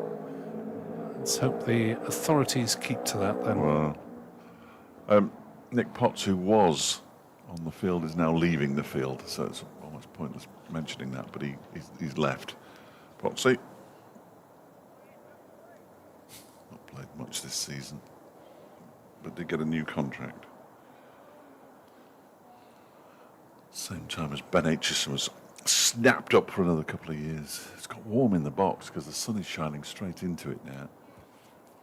And it is warming up here. I'm not sure it's warming up out there, judging by the number of coats on and that kind of thing on display. And Zach Chappell to continue from the racecourse end, bowling to Kieran Carlson, who's on 84. Remains on 84 as he clips that one up to mid-on, where it's fielded by Lewis Rees. When I went off, I just nipped into the stream room, where they have currently have a stream of that game at the Oval. Okay. Which is just moving on so quickly, ridiculously quickly. I can't work out who I want to lose more out of those two, unfortunately. Nottinghamshire 53 for 5 now as Chappell bowls a short delivery. Carlson bails out. That'll be one for the over. Signalled by Surrey Shanmugam. So they lead by 117 to Nottinghamshire. Well, yes. I mean, you've got your traditional Midlands rivalry against the fact that Surrey are probably the best team most of the time, so everyone supports whoever's playing them. You don't want to see the same team winning year after year after year, do you? I think it diminishes the sport, really. As this one is, almost a leading edge into the offside. Well, it was a leading edge. He was trying to turn it into the leg side, Carlson. It bounced a long way short of Anaghdal. Good delivery from Zach Chappell. Still a little bit there. 56th over. At Bristol, Northants are 192 for 6 against Gloucestershire. Gloucestershire started in 5th position and Northants in 7th. Neither technically out of contention for promotion. Chappell bowls, and that one is turned into the leg side by Carlson, fielded by Kame. Saif Zaib continuing his prolific season with 76. First to 1,000, wasn't he, in Div 2? I believe. Is 1192, I think, going into this match. So past 1250. Chappell bowls just guided into the ground and half stopped there by Martin Anderson at Gully, but they do walk through for a single. It was nicely fielded by Anderson, who's now looking at his right hand. Carlson moves to 85, 170 for 6. Just about time now that you'd bring a left arm spinner on, really. There isn't one playing today for Derbyshire, unfortunately. They've gone for an all-seam attack, and all of them bar Lewis Rees a right arm seam. As Chappell is in. Oh, what a terrific delivery that was, past Van der Hoogten's edge and through to the keeper. And that weary turn from Zach Chappell. The rocks from side to side as he walks when Madsen has a chat with him. That was a terrific delivery to finish the over. 170 for 6, 20 to Van der Hoogten and 85 to Kieran Carlson. Yeah, Van der Hoogten appeared to take his bat away from it at about the same time that it was hitting Guest's gloves. It was a terrific delivery. He'll tell you. I left that one. Chappell could be have the demeanour of a hard rock star, couldn't he? Yes, yes. Could imagine him on the mic. Self-proclaimed nickname would suggest otherwise. as Dahl begins a new over and Carlson defends the first ball, which is... I can't tell you. Ah, okay. I don't read it out. Okay. You're intriguing me. Is it in the Cricketers? Yes, it is. That's where myself and Richard Ray discovered it. Richard read it out, and we immediately were bombarded with messages because we'd never heard of this person. Oh, right. Well, his name would tend to give away his profession to some extent. What a job. As that is defended into the ground by Carlson, who picks it up rather While quickly. it was still moving. Yeah, you're not best advised to do that. No, I mean, Anish Dahl sort of put his hands up and smiled at him, but he was still moving when... yeah, if you've hit it, best to boot it away rather yeah, I than think pick so. it up. It's quite dangerous. Technically, he could have been given out there. Yeah, it would have been harsh, wouldn't it? But obstructing the field as it is now, rather than handled ball. Yes, I wonder why they Dunno. brought that change in. Dahl bowls, Carlson defends it or angles it down towards third man. Madsen half stops it at gully and there's no run. They probably hadn't tinkered with anything for a couple of days and thought, I know what, we'll just tinker with that, because they tinker with a lot of things all the time. Well, handled the ball is not really the same as obstructed the field, is it? No, it isn't. No, it isn't. Because there might not be any fielder involved anywhere near. Dahl keeping things tight. Oh, what's Carlson doing there? He's gone for a ramp shot. I think he's got bat on it as well, and it's hit Brooke Guest, because Anish Dahl stayed at the end of his mark with his hands on his head, and Wayne Madsen leapt in the air. It might be difficult to tell. Let's just slow this down, Matt, whether he did hit it or not. Thank you. I think he possibly did, you know. Yes, very theoretically a drop chance on 85, but extraordinary adventure Thank you, Matt. from Carlson as he plays that one conventionally on the leg side. I mean, Dahl's bowling pretty much wicket to wicket, isn't he? He's probably not the... Well, Carlson's got 85, so he's entitled to what he wants, but you wouldn't have thought it was an obvious bowler to take on or an obvious shot to play at all. Not at all. It's how Derbyshire are going to have to bat themselves, of course, at some point. Dahl in, bowls. Carlson knocks it away on the leg side for a single. I mean, maybe you can understand him taking on the less experienced Rory Hayden, who wasn't maybe quite so accurate as Dahl, but to suddenly go for that ramp shot, very odd indeed. Nice and aggressive. I don't mind that at all. 171 for 6. There might be a ball with your name on it, but he's certainly since lunch has been far more expansive in his shots. The shot on the yes, he was now, on somebody going to the toilet. 24. Not literally, they're going to where the toilet is. No idea where we're seeing that, but there we are. Oh dear, it's a gentleman in a bright orange jacket. Often they'll show a little picture of a dog or something. Zach Chappell intervals at Carlson, who pushes this one out into the offside. There's no run. Perhaps we ought to give them marks if they can find the Carlson family dog watching Yes, Carlson. there is a dog in the ground. I know Freddie doesn't appear to be on camera at the moment, but Freddie loves to pick out a dog in the crowd. So the Carlson dog is here. Find it. What sort of dog is it? A small one. A small dog, Freddie. That's your mission. Should you choose to accept it? As a short delivery from Chappell is signalled wide by Surrey's Shan McGam. I think that's a bit harsh, by the way. But anyway, so did Zach Chappell.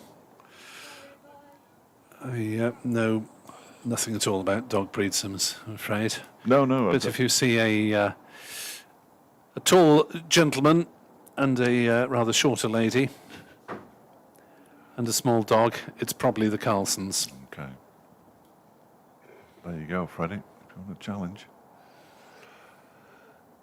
Chappell is in, and Carlson defends this one. The score's gone up to 173 for 6. Van der Hookton is not on strike, despite what it says on the screen, because I can clearly see him leaning on his bat at the non-striker's end. Come on, Jane, sort it out.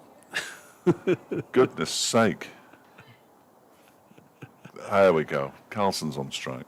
This is unique on the county circuit. A BBC commentator heckling the scorer. It does happen a lot, though, I'm afraid to say. I'm ashamed, really. Chappell bowls it short, and he does take it on. He pulls it in front of square, out towards an Aaron Donald, whose arm was good there, but isn't the strongest, I think it's fair to say, Nye Donald, his arm. And of course, his knees mean he doesn't do any sliding, doesn't play any football. Both knees have been rebuilt. It's like the bionic We have man. the technology. Yeah, it's like the bionic man. We can rebuild him. They have rebuilt him, thankfully. So he's provided a lot of entertainment for Derbyshire supporters. Not quite the $1 million man yet, but he's working his way towards it with Birmingham Phoenix as Chappell bowls, and it's pushed into the offside by Van der Hoogten. Straight to Anuj Dowell, who is fielding at extra cover. Yes, possibly the £1 million man. As Yes. the prices for winter contracts for South African T20 were given out, and Ace of Tribes got one, which sounded very impressive. It's about £8,000. 200,000 rand, which, I thought, oh, that's a... I mean, £8,000's very good for a month's work, but Life-changing it's not 200,000 rand. Yeah. Chappell bowls, it strikes the pad down on one knee. Zach Chappell, more in hope than expectation. It didn't look right, and it wasn't given out by umpire Shan McGowan, or it was given not out. He didn't do anything. So, yes, I saw that.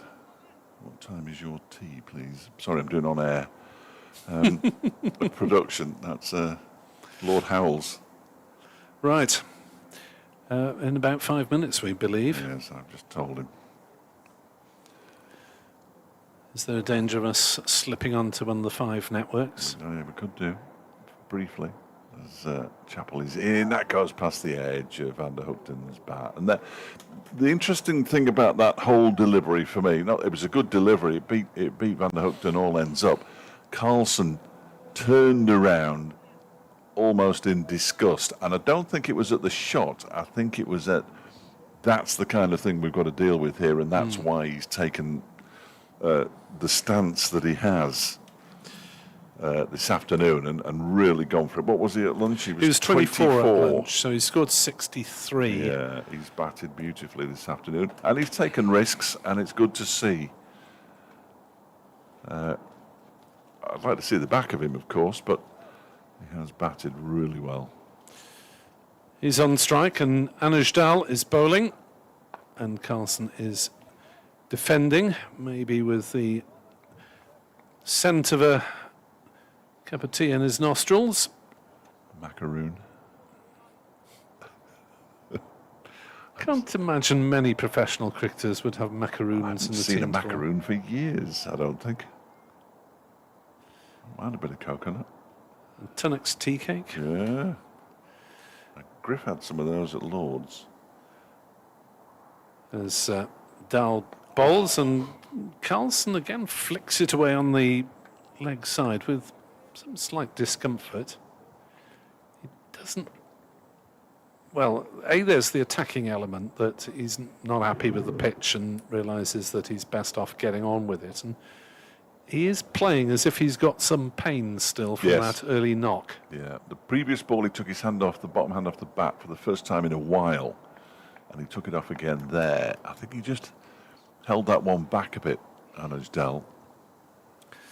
And maybe what we thought was a convenience break earlier was actually a quick pain-killing Yes, could have been. tablet injection, whatever. As Van der Hoogten stretches forward and defends on the offside. It was the quickest I've ever seen anybody leave the field. You were right, I heard you talking about it, and he thought he was going to speak to the umpires, and he just sprinted past them. That was the end of it. Probably saying, I'm going off, ump. As they Yes, changed back the in a ball. minute. Yes, take your time over the ball change. Van der Hoogten is averaging 20 this season, 20.4, and he has 20 to his credit at the moment. Go on, son, you've had your fun. As Dowell bowls and beats Van der Hoogten outside off stump, and I suspect that Van der Hoogten would rather be bowling on this pitch than batting on it. I don't think there's any doubt about that. But he's hung on nicely. Glamorgan lost 3 wickets in the morning session after being put in. They lost 3 relatively quickly after lunch in the 32nd, 35th and 37th over. We're now up to the 59th over, and this 7th wicket partnership is still hanging on as Dahl bowls and Van der Hoogten blocks it gently up to mid-on. No run. 3:38. Last ball scheduled of the over, so probably get another one in. Yeah. Unless Van der Hoogten can fiddle with his gloves and pads and etc. for He's doing a good job so an far. awful long time. Chris Drew emails, tell Fletch to come over to France where most bakeries have fresh macaroons. There. When I worked in Rouen, our office canteen used to make them on site. Yeah, I've been on the road to Rouen. As Van der Hoogten defends to mid-off. That was a Ramones album, wasn't it? Was it? Road to Ruin. Was it? Yeah, yeah. Thank you, Chris. Glad to know that you are following us from to the side of the water. Going to get one more over here. They did just look at their watches, the umpires. They're now in place, and it remains 3:59 at 3:39. 3:39 on the clock in the bottom right-hand corner of the big scoreboard. Oh, I feel those watching look as though they could do with a warm drink. And Zach Chappell to continue from the racecourse then. Bowls to Carlson, who tries to whip it away into the leg side. It thuds into his pad, and they pick up a leg by Glamorgan, moving on to 175. Brings Van der Hoogten back onto strike on 20 from 68 deliveries. Beautiful autumn sunshine now. It's beautiful behind the glass, certainly. T-shirt and shorts weather. Again, behind the glass. In comes Chappell again. Van der Hoogten goes onto his toes and pushes it out into the offside. Derbyshire will be hoping that what's happened at the beginning of the first 2 sessions happens at the beginning of the final session. They picked up wickets in the 5th and 6th overs, and then as Nick detailed a few moments ago, early in this afternoon session as well. So more of the same required, really, for Derbyshire to maintain their interest in second place in the second division. As Van der Hoogten thinks about cutting that one and then realises what time it is and lets it go through to Brooke Guest. So we haven't seen Martin Anderson. We rarely do. We haven't seen Amrit Basra, who I think bowled at Cheltenham on debut. If that was his debut, he certainly bowled at Cheltenham, but hasn't bowled much since either. As Chappell goes in, that's an immaculate defensive shot from Tim Van der Hoogten. And we have one ball. No, it's already been added. We have 2 balls to go until tea. 20-minute break, and then we shall have 36 overs in the final session, or as long as the light holds. At this time of the year, it tends to disappear rather quickly, although it was still relatively light. 6:30 last night. It was very windy. As Chappell bowls wide of the off stump, and Van der Hoogten has nothing to do with it. Bit of a waste of energy, really, that one. Amrit Basra bowled in the first and last of his 6 List A games. So 0 for 15 at Cheltenham, 1 for 32 against Essex here. yeah. And he took 1 for 26 in the last second 11 game that he played. He is more of a swashbuckling middle order batter, but with the ability to bowl.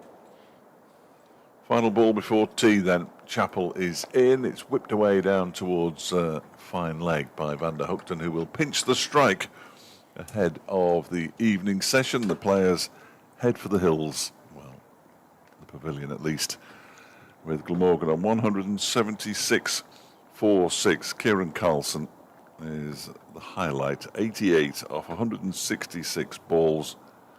Tim van der Hoogden, 21 off 73, and the current partnership is worth 77 at off 144 balls, so that's approximately a strike rate of 50. 36 overs will be bowled in the final session.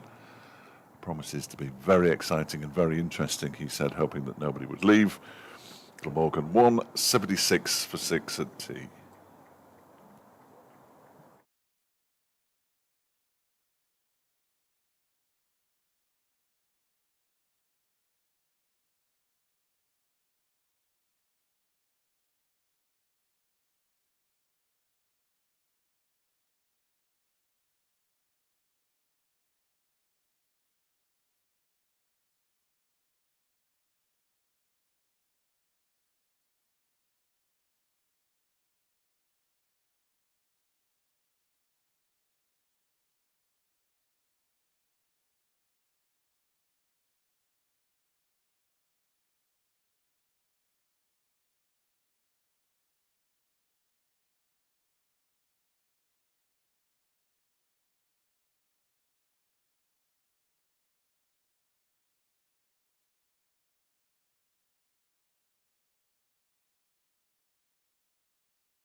Welcome back Please welcome back to the Central Co-op County Ground here in Derby, where the players are returning after tea. I've just got an update to do.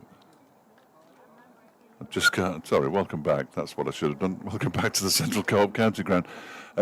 Players returning for the evening session. 176 for 6, Glamorgan. Here we go for the update before play starts. Players just returning after tea here. Pam with Glamorgan on 176 for 6. Kieran Carlson 88. Tim van der Hoogten 21. Batting really nicely. 77 so far they've put on for the 7th wicket. Derbyshire need to win this match, so therefore need to take the final 4 wickets quickly and get batting before the close of play. Glamorgan 176 for 6.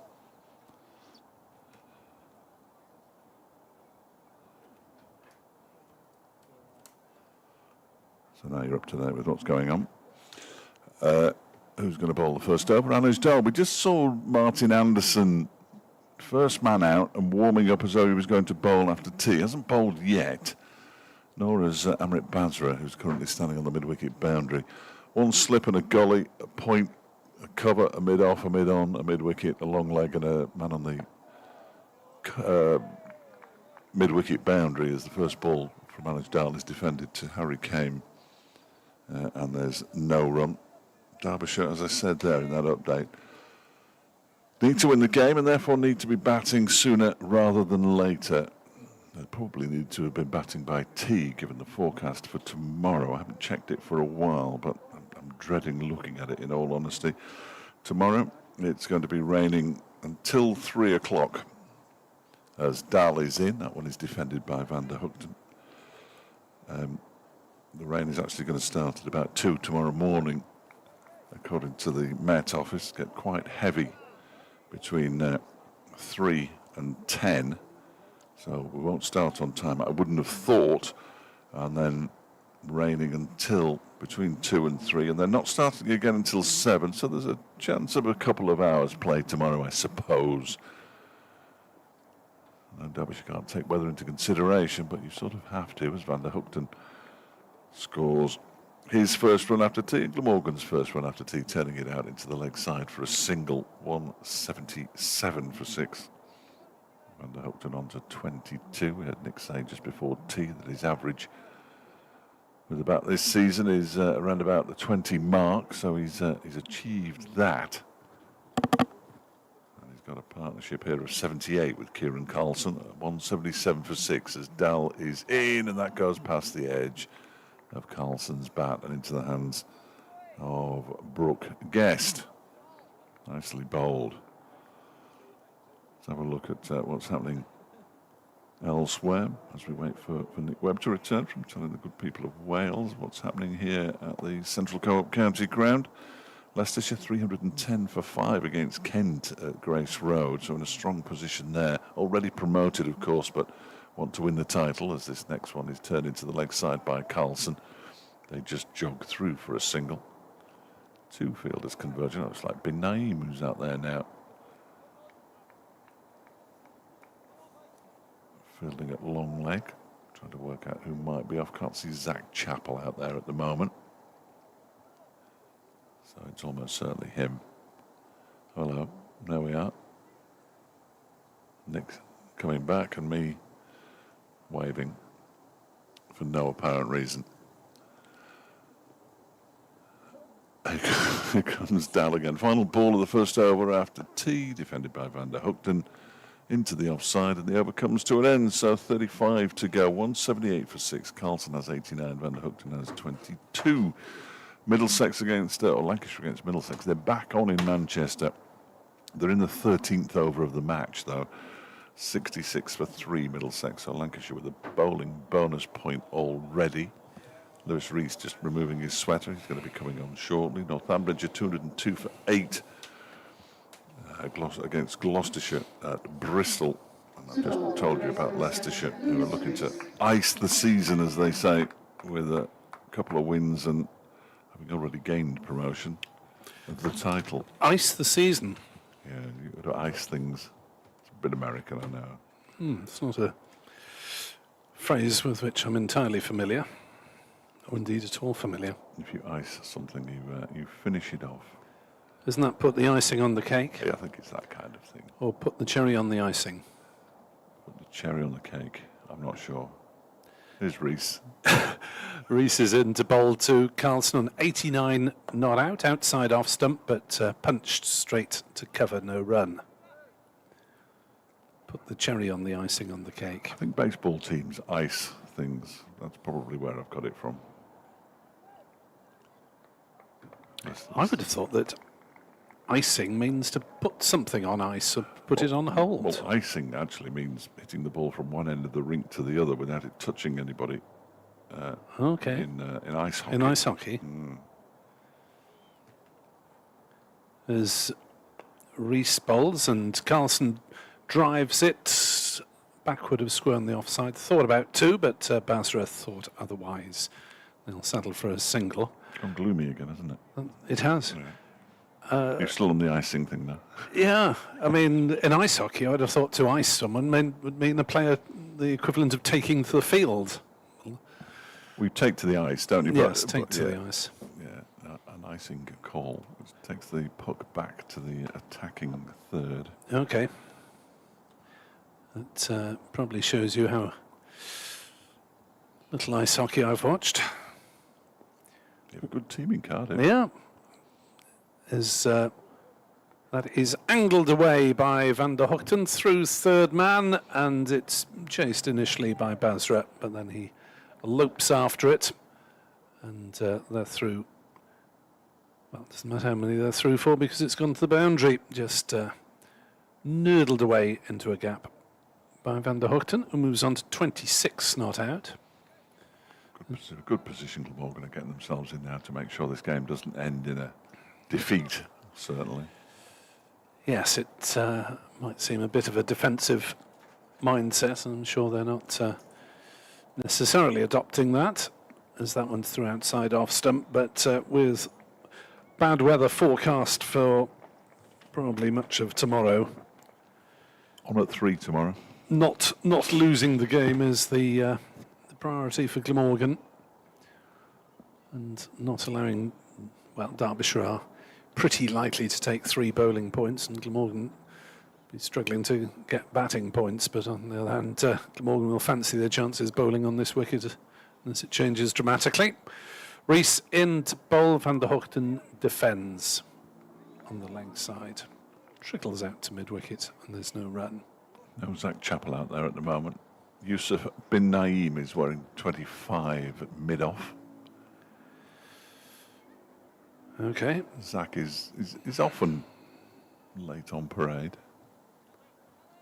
Enjoying his macaroons at tea, obviously. I would have thought so, yeah. Yeah, must have put an extra large consignment. Looks like he can put a few away. Reese in to bowl. Van der Hoogten defends, no run. If indeed athletes eat macaroons. Probably eat them all October, cricketers. But it doesn't matter. With those trays of doner meat. Hopefully. Safely negotiated the first 2 overs after tea. Without too much alarm. In fact, without any alarm, I would suggest. Got a charger in there. It seems to be working. It's got a huge crack in it. Looks like Nick Potts has just brought a drink on for somebody. Plenty of warm drinks being enjoyed in the crowd by the look of it. Flasks. You don't see flasks these days, do you? No, they're difficult to keep hygienic, aren't they, really? If you haven't used them for a while, they get all smelly and you chuck it out and look for another one. Dal in and bowls to Carlson. Again, 2 leg side-ish, and it's turned into to square leg by Carlson. Picks up another single, moves to 91 now. 184 for 6. Nick has had to go for the cap, and I'm not surprised. The sun is it is particularly bad at this time of year because it's so low. We shouldn't really complain because the sun is out, but we do struggle with it in the box. As Dal bowls, it's edged. There is only 1 slip. It's 4 runs to Van der Hoogten. He moves to 30. Would have been straight 2, second slip. But there isn't one. 188 for 6. Yeah, Van der Hoogten played a rather more controlled shot in that area in the previous over, but that was a genuine edge over which he had little control. But he's going nicely. Certainly is. Not in any way irritating,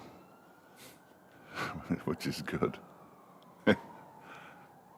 Dal bowls, that strikes the pad, I think, of Van der Hoogten and goes out towards backward square leg. Leg by is signalled by Steve O'Shaughnessy. 189 for 6 now. Even if Derbyshire do get to bat tonight, they won't get anywhere near Glamorgan's score. Well, if they do, it'd be quite exciting, but they won't. With 33 overs left. There's Dal bowls to Carlson, who pushes that into the onside. Hugh Griffiths from Bracken emails, looking at the forecast, it looks likely the rain will see Glamorgan promoted. Personally, I would love to see a well-deserved promotion on the pitch. Well, it will be, won't it? Well, I think the forecast's all right for Thursday, so if Glamorgan are promoted on Thursday, there will be some play in which to celebrate. Oh, good. Next deliveries. Again, leg stump. Turned into the leg side.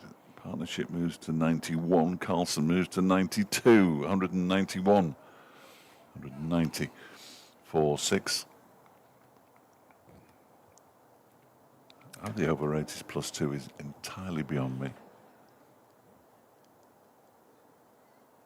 Because we've still got 33 overs to go. We should have had 32 to go after tea.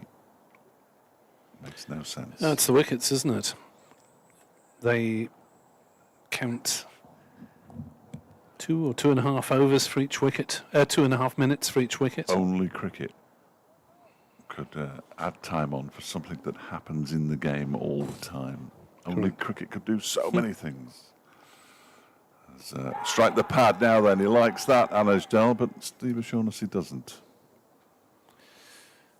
It was quite a long way forward and he wasn't standing where he's standing now. I'll let Nick explain why this isn't out. Just possibly outside the line of off-stump the contact, I think, and a shot being played. And the appeal died away rather too quickly. It did a bit, didn't it? It didn't carry on. 190 for 6 at the end of the over.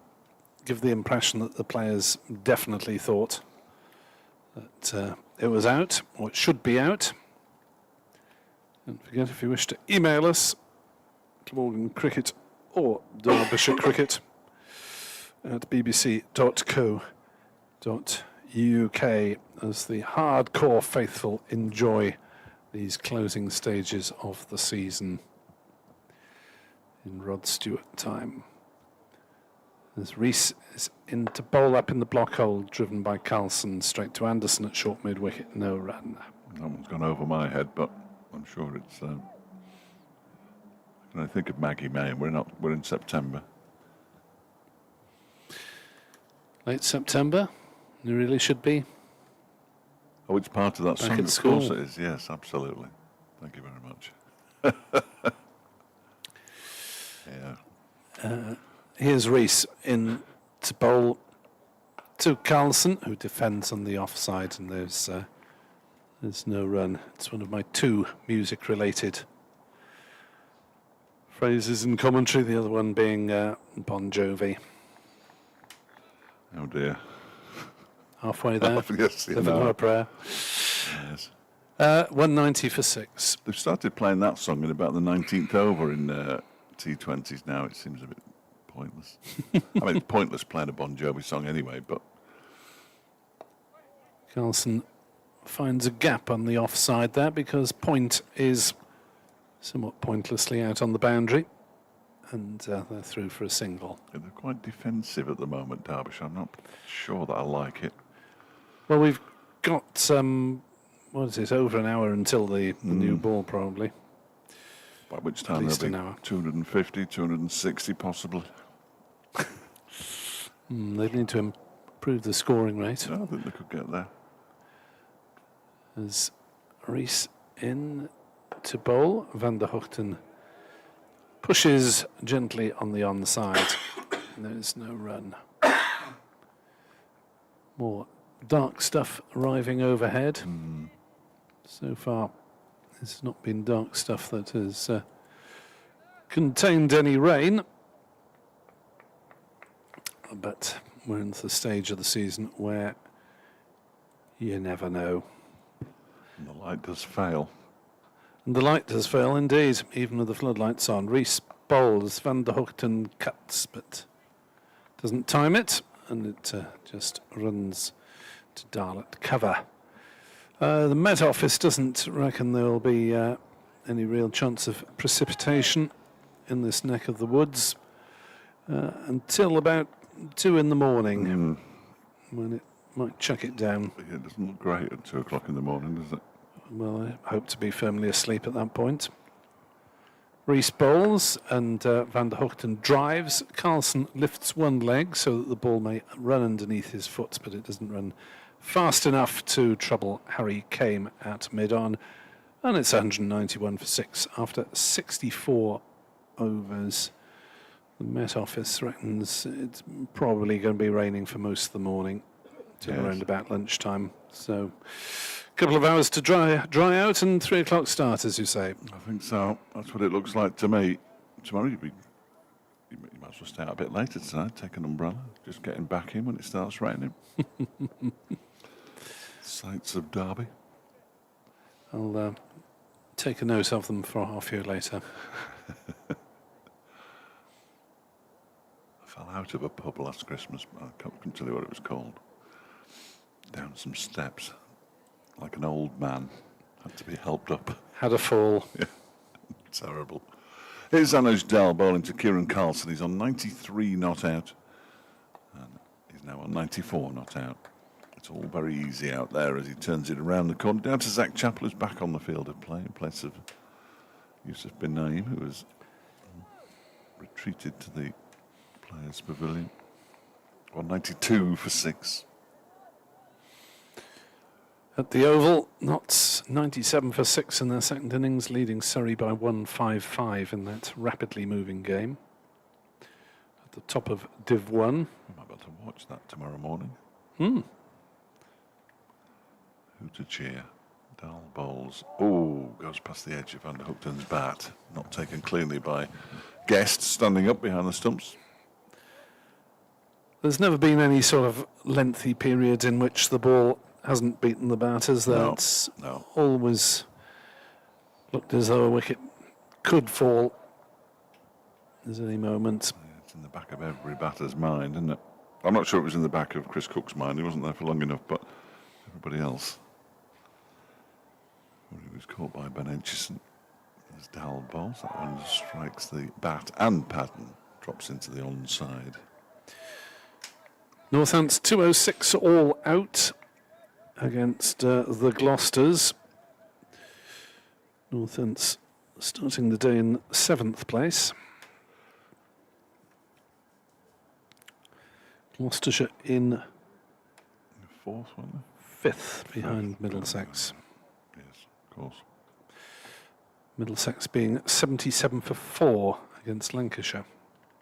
Dal bowls. Van der Hoogten turns it into the leg side for a single. So many balls have been turned into the leg side for a single. You'd think they'd either bowl on off stump or strengthen the leg side field to prevent the comfortable single from being taken, but they appear to be doing neither at the moment. And now Aaron Donald has gone all the way back, really, at backward point. In fact, he's still going back now. He's 10, 12 yards in from the boundary, but if he catches Carlson from there, it will be amazing. Oh, that's edged. Oh, what a catch that is. Left-handed, down to his left-hand side by Ben Aitchison. That is a stunning, stunning catch from Aitchison. And Carlson misses out on a century. He goes for 94 And Glamorgan are 193 for 7. Yeah, just when we thought there was little danger being posed by the Derbyshire attack, Dahl finds the edge, picks up his 3rd wicket, and an excellent grab by Aitchison low down at slip to break that partnership of 94, which has just about got Glamorgan some sort of respectability, but should, from the Derbyshire point of view, mean that they are facing unattainable scorers. Andy Gorvin comes in at 9. 6 fours, 2 sixes. Those 2 sixes were pretty spectacular for Kieran Carlson. But that, looking on the replay, that is a fantastic catch. Low down to his left out slip. Keeper's standing up, which of course complicates things for the slipper. Wow. And he enjoyed the celebrations. Wayne Madsen is delighted. He still believes. Somebody does. Leicestershire certainly believe they can win the division. 331 for 5 against Kent. A century from Rishi Patel, a half century from Lewis Hill. And everyone's chipped in a few runs for the Foxes there. Just enjoy this one. Derbyshire supporters, as an example of slip fielding, taken low down to his left by Aitchison. That's as good as catch as you're going to see, quite frankly. Andy Gorvin will have a couple of slips in the gully. He'll have 3 slips. Playing only his 7th match of the season, even though he's got 20 wickets at 22. He's a medium pace bowler, and it's judged that some wickets don't suit him. Here is with the bat as he's beaten outside off stump first ball with a ball that gets up and is taken by Guest chest high. So the breakthrough finally comes for Derbyshire. Carlson misses out on 100, but he is pretty close to 1,000 first-class runs. He's on 978, I believe. May get another chance. We'll get another chance next week, but didn't get another chance there. They may get another chance in this game. Derbyshire have to get Glamorgan back in somehow. I think scored 400 runs of their own. I can't quite see how they're going to do that, but we understand the principle of it. Gorvin's got 1 half century to his credit. He's averaging 28 with a few not outs along the way. As Rees bowls and Van der Hoogten defends on the onside. And you wonder whether Glamorgan will just settle for crease occupation as long as possible this evening. 30 overs remain. They don't want to give Derbyshire the chance to knock up 100 or so. Well, they don't have a good many time, do they? No. That would be the wrong way to go about it. Rees round the wicket bowls. Van der Hoogten drives up to Donald at mid-off. No run. Whatever the cricket equivalent is of parking the bus. Blocking the heck out of it. Yeah. Although that could be, on this pitch, that could be dangerous. It could be. You know, almost better trying to accumulate another 50 or 60 runs rather than just staying there. Van der Hoogten, who can strike a long ball on occasion, but isn't looking to do so there, or indeed very frequently in this innings at all. 31 off 93 deliveries.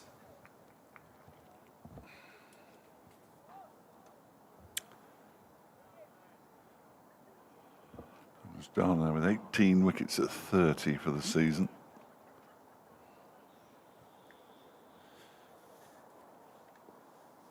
Best of 4 for 43 he has. Rees in bowls. Van der Hoogten leaves low outside off stump, and there is no run. He's got 3 for 26 so far in this innings. Some of the computer systems appear to be a little bit behind, but not, of course, the excellent scoreboard operated by the much maligned Derbyshire scorer next door. She's only maligned. Reese bowls, Van der Hoogten drives. And it's fielded by Zach Chappell at mid-off, no run. Bless her. When the scoreboard freezes is usually when I get at my most irate. Well, it's clearly not Jane's fault. There's a bit of a reset going on, and the operator have run the computer systems along the corridor, probably. As Reese bowls, Van der Hoogten drives, again doesn't time it. Kame fields fairly comfortably. They've managed to dispatch Carlson back to the pavilion, but they have him having scored 93, and Van der Hoogten on 32 not out. Which, according to all the systems here, he made 94 and Van der Hoogten's got 31. I've got him as 94. Anders Dahl, the destroyer-in-chief. Well, he's got 3 wickets. 2 for Lewis Rees, 1 each for Ben Aitchison and Zach Chappell. Aitchison's taken a couple of really good slip catches as well. And Dahl is in to bowl to Gorvin, who just guides that into the gully region where it's fielded by Anderson. And there's no run. The crowd largely sticking with it here. Obviously, if you're in a hotel in Derby, you might as well stick with it. If you have tea to go home to, who knows, you might want to do that. Oh, somebody's put the light on. Why have you put the light on? No, turn the light off. We can see it everywhere. Thank you very much. Here comes Dell and bowls. Oof, goes past the edge of Gorvin's bat. Is it you or me? Who's going to make way? Oh, I'll make way. I'll come back after me 5 o'clock, if you don't mind. No problem. I'm probably need to be off the final few overs of the day. Yeah. As will I. We might just leave that for Kit. Kit can talk us through to the close. Get down the road. Dal bowls and Corbin, I don't, defends. I may be on at the start of the sports show at just gone 6 o'clock, but we can play on until 6:30. Well, we will. What we got now? 29 overs. Past 6 o'clock, isn't it? Oh, we're well past 6 o'clock. Yeah.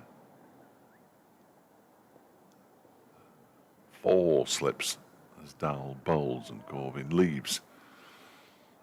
Allows the ball to go through to the standing up guest.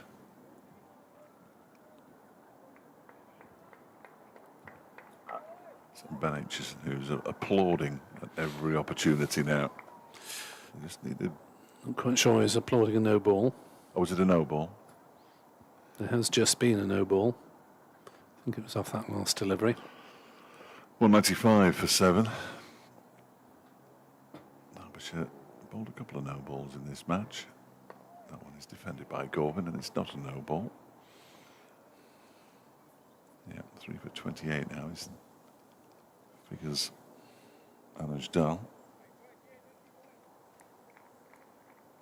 Rory Hayden's been the disappointment for me today. I know it's only his second game and he is still only 22 years of age, but he clearly hasn't bowled as well as he did at Lord's on debut. I can't even see where there he is at mid-off. That one's left alone by Gorvin outside the off stump. The wind is starting to drop. The Glamorgan flag is limp, although the Falcons flag is still blowing a bit, but nowhere near as much as yesterday. It was out at right angles yesterday. It was incredible. I think you took a couple of photographs of it. You braved the elements. I did. Weighted myself down. I walked from the back of this building to the car. Well, we'll be walking to the pavilion to do interviews tonight. Yes. Yes. As Dal comes in and bowls and Gorvin drives, Dal gets his hand to it and takes all the pace out of it. And the over comes to an end, so we've got 29 left today. 195 for 7, Glamorgan. Gorvin yet to get off the mark. And Hookton is on 31. Derbyshire need these final 3 wickets as quickly as possible, he said, stating the bleeding obvious. But then, that's what I've done for the last 60 years, and it stood me in pretty good stead. I was going to say career, but it's more of a job than a career, I always think. As Lewis Rees will continue his county cricketing career by attempting to add to his figures of 2 for 49 off 16 overs. Left arm around, bowling to Van der Hoogten, who looks to turn on the leg side, is hit on the pad. There's a gentle inquiry from Brookgast, but not a serious one, as the ball trickles down to fine leg for a single. 196 for 7. So Glamorgan struggling really to get any batting bonus points, but after being 99 for 6 in the 37th over, at least they've taken another 30 overs out of the game since then. As that is defended on the offside by Gorvin, no run. And, well, Glamorgan haven't particularly played defensively at any point this season, but you get to this time of the season with poor weather around and with Derbyshire needing to win the game, and the Glamorgan approach really has to be that Derbyshire don't win the game. As Rees bowls, and that's a rare attacking shot from Andy Gorvin, which will get him off the mark with a couple of runs out into the covers. It's picked up by Basra in front of the players' pavilion, and Glamorgan tick along to 198 for 7. Rees going at pretty much 3 and over, claimed the wickets of Asa Tribe first up in the 5th over of the day, and then bowling Colin Ingram just after lunch as Gorvin drives slightly uppishly towards mid-on, but Rees is nowhere near it in his follow-through, and it's pitched well before Harry came at mid-on. Seems to be a dark cloud on the verge of arriving permanently this afternoon, but the lights remain off as Rees will switch to over the wicket. 2 slips and a gully. Keeper standing back. Gorvin comes down the wicket and then plays a defensive prod when he gets there, angling the ball down into the gully. And there is no run. Gorvin quite happy to just hang around. 1 scoring shot so far in the 12 balls that he's faced. And the 12 overs after this one, if Derbyshire can't bowl Glamorgan out before then, they will have the option of a new ball as Rees is in to bowl and Gorvin leaves it through outside off stump. 198 for 7, and quite a lot of the fizz has gone out of the game after the departure of Kieran Carlson. Yes, it has. That was we had some jeopardy there, didn't we? Was Carlson going to get to his century? Now we know the answer is no. We've just entered a kind of a no man's land in terms of the competition. Derbyshire will feel that given tomorrow looks like a total write-off, weather-wise. Well, Mr. Fletcher assures me they're playing at 3 o'clock tomorrow. He above above all else, seems to have concluded that the game is unwinnable for Derbyshire now. It's a funny game. You never know what happened. Things do happen. Dahl is to continue, bowling towards us, and he bowls on leg stump. Van der Guchten just walks across and plays it to mid-wicket, where Basra picks up. Yeah, we did have a very tedious couple of hours on the final afternoon at Northampton. By mid-afternoon, it was obvious that Glamorgan were A, safe, and B, not going to declare. Glamorgan will be very happy just existing out there at the moment. Dahl has whistled one past Van der Guchten's outside edge. He went for the full-blooded off-drive. If he gets it very straight back past the bowler, he'll have his 4, because the mid-off fielder, judging by the stains on his legs, is Rory Hayden, who hasn't changed his trousers in either of the intervals and has been sprawling around the field. He's quite wide. Dahl bowls, and Van der Guchten is beaten outside the off stump and almost walked out of his ground. As Guest collected, he just held the ball behind the wicket, waiting for the overbalance, but it didn't come. It's been a feature of every spell from Dahl so far today, which is the beating the bat. Guest has been standing up to him, I think, all the time. Aitchison still in a very conventional first slip position to a fast medium bowler. Dahl bowls, and this is a flick off the pads. 1 run for Van der Guchten as Zach Chappell at long leg throws in. And Guest gathers the return carelessly with one hand over his shoulder. He's just he's in the wicketkeeper zone at the moment. He's well focused and is taking the ball really well. It's coming through at a more than medium.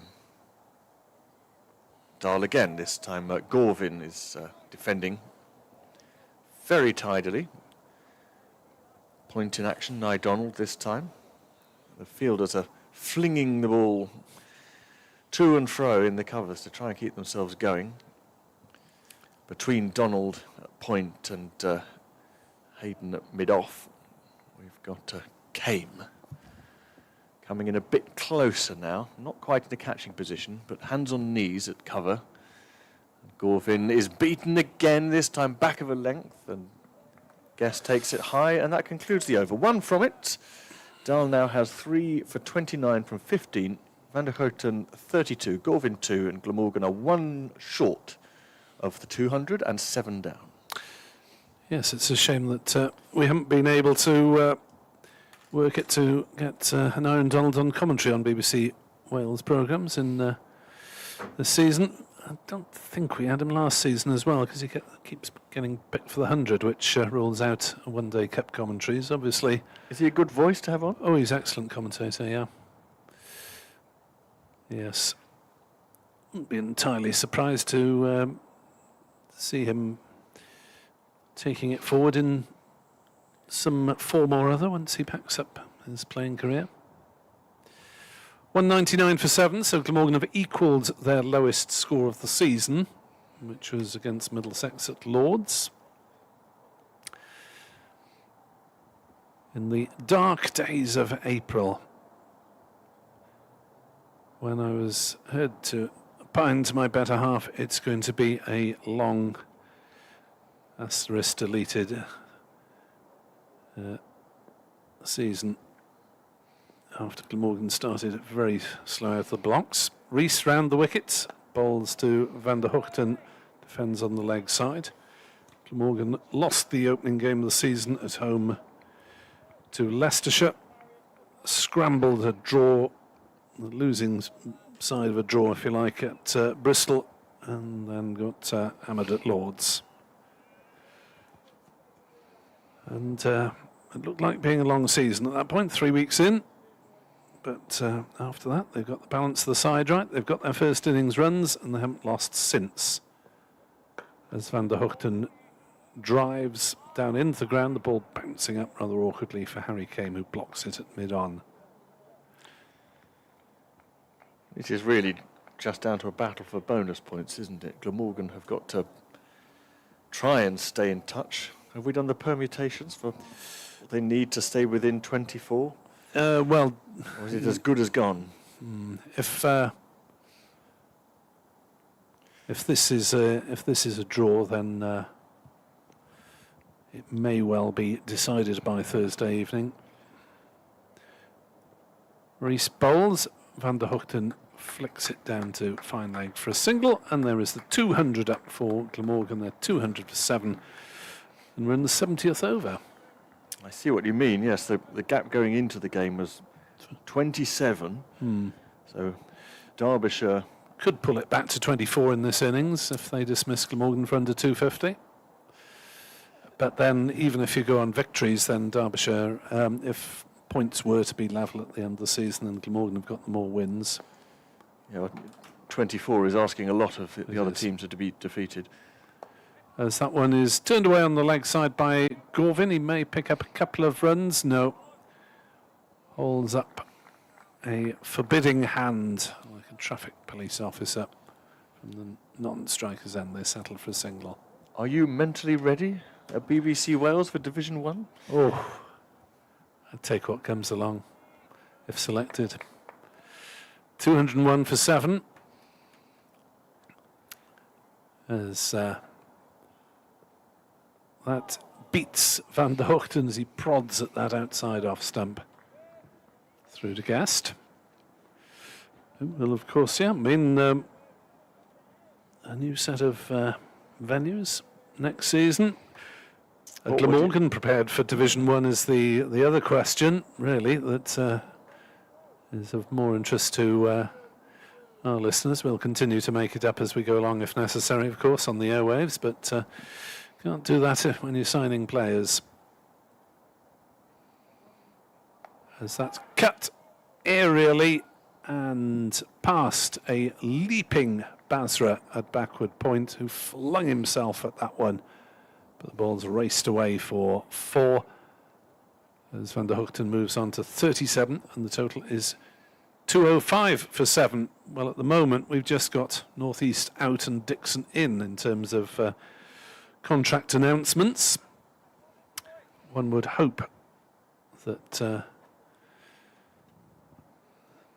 strenuous efforts are being made to strengthen the seam bowling department, which is Morgan's least strong area. Do you think Fernando might be coming back? Would you want to sign him again? Difficult to tell. He's looked very lively indeed and played his part in some triumphs. Here is Dahl, defended by Gorvin. There's one international team. He has looked innocuous on occasion. There's one international team, Nick, who have no international fixtures, nothing in the schedule for the whole of the English summer next year. South Africa. So if you're looking for a season-long signing, that would be the obvious place to go. Mind you, a good deal of the promising South Africans will be plying their trade around the T20 circuit. Dahl bowls outside off, and Gorvin punches very competently out to wideish mid-off, where Hayden picks up. South Africa don't play many tests these days, but you're saying they have no white ball stuff in the schedule at all? Nothing, no internationals. Of course, if you want the people you'd be most excited about picking up, if you could, Rickleton, Stubbs, Pretorius, so on and so on, they may very well all be playing IPL, Major League Cricket, stint in the 100 perhaps. Dahl bowls and Gorvin defends again. No chance you're going to get Hagiso Rabada, I shouldn't think.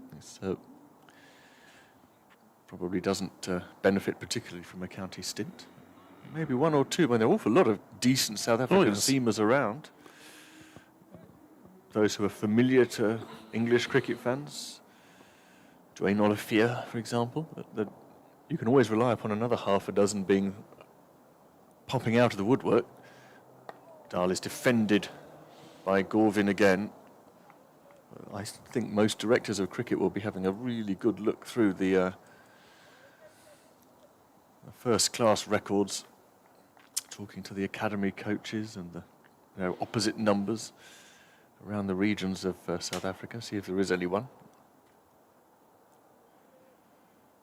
Or, of course, you could do the Hampshire thing and just bring in player for, as they have with Washington Sundar this week and next, and that's just 2 games, that's enough. Left alone, outside off. That's really well judged by Gorvin. He left that on length as much as anything else. He picked up early enough that he didn't have to play because the ball was short.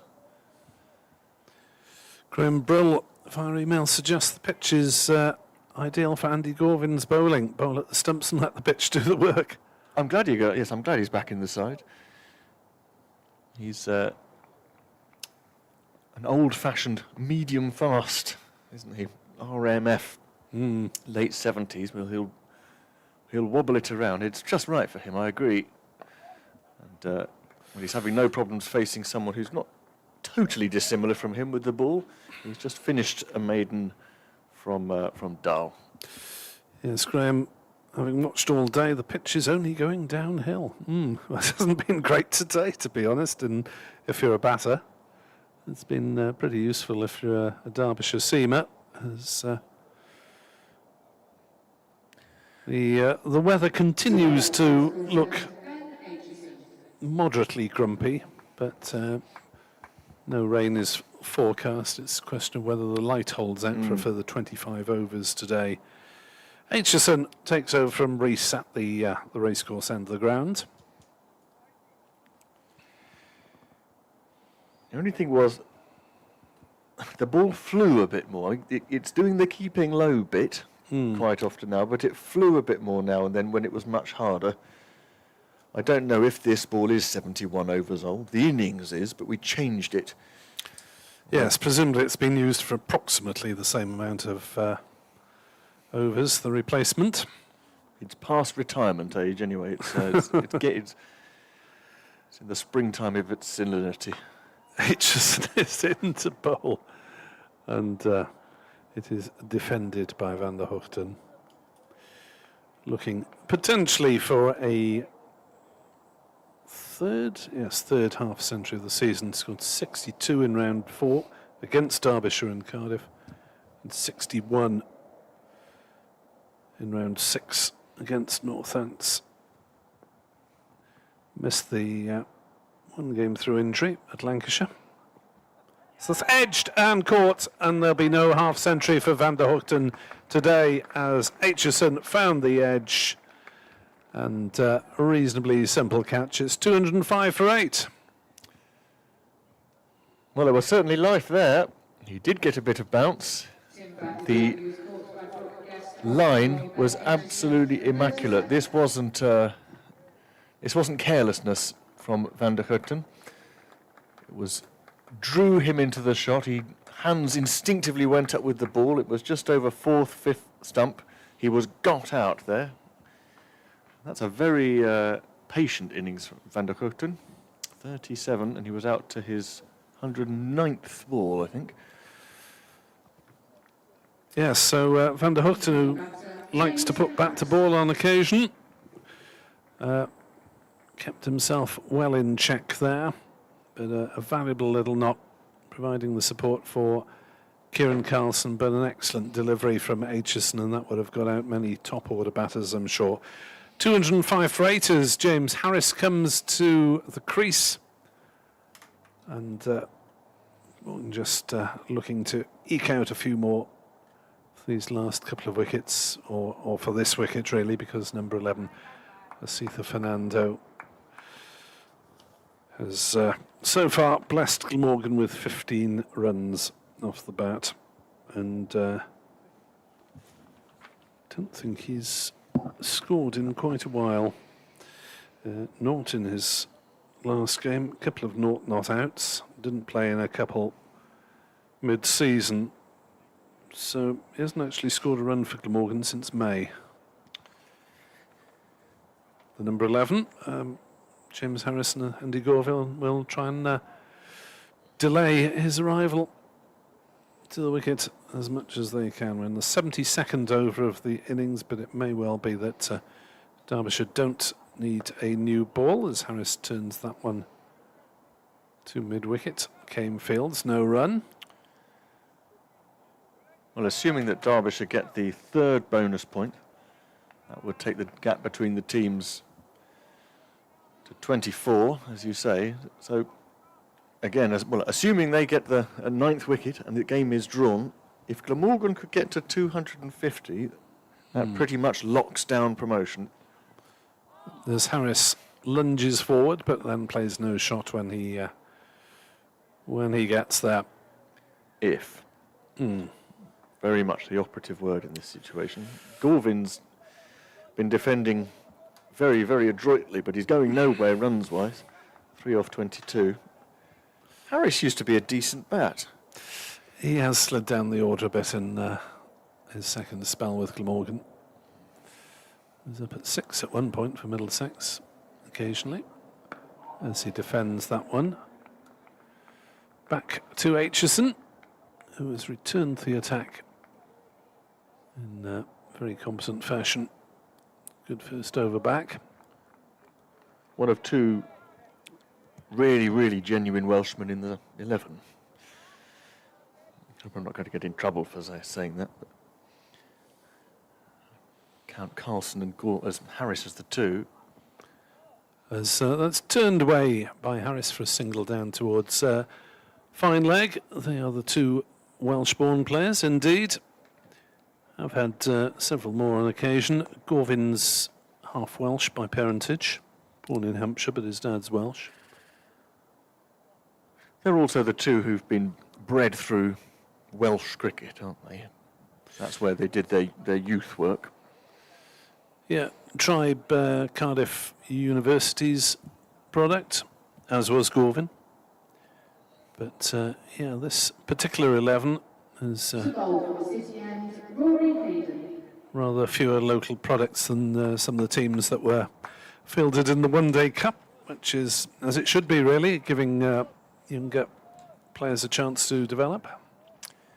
Now, you may have heard from the announcer that Rory Hayden has been brought back on to replace Dahl. His instruction will have been very simple here. Blast away the tail. And his first ball is to Harris, outside off, quite rapid, but Harris has no need of playing. There's 3 slips. Aitchison, Madsen, Anderson, same as they have been for most of the day. 3 in the ring on the offside, 2 on the on. And a long leg. He's the one bowler who's been expensive today. Into his 8th over, 33 conceded, no wicket. And he bowls a bit shorter at Harris, but he gets his body behind the ball. He's very secure there. He just didn't seem to have the movement earlier in the day, Hayden. When he seemed to have 2 options, either to bowl quicker and vary his length. He bowled a good Yorker, a good bouncer, but didn't get anywhere with them. Or to bowl his outswingers, which were very obviously slower. Here he is, and that one flew a bit off a length. Harris again, very, very tidy. Lights are on. There we go. 24 of them on each pylon. I'm not looking at them long enough to count them. They don't do too much, and they don't all work. Upgrade on the way. Yeah, he's got a bit of money now. That's the kind of thing you should spend it on. Hayden bowls, Harris forward in defence. Expensive things, floodlight pylons. Glamorgan had trouble with one of them a couple of winters ago. It was about 100 grand off the budget. Yeah, Well, for one of them. for one pylon. Wow. So there are 5, I think, at Sapphire Gardens, they had to replace one of them. And then you've got to pay for the electricity. That can't be cheap. Hayden is just clipped into the leg side here by Harris, but mid-wicket, Basra fields. He hasn't had a bowl. I suppose now with the tail out there, he probably won't. It's a pity, because I was quite looking forward to seeing it. Yes, I mean, there'd be an argument for sticking him on for 2 or 3 overs until the new ball. The batters aren't particularly going anywhere. Harris is just he's bent on defence at the moment. This one has nipped back at him a bit, but it's short of the wicket. Hit him on the thigh pads, I think. That is at least a maiden from Hayden. His second, 8 overs for 33. This Glamorgan innings isn't particularly going anywhere at the moment, isn't it? It's the equivalent, I suppose, of the back four in football, knocking the ball back and forth across field in the 80th minute. I know it's not the 80th minute of this game, but it is of the season. Yeah, they don't have to, do they? All they have to do is stay out there and make safe. Derbyshire are the team who have to come up with things to do. Aitchison got rid of Van der Hochten in his last over and will now try and get rid of Gorvin, but won't do so by bowling well outside of off stump. So in the way of these things, the moment they turn the floodlights on, the darkest patch of cloud moves away and the sun comes in. Now then, Nick, after this over, it'll be 5 o'clock exactly, and there will be 22 overs left on the clock. I'm going somewhere with this. Boring start, I know. Aitchison is into bowl, beats the outside edge. Now, Derbyshire are 2 overs to the good on the over rate. Yep. So, 22 left at what should be the start of the last hour of the day. We're scheduled to finish at 6. So that should be, what should it be? 16. Should be 16, Yep. but it will be 22. But the umpires think that those are 2 more in the bank, so they're actually 8 overs. As that's turned away on the leg side by Gorvin, single taken down to backward square. What I'm getting at is there'll be 8 overs, well, the umpires believe that there have been 8 overs time savings. So there's 6 behind, which the players have wasted, and 2 overs they're allowed. So according to the umpires, this means that the umpires believe that so far today, half an hour of play has been lost on the field. As that's defended down between slips and gully by Harris for a single. Yeah, is it 2 or 2.5 minutes per wicket? So 6. Something like that, isn't it? And 8 have gone down, so that's 20 minutes probably. How? And a bit of Carlson getting treated for bang on the hand. How did they come up with that amount of time? Carlson getting treated for bang on the hand and a change of ball. Aitchison in to bowl, outside off stump. Gorvin plays no shot. They stopped the clock between overs or something. I mean, what? I'm completely mystified by. I mean, we're all a bit surprised about the over rate thing, aren't we? But the umpires just seem to. There's absolutely no effort, is there, to make it finish on time? I mean, how could anyone watching today's play say that Derbyshire have bowled their overs so quickly that they're 2 overs ahead of time, and it's 5 o'clock and there are still 22 remaining? Aitchison bowls and Gorvin defends. And there is no run. Dave Fletcher will be replacing me once he's updated BBC Radio listeners in a couple of minutes. 208 for 8 as the sun scorches down on the East Midlands Riviera. If we do get a full, all the overs in, we should finish about 6:30.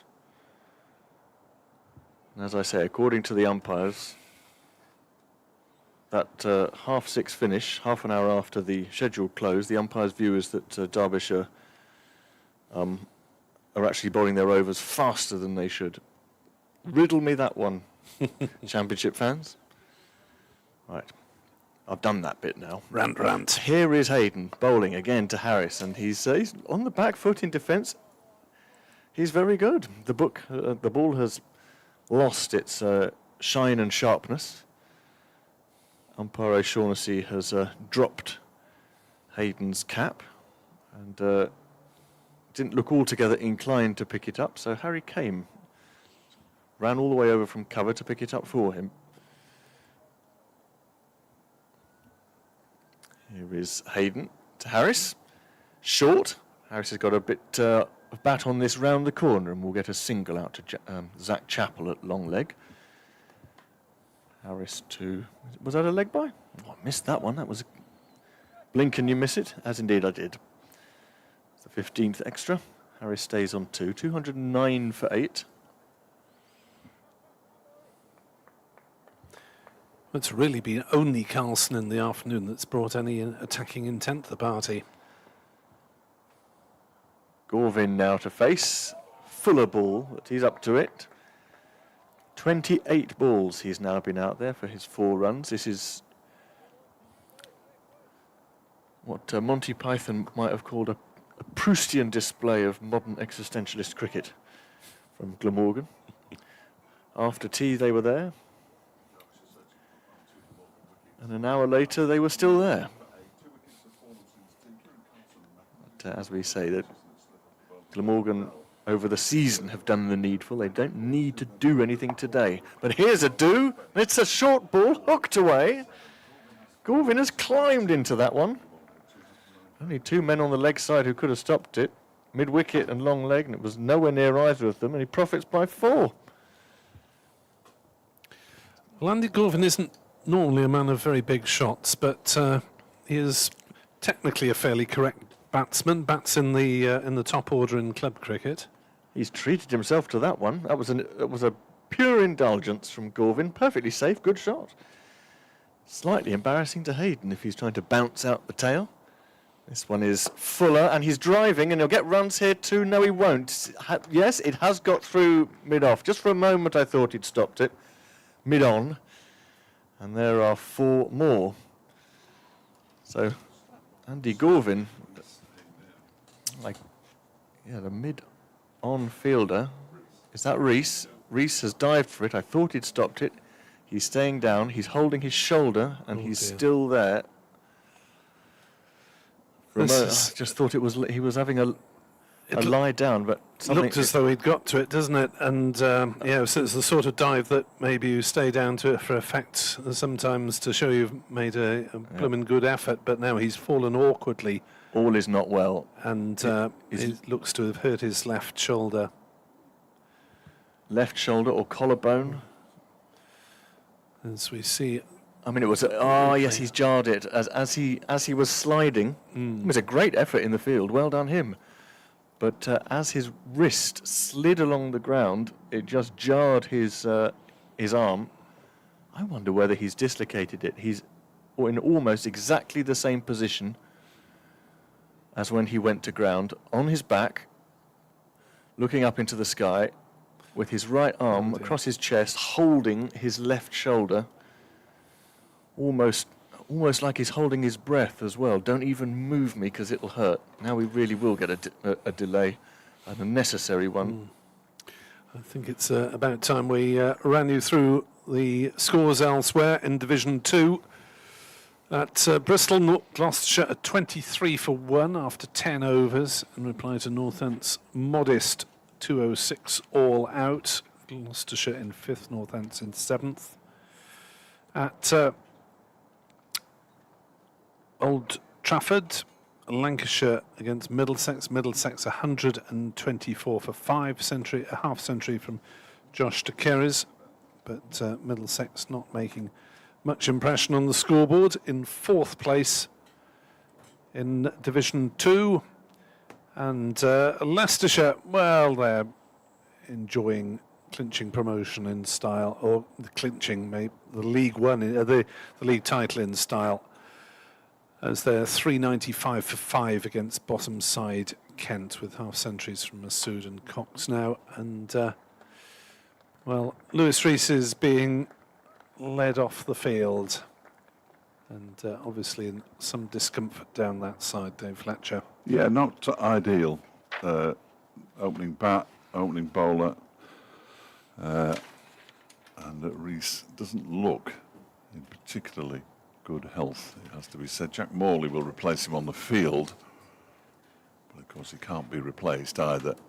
He hasn't got his arms slinged up, as they often do, batters, or not batters, sports people when they dislocate. But he's still holding his left arm up and clutching it with his right hand, and he's barely got off the field by the time Rory Hayden bowls the final ball of his over, which is pushed into the offside, and there's no run. So 217 for 8. I don't know. I'd quite like the real Rory Hayden back. 9 overs for 41. He's bowled now in his second first-class match, bowled beautifully at Lord's. Has struggled a little, I think it's fair to say, in his first home game, slightly disappointingly. And Glamorgan, as I say, 217 for 8, 12 to Andy Gorvin. James Harris has 2. Derbyshire need these last 2 wickets as quickly as possible, although it's starting to slip away. We can all see it slipping away. The hopes of a victory over Glamorgan and keeping it going until final go. Martin Anderson, we haven't seen him bowl all day, and now he's warming up. I really don't understand that, if I'm honest, but there we go. We may well see him. It may not be instructed. He may be saying, there's 2 wickets to go, I am ready for this. He came out after tea and started bowling. Just on his way in from the racecourse then, bowls to Harris, who just defends that out into the offside. And there's no run. I've left my little pen somewhere. Is it the one you dropped in the bin? No, it's a different one. This is the one that works. Oh, it's that. Huh, you idiot. It's there, look. He's definitely warming up quite rigorously at the moment.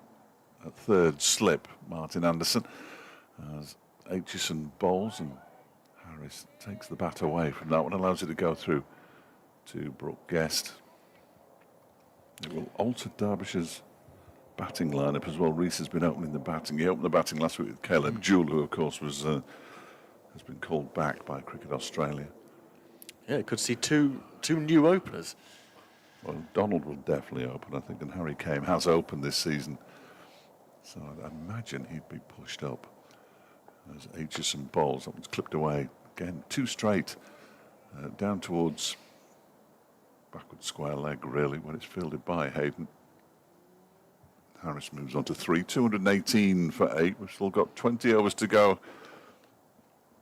Should it remain light enough for us to play? It's Nick Potts, who's now on the field as the substitute fielder at extra cover or cover. And Aitchison sets off again, defended by Gorvin, straight back to the bowler, who immediately sends, they've got 2 substitute fielders, because Jack Morley has just been sent out to the square, well, it's not quite the square leg boundary, because it's a long way out there, but he's gone a fair distance. Did someone go off when Rees went off? I'm just having a look round. Maybe it was like primary school when you had to have someone go with you to the nurse's room. Just to stop him crying. I think it's Chappell who's off as well. That one is a short ball from Aitchison that Gorvin ducks underneath. I don't think he really had to, though, because it was quite wide as well. I'm fairly sure, I know Zach Chappell's at mid-off. So he's still there. Where's Anuj Dal? Dal's gone off again. Lights are on, sun is shining brightly. And Aitchison's on his way in to complete his 19th over of the day by bowling a ball a long way wide of the off stump. It doesn't bounce either, and it goes through to the keeper. And we are indeed going to see, after 76 overs, we're going to see Martin Anderson come on to bowl for the first time, which means that of all the seam bowling options, the only one we've not seen is Amrit Basra. Look, I mean, it's our fifth right arm seamer. There's a lot of those. 4 overs to go until the new ball. These two batters are looking pretty darn comfortable just at the moment. Well, wouldn't he have a little go of spin? We don't know whether the pitch turns at all. Well, we don't know who's going to bowl the spin. There isn't a spinner out there. The left arm spinner is out there at the moment, but he's 12th man, and there is no other spinner. Madson's bowled. Madson's taken 1 wicket. That's the entire spin attack. Yes, he's 1 wicket. And he's a very, very, very occasional spinner. The Derbyshire have not picked a spinner. 39 first-class wickets in 252 games. So yes, you're quite right. But No spin. well, at least we'll never know then, will we? You can't be criticised for not using a spinner if you haven't got one. Who's going to bowl the spin for Glamorgan? Kieran Carlson, presumably. Yeah, no Callaway, no Crane. Perhaps we won't get to that point. Anyway, Anderson it is. He's going to bowl to Harris. The first one is a little bit of a long hop, and it's going to be at least 2. Might even get all the way to the point boundary for 4. It's slowing up, but not enough to bring substitute Morley in. That was as rusty as you might expect when you've been in the field for 76 overs, and you finally got your chance. Harris 2-7, 222 for 8. Glamorgan. 250 is something to aim for, because that, barring some very strange happenings, will guarantee Glamorgan promotion. This is also a shorter, a little bit straighter, but it's going to be 4 more. Cut away. Slows up and doesn't slow up as much as Morley, who conceded it. 4 and 4, 226 for 8, and Harris is enjoying this. If this is the golden arm bowling change, it's well, we're yet to see any alchemy. Didn't bowl at Lord's. His last first-class bowling was 0 for 44 on the 29th of July against Northamptonshire. This is defended. Better line this time. And, 9 wickets in the season at 52, 81 in his career at 32. He bowled a lot more when he was at Middlesex, I think. Yes, but he has got 3 centuries this season, and he didn't have 1 before he came here, so I think he's turned into a batter. Oh, well, there's no doubt he's had a fine season, averaging 47 in the Championship this year for Derbyshire. So certainly nailed down a place.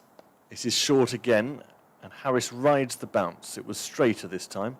But Morley, who understandably has been posted out at deep point, allows the single.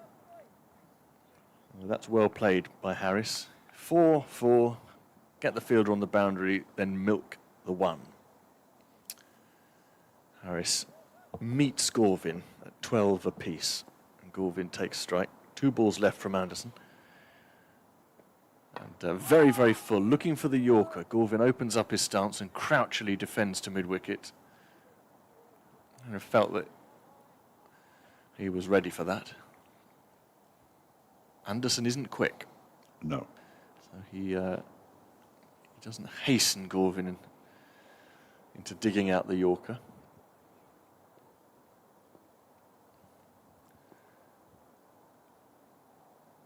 Just trundles in, and well, Gorvin flashed at it there. He was quite keen on finding the single that's available to Morley, but it was a bit too close to cut, and almost too close for comfort. Whistling through to Guest, the end of the 77th over, 3 to the new ball, 227 for 8, Glamorgan.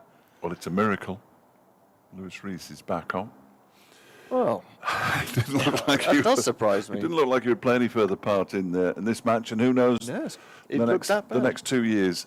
But that is Lewis Rees, who's back on.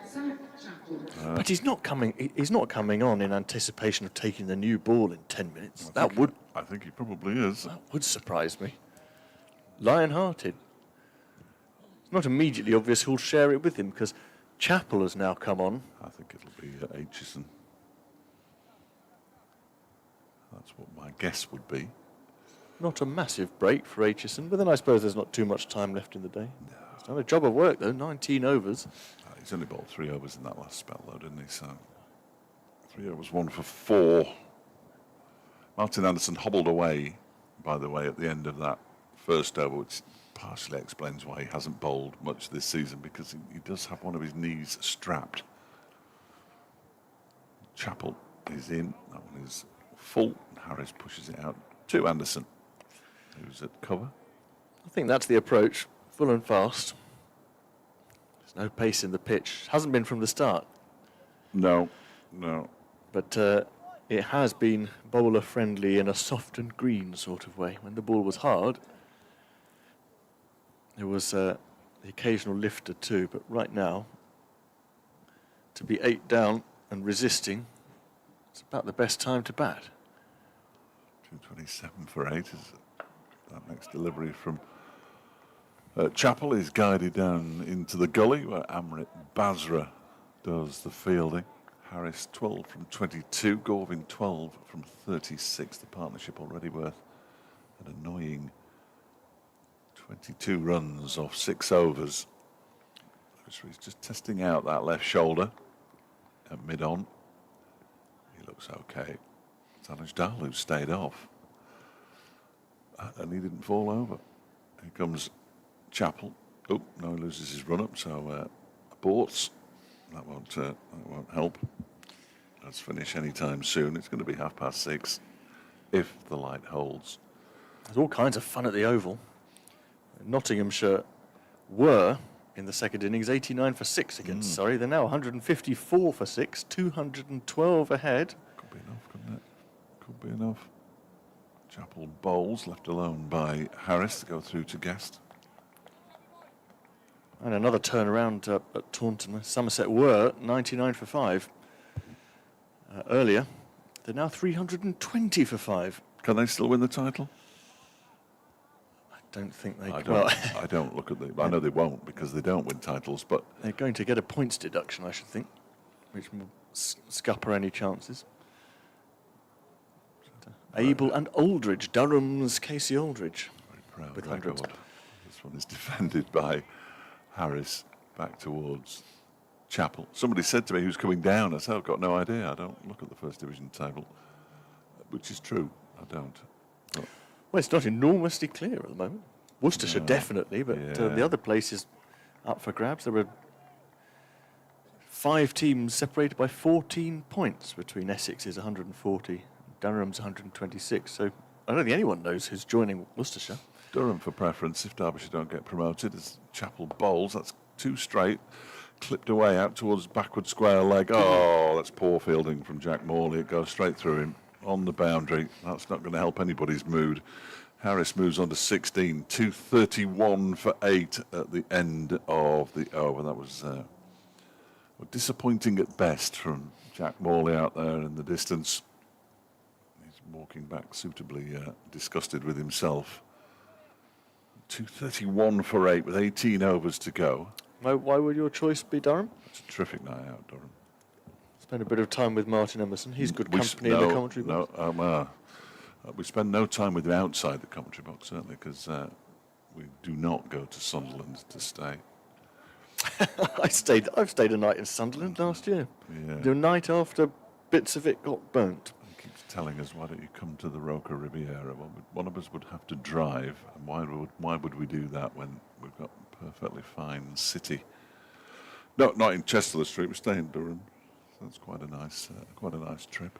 I've spent many an hour on commentary with Martin Emerson at BBC Newcastle, talking about the Roca Riviera, and I did drive it, and I have to concede, well, not exactly a Malfi, it was very nice. Chappell fires one into Gorvin. Well, that was interesting. Blocks it out. Apart from the fact that it was the final ball of the over, Chappell had already gone back to his position on the field. So has he bowled a no ball? I don't think he has. He just miscalculated. That was bizarre. Everybody's miscalculated. We all thought it was the end of the over, and it wasn't. It is now. 231 for 8. Chappell 15 overs, 3 maidens, 1 for 40. Only 2 men now that Anderson's had a bowl that failed to take a wicket. Hayden and Anderson. And they bowled 10 overs between them. And Anderson's bowled one of those. Gone for 50 between them. Yes. Here's Anderson. Riding the bounce is Gorvin, glides it down towards deep point. Ball doesn't have the legs, actually. It's Madsen who's able to run back from the slip cordon. Single to Gorvin. Harris has overtaken him. He has 16 to Gorvin's 13 now, but serene progress, if not particularly rapid progress, is being made by the Welshman. 232. Anderson now going to have a crack at Harris. It's hit him on the pad, but going down leg side, and he got a lot of it too. The ball bobbled to mid-wicket. No extra down to fine leg. Looking at the skies now, I would say that we've every chance of getting these 17 overs in. We could switch the lights off, save a few kilowatt hours. Wait till we get the new ones. They'll be all singing, all dancing. I'm told. Anderson trots in again. Gorvin lays it to leg. And, Hayden at mid-wicket does the fielding. This could well be all we see of Anderson, because I expect it will be. next time round he'll be replaced by, well, Rees, possibly, if his recovery has been as miraculous as it looks. He bowls now. Carbon copy of the shot before. Harris steps across and guides it to the leg side for mid-wicket to pick up. Still a good spread of people here. A small but loyal crowd. His crowd, a gathering. Perhaps crowd is slightly exceeding it. The only pity is that most of them seem to be in shaded positions. Anderson bowls, and Harris is going to get one off the face of the bat here, reaching for it a bit. Morley in business now, trotting in from deep point. Harris to 17.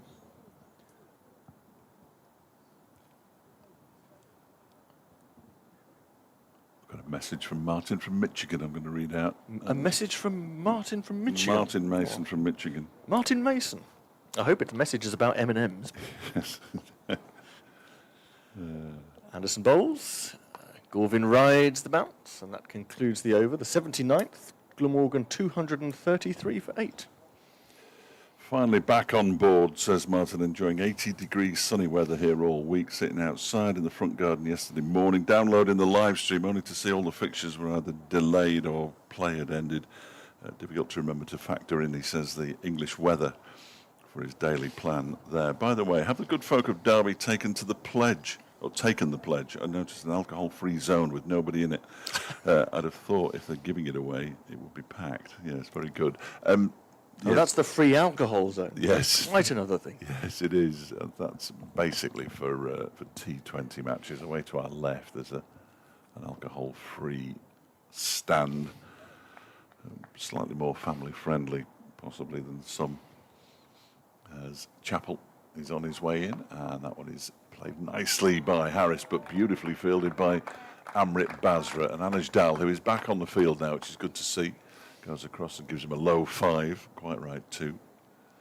There's not a lot to do, really, Amrit Basra. That was a fine piece of fielding down to his right-hand side. Yeah, he committed to it really well, Yeah. because if he hadn't, that was 4. So he can put those in his pocket. If he'd have missed it, it was also 4. With his right hand to it, Harris waits. Chappell, 16th over. In and bowls to a short ball. Very short. There's a slight waste of effort from Zach. He's been told that's his one bouncer. That was way over head height. Yes, James Harris could have I'm not sure short balls are the way stood on forward, his really. tiptoes and that wouldn't have hit him on the head. How subtle is Zach Chappell? Will the next one be the Yorker? I don't think subtle as in his as he bowls. It's a fuller length. It's pushed out into the offside towards Chappell again. There's no run. I don't know why people from the studio send me messages expecting me to answer questions. I'm not talking about you, Dom. I've seen your message, but are we doing this at that time? Are we doing that? The newsreader. Dear, oh dear. Come on. Lewis Rees is warming up. He's going to bowl. He'll bowl with the new ball. Chappell bowls full length again. That's clipped away. And Rees dives for it and this time misses it and gets back up, which is good news. The ball's gone for 4. Harris moves to 21. And it's 237 for 8. Just for a moment, Rees was having flashbacks. This time it was to his right, though, rather than his left. But again, 2 straight. Partnership up to 32 off 50 deliveries. Derbyshire had Glamorgan at 99 for 6. They're now 237 for 8. And during that spell, their hopes of finishing second have all but disappeared. The second bouncer of the over isn't signalled as a short ball, so he's got another one up his sleeve.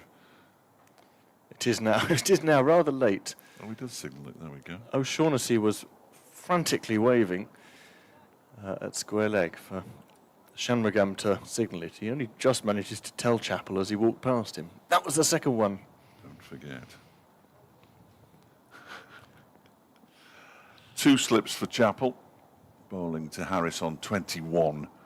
And he leaves this one alone to go through to Brooke Guest. 80 overs have been complete, which means the second new ball is now available to Wayne Madsen, and the first ball has just been rolled away by the Derbyshire skipper to Amrit Basra, who'll toss it from the field. And here comes Lewis Rees to bowl with the new ball at 237 for 8. The Lazarus-like Lewis Rees. Well, it is Lazarus-like. The last thing he needed in that over from Chappell was to have to dive for the ball going past him. Luckily for him, the dive was onto his right shoulder, but he wouldn't have fancied it on the left. And I don't really blame him for missing it, conceding the 4. But he seems to be ready. Well, I hope he don't. I hope his arm doesn't come off.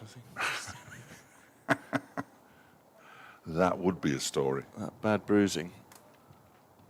So he's got 2 slips. He's got and a sort of wideish third one, incredibly, almost a short slip. That's Anderson. Madsen himself at second is pretty close. Aitchison completing the trio at first. 5 in the ring. Rees left arm over the wicket. And he bowls. You can see immediately there's a bit of shape back in. Gorvin comes half forward into fence. Well, they have to wrap this up quickly here. I want 10 overs, possibly, end of the day. Nyron Donald teeing off. We all want to see it. There's no option, really, other than to have to tee off. No. Well, they could, Derbyshire could really do with Glamorgan not getting to 250 here, because then it doesn't really matter whether Donald tees off or not. Rees again, whistling past the edge of the bat. Maybe we credit Gorvin and say he held the bat inside the line. Excellent. The new ball's just hit the deck. A poor throw to Harry Kane. I don't think it matters one way or the other if Glamorgan gets 250, because Derbyshire have to win this game. Yep. So whatever bonus points Glamorgan get are immaterial, really. The win is all important. But if Glamorgan do get 250, I don't think the win will make much of a difference. I don't think they can win now anyway. But we'll see. Rees is in once more. Past the outside edge. Gorvin, I think he did, well, possibly did play at that. Just waiting for the edge here. And I hope it carries. It should do with the new ball. What I'm banking on here is, apart from the fact that I can't do maths, so if they get 1 point and then get the 3 bonus points, that'll be 4, but lose the game. Which means that, While you do that, yeah, come on. Rees again, driven in the air, 1 bounce to mid-off. An ambitious shot, shall we say, from Gorvin. Credit to him for trying to reach for the ball. He did have to reach a bit. His front foot wasn't really anywhere near the pitch. But he didn't follow through, almost a checked drive. Derbyshire, by teeing off, if they're successful, and it's all ifs and buts, and I know that, but if Derbyshire were to tee off and win this game by an innings, which is a tall order, given the weather forecast. Rees beats the outside edge of Galvin once again.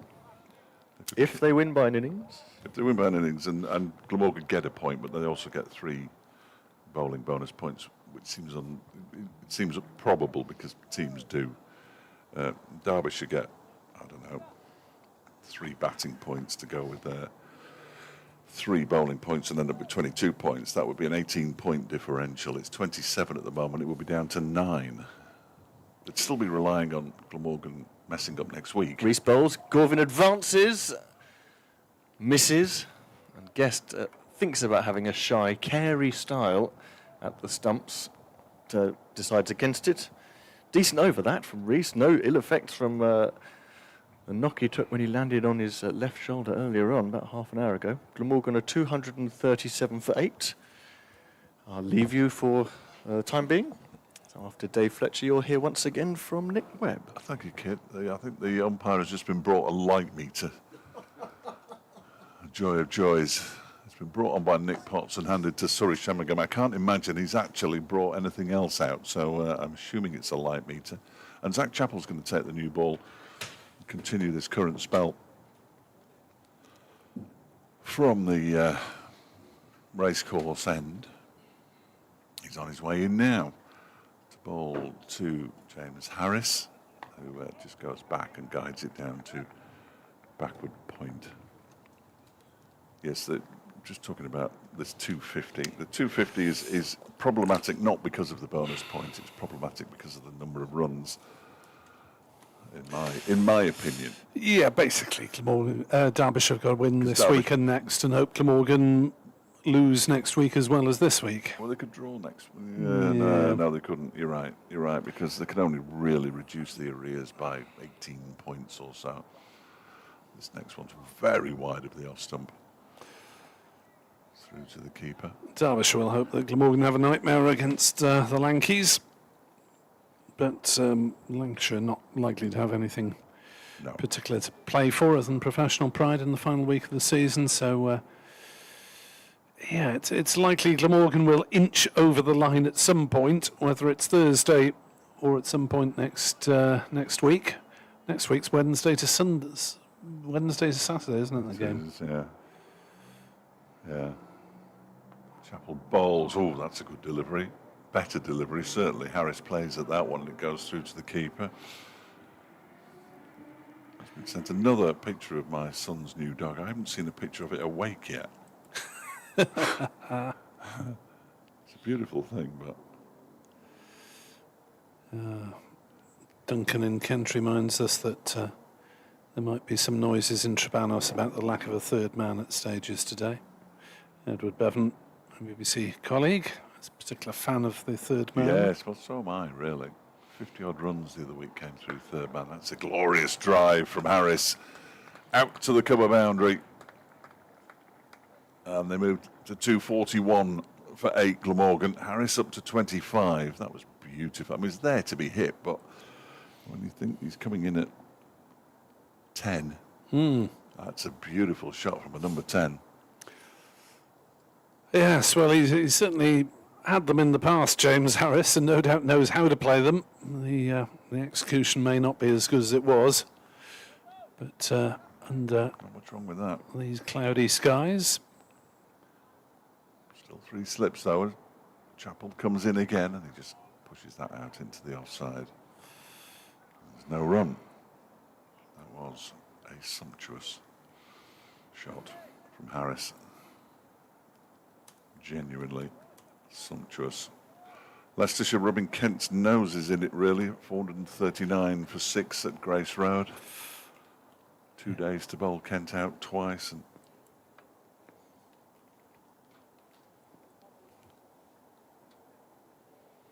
comes Chappell again. That one's left alone outside the off stump by Harris. Goes through to Brooke Guest. The over comes to an end. 14 to go now.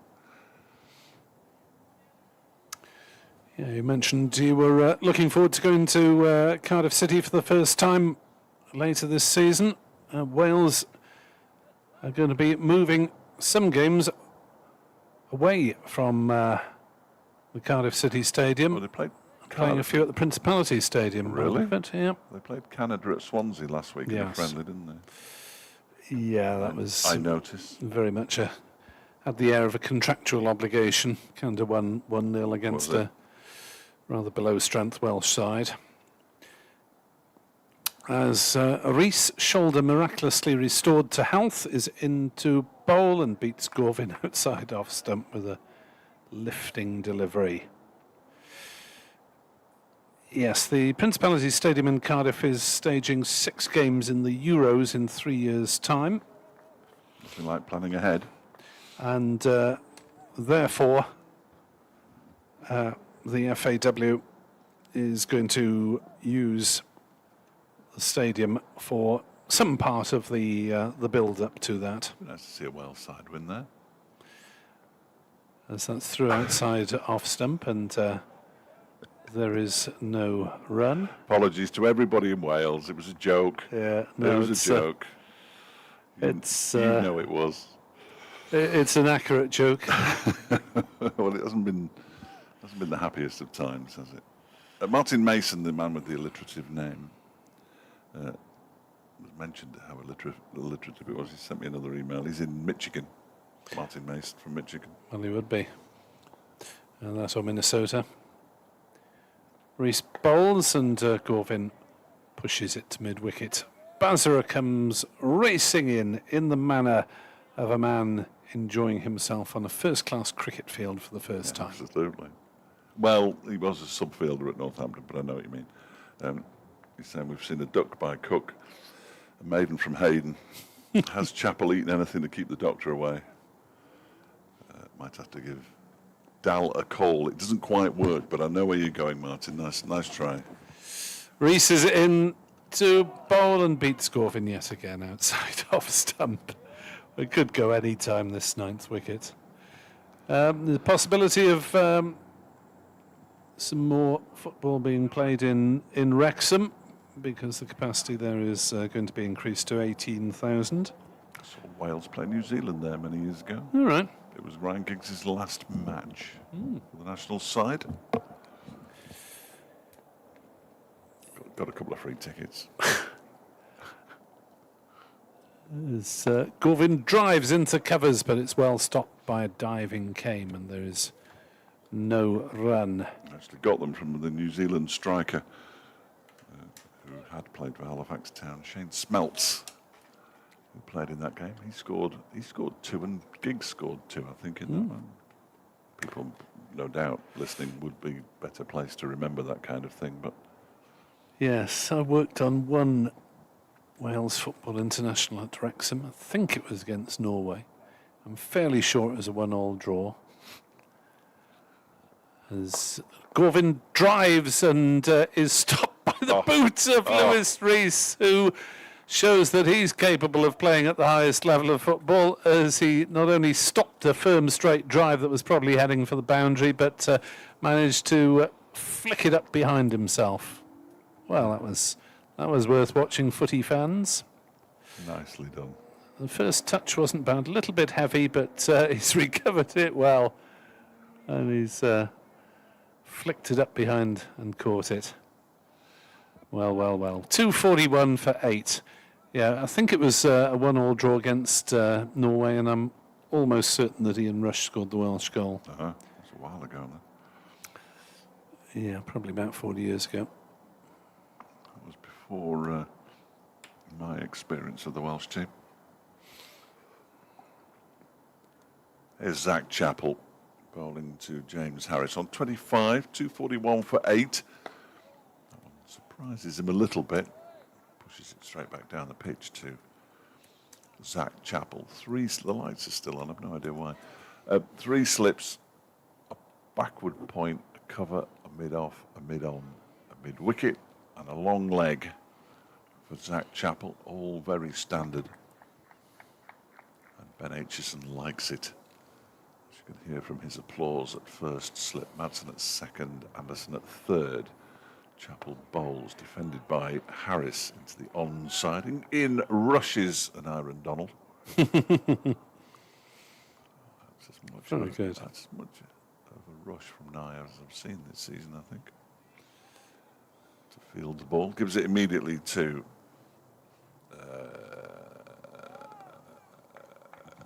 Lewis Rees, who is the chief polisher. He gives it to Chappell, and he comes into bowl. The third ball of the over that is guided. It's a short ball, and it's guided out to the point boundary for 4 runs by Harris, despite the chase of Amrit Basra. He moves to 29 now, 245 for 8. And I think we can safely say that since 99 for 6, Derbyshire's hopes of finishing second have evaporated, and Glamorgan are going to safely move in to games away to Surrey and Hampshire and Somerset next season. This one is clipped nicely into the leg side, and there's going to be more runs here. A chase on for Lewis Rees. Harris contents himself with a couple. He goes to 31, 247 for 8. I found it, February 1985. A lively, attractive, friendly international at Wrexham last night saw Ian Rush equalise Per Egil Alsen's early goal, followed by Wales twice and Norway being denied further well-struck efforts by the woodwork. That's a snappy first paragraph, isn't it? Sounds like a match report that was written on a deadline. As this next one's left alone by Harris outside the off stump to go through to Brooke Guest. Overall, it proved an instructive exercise for both countries, who are using the fixture to prepare for remaining World Cup matches. Rush, for instance, was pleased to end a worrying run of 6 internationals without a goal, despite prolific scoring for Liverpool.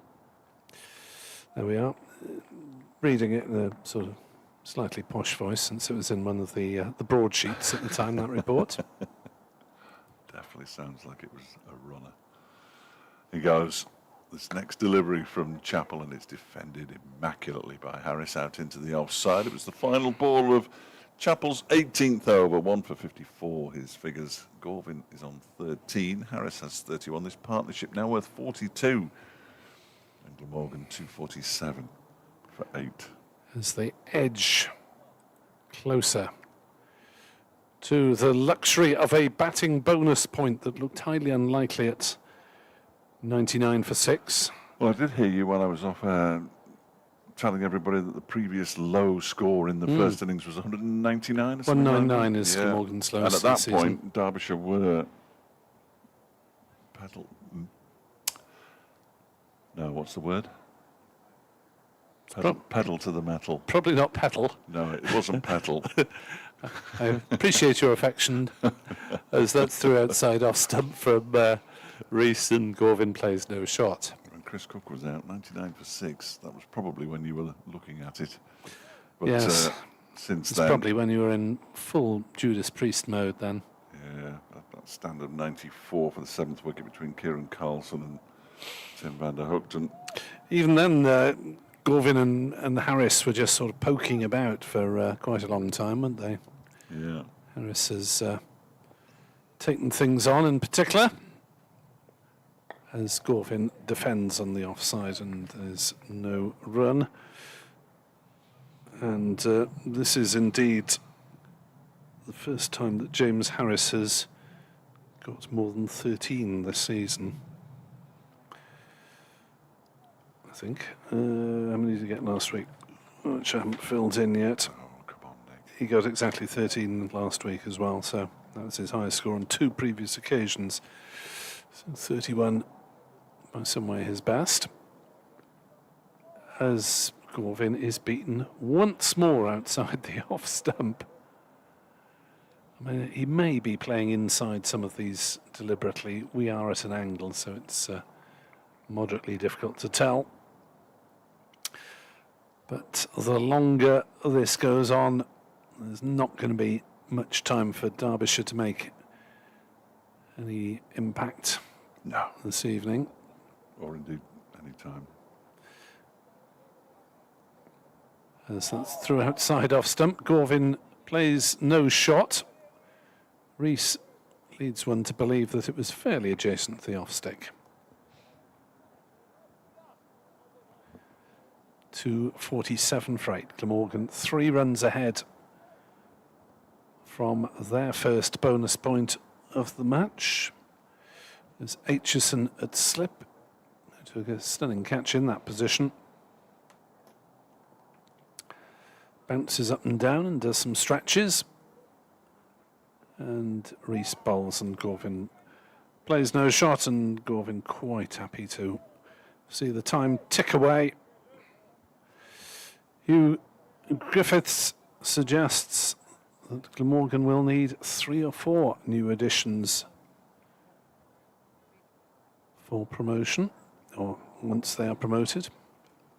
Which they will be. If they are promoted. They will be, come on. Would love a quick bowler to blow opposition tails away. Yes, could do with one here.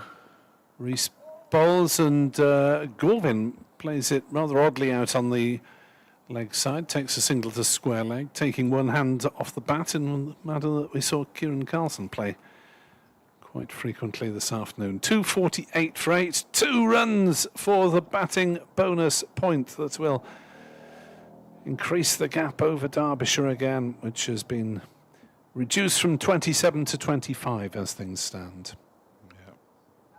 See Ben Aitchison return. I think this makes sense. 2 for 49 from 19 overs. But I'm surprised he didn't take the new ball, in all honesty, but he's here now. You may or may not, depending on what time we finish, hear from Anuj Dal, I believe, on Sports Scene at 6 over on BBC Radio Derby. If you want to hear the thoughts of Anuj Dal, that's the place to be. Speaking to Edward at just about 6:05 briefly. Here is Aitchison bowling to Andy Gorvin, who's on 14. And he leaves the first ball bowled alone outside the off stump. Middlesex are scoring reasonably quickly in 4th place against Lancashire, but they've also lost quite a few wickets. They are 163 for 6 off 37 overs. So it doesn't seem as though the side in 4th will get a bumper haul of bonus points. It's been a while since Derbyshire finished as high as 3rd in the 2nd division. This one is pushed out into the offside square by Gorvin, fielded by Amrin Basra. In fact, they've only, in the 21st century, had a season where they've only lost 2 championship matches, 2012 and this season. And the captain on each occasion was Wayne Madsen, which is bizarre.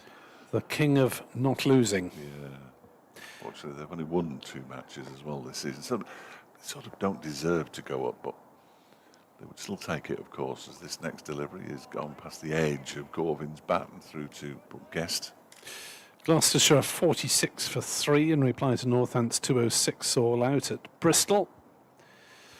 And Leicestershire, as you say, were rubbing it in. 459 for 7 declared. Oh, that's nice of them. In the 85th over. So obviously they've got an eye on the weather tomorrow and trying to win as quickly as possible. Get a couple of wickets tonight, possibly. That one is clipped nicely up to mid-on by Gorvin, but straight to Lewis Rees. Kent, of course, will be bolstered by the signing of Sam Northeast from Glamorgan, but not next week, though. Hopefully. Not next week. Oh, good. But some might say that it's Kent's bowling attack that needs more immediate attention. Just that Mikey Cohen was playing for the former Derbyshire man. As Aitchison is in edged and into the ground and not even fielded cleanly by Martin Anderson at 3rd slip. He took some of the sting out of it, so the ball won't roll all the way to the boundary. And Glamorgan's 250 comes up. There's punching of the air to my left and to my right, remarkably. Andrew Hignell and Nick Webb celebrate in traditional Welsh style. 250 for 8. Gorvin moves on to 16. Perhaps disappointingly coming up with an edge. And that one goes past the edge from Ben Aitchison through to Brooke Guest. It's the end of Aitchison's 20th over, 2 for 51. his figures. Harris 31, Gorvin 16, partnership 45. Glamorgan 250 for 8 with 10 overs remaining in the day. Because the sun is behind very high cloud, but it's behind cloud, which isn't going to help. Let's get to the end of the day. We'll have an extra 8 overs tomorrow, but we won't because it's going to chuck it down. And then 96 overs on the final day when we'll be almost, you feel even this far out, be going through the motions. Because Derbyshire might have bonus points to play for, even on the final day, I suppose. But well, who knows that revolutionary 13-team first division playing 13 matches each? 12, surely. As that's edged and caught. Good diving catch by Brooke Guest to get rid of James Harris for 31. Glamorgan 250 for 9. And Derbyshire will surely have some time to bat this evening. Which is almost disastrous, really, isn't it? Yeah, smart catch by Brooke Guest, low down to his right-hand side. And another wicket for Lewis Rees. Come on, Jane. It's almost extraordinary, really, since the way that Rees looked to be in trouble when he went down to stop a ball at mid-on and was left down for some considerable time. And you thought, well, that looks like the sort of injury that's going to end his season. But here he is up and bowling and taking wickets. Straight back on because the new ball was available. That's a nice, smart catch down to his right. Yes, the 12-team first division. And once they've got all the teams they want, and Glamorgan fans won't thank me for saying this, but you're not one of them. They've got all the test grounds and all the other teams that they want. They will then vote again, because you need 12 teams to pass a vote. They will vote to jettison the bottom 6, and we will end up going to some very nice places like Cornwall and Cumbria, Norfolk, Northumberland. Won't be playing in the county championship. There'll be no promotion and relegation. I don't say this with any glee, of course, because he's forgotten his arm guard, I think. No, he hasn't. He's got it on. He was tapping his arm there. Fernando. Let's see for Fernando then to see if he can add to his collection of 15 first-class runs this season for Glamorgan. Can we have your prediction as to the first shot that he plays then? Will he defend the first one and swing at the second? Last week he played I think played a cover drive and then this hopeless swish. Okay. I like that. As Rees is in to bowl, there's the defensive shot. Yes, we'll go cover drive next. Cover drive next. Stand by, Harry Kame. And then the next ball he'll hit to Basra at mid-wicket, if last week is anything to go by. I like consistency. Oh, he's practicing his defensive shot. He might even use it for a second time. Let's see for Fernando, He's been with the batting coach. A very traditional number 11. Don't mind that. As Rees in bowls. Ooh, 2 defensive shots in a row. 3 balls left of the over. Surely he can't play 5 in a row. Well, he's just got to survive 7 overs and he won't have to bowl tonight. I don't know if that's on his mind. Well, he might want to bowl tonight. Well, I would want to bowl, I think. I think this would be an ideal time to face bowling to an Aaron Donald whose sole job is to get on with it. That'll be entertaining if it occurs as Rees is in. Bowls edged by Fernando, who has got 4 runs down to the 3rd man boundary. And Glamorgan gallop on to 254 for 9, and Fernando moves only 2 short of his highest score for Glamorgan, which is 6.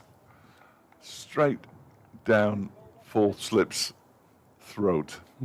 There isn't one, of course. We had one earlier on today, and now we have one in the shape of Martin Anderson, but I think the horse may have bolted there, and now there's a big gap between 2nd slip and 4th slip. And that's where the next ball's going, I guarantee you. Fernando fiddles with his gloves. Is he going to call for a new pair? No. Having raced to 4. That would be magnificent. Reese is into bowl. Fernando prods vaguely at it and looks somewhat surprised to find the ball heading off to fine leg and is through for a single off the 5th ball of the over, which isn't great counting, really. No, but he's got a strike rate of 125 at the moment, so, you know. Is Fernando heading for his highest score for Glamorgan? Only needs 2 more to break his previous best. What will Andy Gorvin do? Will he want to get on with things? Reese is in. Bowls to Gorvin, who does try and play firmly on the leg side, but mistimes it, and it's straight to Basra at mid-wicket. And there is no run. I've got to depart for a radio update fairly shortly. If you do as well, Dave, I suspect you might be best off summoning Kit to the yes, I have no way of doing that. So proceedings. he either comes back or he doesn't, but I can cope with both. You can be on both Yes, at the I same be on time, both. can you? I can. Okay. If he comes back, all well and good. If he doesn't, all well and good. And hopefully we'll have a 10-minute break coming up soon, so that would be enormously helpful. It would. It would enable me to more or less finish my report, other than Derbyshire batted out X overs to reach X for X. Yes. Barring hat tricks and a 9 12 double for 5. teeing off. Yeah, no, I can cope with both. So the modern technology that we work with, it's remarkable. I might have to disappear just momentarily. In fact, I'll do it now. Dave Fletcher is disappearing, ladies and gentlemen. I'm back again. Didn't go for long. I can't hear the eurythmics now, though, which is slightly disturbing. Here is Ben Aitchison from the racecourse and into bowl to Fernando, who has a little go at that one outside the off stump. Gorvin leans to his right, as if to say that wasn't far off. Which eurythmics number is disturbing you then? It must be an angel. All right. That's one of their more upbeat ones. Yeah. Not, in the, we're not along the lines of thorn in my side, that's all you ever were. We're supposed to talk up the local radio music as this next one goes past the edge of Fernando's bat and through to Brooke Guest. They have got 4 slips now because Amrit Basra has gone in at 4th slip. Oh, I'd be quite happy to talk up Eurythmics, whom I saw before they were Eurythmics. I saw them in their previous guise as the Tourists. Yes. And, I didn't. 255 for 9. In goes Aitchison, and he gets bat on ball this time and fancies a single, Fernando. There isn't one there as it just goes out into the offside. So we're now 6 o'clock exactly because the news is about to start on BBC Radio, both Radio Wales, I'm sure, and BBC Radio Derby. Here comes Aitchison again, bowling from the racecourse end to Fernando, whose initial movement is back, and then when the ball pops on him, he deals with it very well, actually. Guides it down into the offside.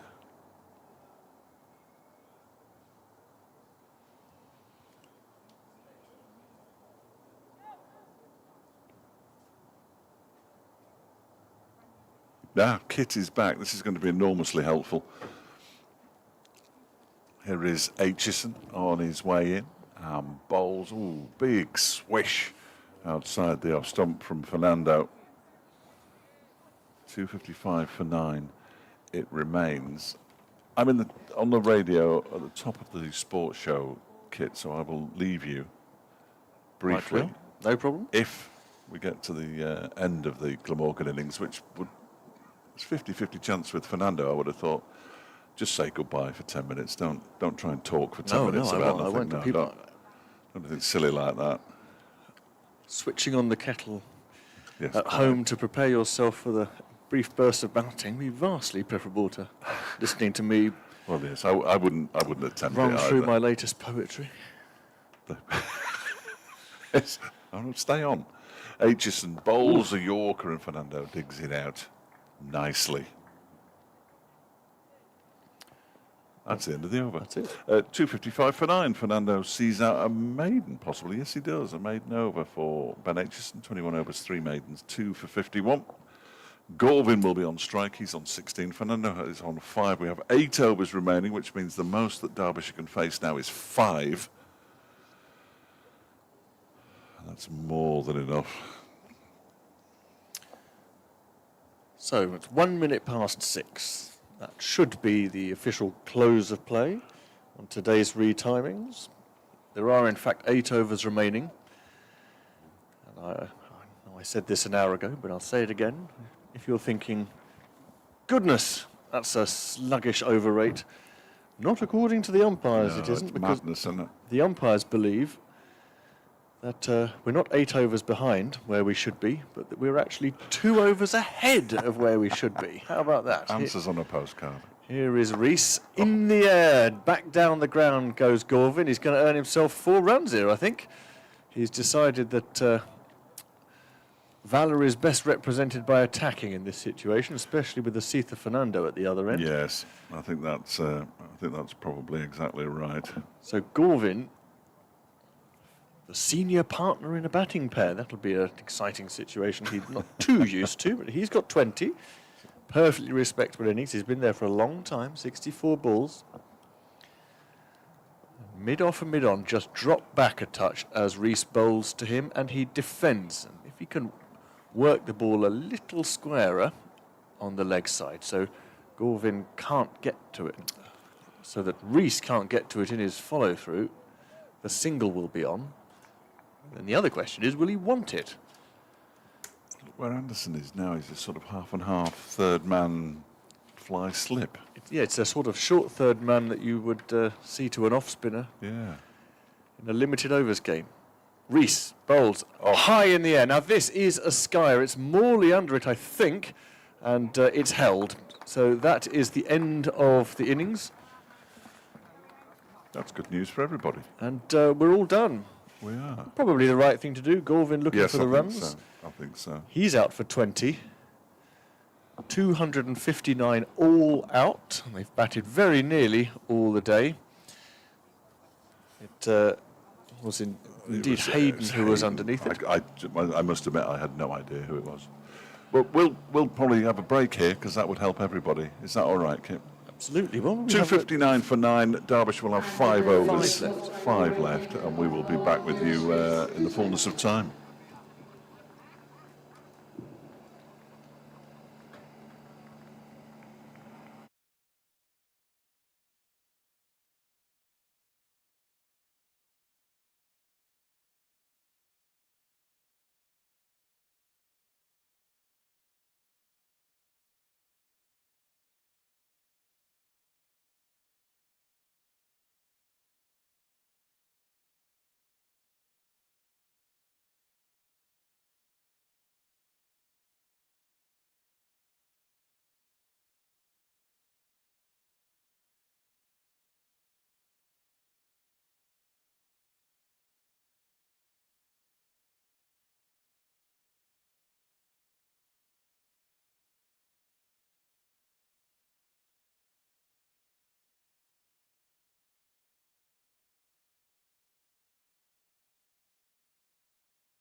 Gone again now.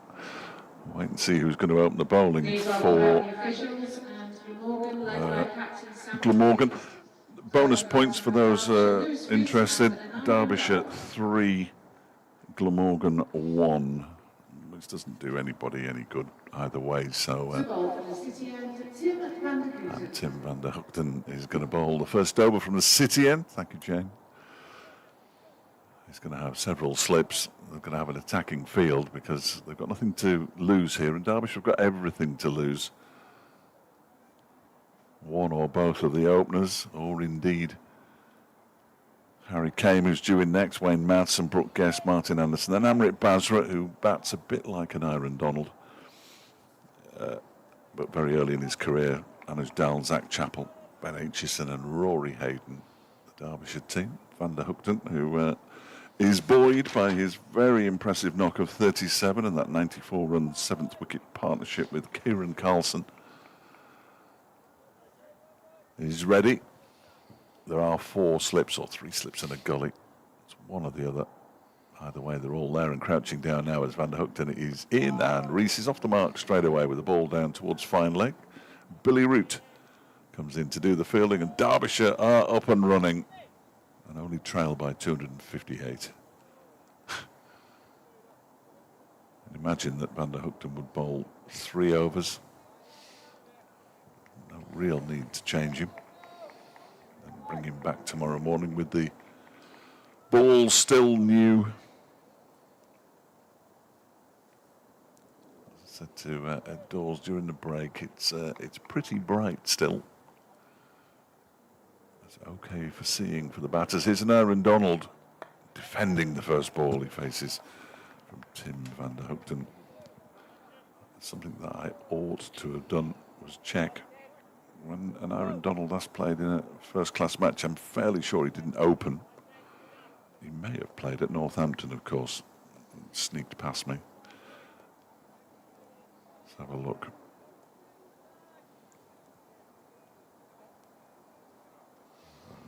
This website is so far behind. In comes Van der Houten again to bowl to Donald, who turns this into the leg side. He fancies a single, but it's not there because James Harris moves around to his left to do the fielding. They're still on their innings break, according to this website. Come on, boys. Catch up. I have to go somewhere else to find this. Are you sure you don't operate this website? This vital information that I'm seeking. He comes again, Van der Houten strikes the pad, possibly off an inside edge of an Aaron Donald. A bit of movement, as you might expect. Pacey. Oh yeah. An Aaron Donald. I've done him a huge disservice. He's played in the games against Leicestershire and Northamptonshire, made 37, 31 and 23. My apologies tonight. Didn't play at Lord's, but was in the squad. And the return to Australia of Caleb Jules just left a little opening for him at the top of the order as Van der Houten is in, and he guides this to backward point, where it's fielded by Zainul Hassan. Ace of Tribe likes it. Can't stop clapping. And Sita Fernando is stretching out his hamstrings at mid-on. He's also practicing his golf by the look of it. Van der Houten then. Final ball of the first over of the Derbyshire first innings. And it's defended by Donald into the offside. There's a slight misfield, but there was never any intention to take a single. And 1 over gone, 4 left in the day. Derbyshire 1 without loss. And it's not going to be Fernando, it is going to be James Harris from the racecourse end. Oh, pity. To bowl from the racecourse end. You'd go with your quickest bowler, wouldn't you? I'd say so. This situation, hurry them. It's a slow pitch. Had a long conversation with Sam Northeast. Still, Harris will be very good at jinking it around. Rees, 1 ball, 1 single from the first over. He's got 4 slips. Tightly packed like sardines. Almost overlapping. So Rees faces Harris on his leg stump. Moves across the wicket and presses the ball to mid-wicket. Root fields. There's no gully, but a backward point.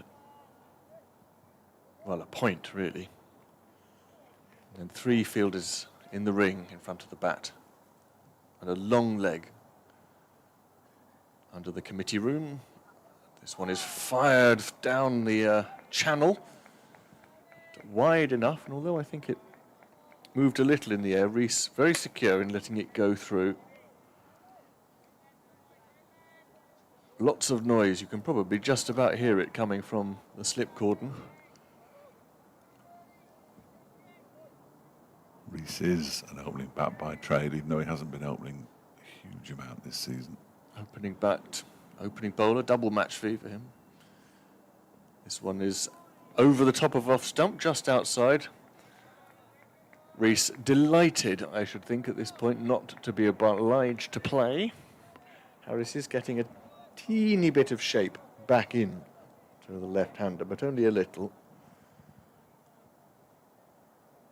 More interested in trying to get him to edge to the slips rather than bowling right arm round the wicket to try and bring in the wicket and the pads. Here comes Harris again. Tapped into the offside. For a moment, Rees thought, oh, we could frighten them with a run here. But Zainul Hassan was in nice and quickly at point. Put paid to that idea. And if there is going to be a charge from Derbyshire, it looks like it's going to be tomorrow, asterisk. Tomorrow afternoon, at best. Yeah. But not tonight, at any rate. That seems unlikely. Rees faces again, goes for the drive. But he's not timing anything just at the moment. It's a bit too early. And this time it's cover who fields. So 5 dot balls. Man at cover is Gorvin. He's clapping, you can hear that. Harris will get a couple of overs, which if the light holds for 3 more, which I think it will. Here's his 6th ball to Rees, goes for the cut. And an attempted dive at backward point from Zain is no good. Ball bobbles away for 4 runs. And that's the first boundary of the innings. Here we go. That's a sign of intent. Well, there was width there. It wasn't too short. But well timed from Rees. He goes to 5. So too does the score. 2 overs gone. Yeah, Rees averaging 47 with the bat, helped by 6 not outs because he has been batting lower down the order, 450s this season. And Aaron Donald's batting average is 30. He's had 1 not out, but he has only got 91 runs in the 2 matches that he's played. The fascinating thing for me is that while Rees averages 47 with the bat, he averages 20 with the ball. He's got 43 wickets. Van der Hoekten in to bowl to Donald, who pushes this one up to Fernando at mid-on, and there's no run. He's the very definition of an all-rounder, Lewis Rees. Yeah, certainly a candidate for player of the division. There is no 100. There's a 6 for 52, a top score of 73. So the not-outs are doing their work in Yes, that average. They definitely are. Solid citizen. As that one is edged down to third man, a couple of bounces and into the rope for 4 off an Aaron Donald's bat. That's the Aaron Donald we've grown to know and love. A spectacular T20 campaign for Derbyshire, including that 13-ball half-century. I think it was 13. against Yorkshire at Chesterfield. Equalled the fastest blast T20, blast 50, set by Marcus Trescothick some time ago. And managed to eclipse possibly the greatest 6 I've ever seen, which was hit by Caleb Jewell in the same game at around the same time, that went in between the media tent and the hospitality, and I think it's still going up now.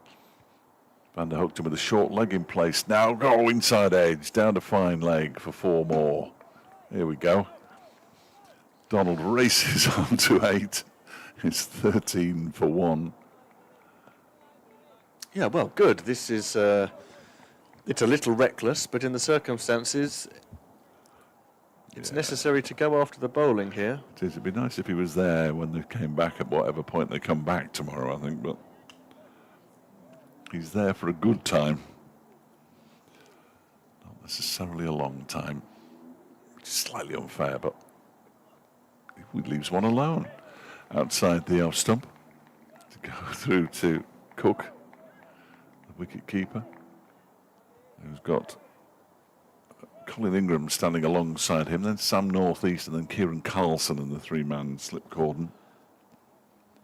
All got their hands in their pockets. Yes, I don't think it's particularly pleasant out Can't there, be. is it? Can't No. be. I wouldn't have thought so. Donald, 2 balls of the over from Van der Hoogten left, waits and then leaves that one alone. Turns around just to make sure that the bails are still on the stumps, which they are. One just moving after it pitches and moving after it goes beyond the stumps, I fancy.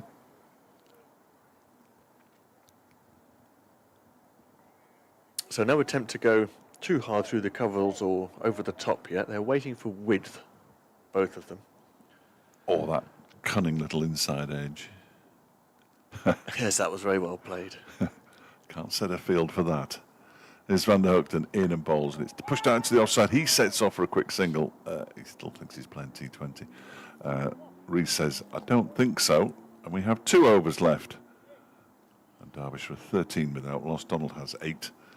And Rees has 5 as the fielding pads go on.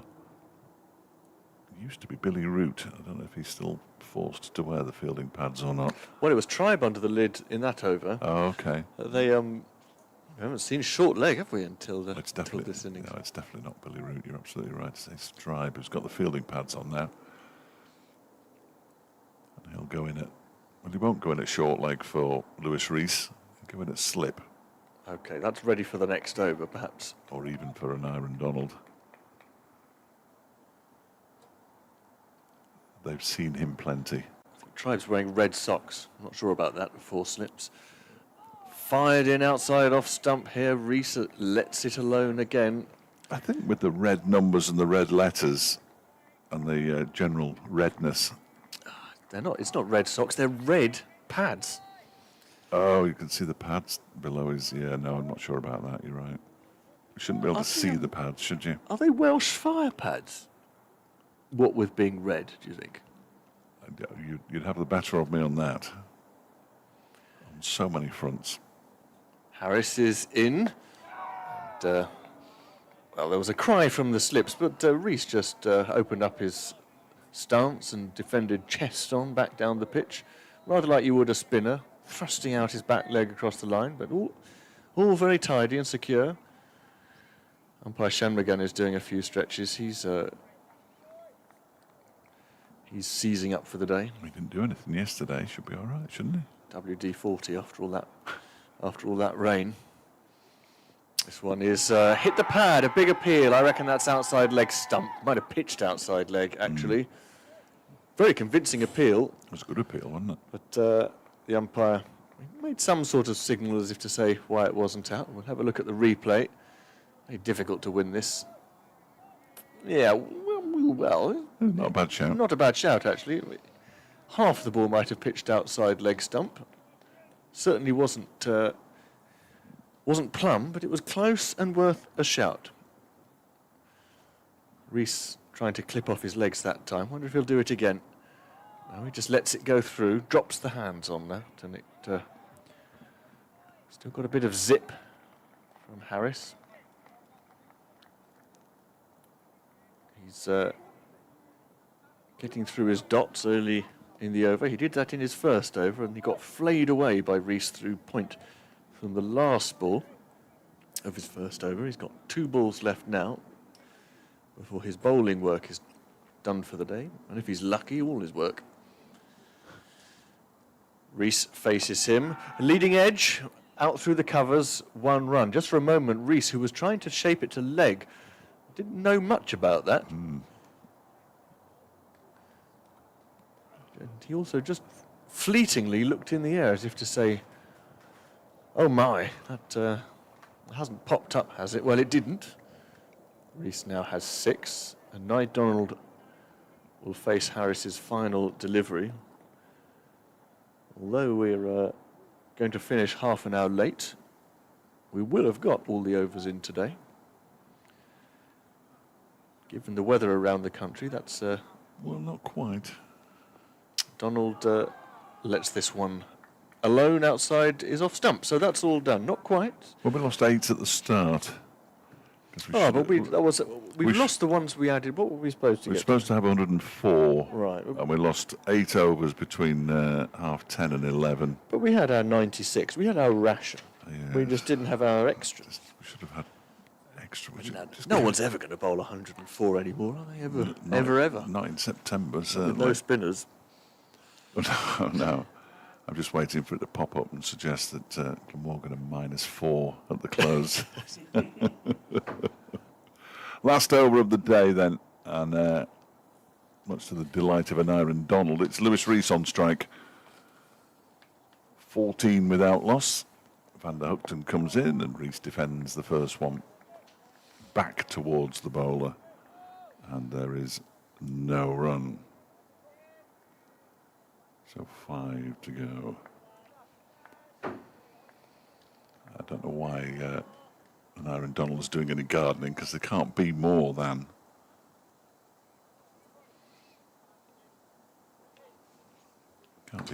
these 5 overs. It's Van der Hookton. City end. Bowls to Rees, who just clips that one down to fine leg and gets off strike. Cleverly done. Billy Root does the fielding down below us. Rees moves to 7 and Derbyshire to 15. Without loss. One more glimpse then at the BBC forecast. Yeah, go on. Rain starting at 2. In the morning, yeah. And heavy rain until 10 and light rain until 2 tomorrow, and then showers. Yes. This next one is defended by Aneurin Donald. Yeah, it doesn't get any better, does it, really? Well, and remember, we have a dyed-in-the-wool, stay-indoors umpire, is Steve O'Shaughnessy. Yeah. I'm afraid we do. I can't say I blame him, but we do.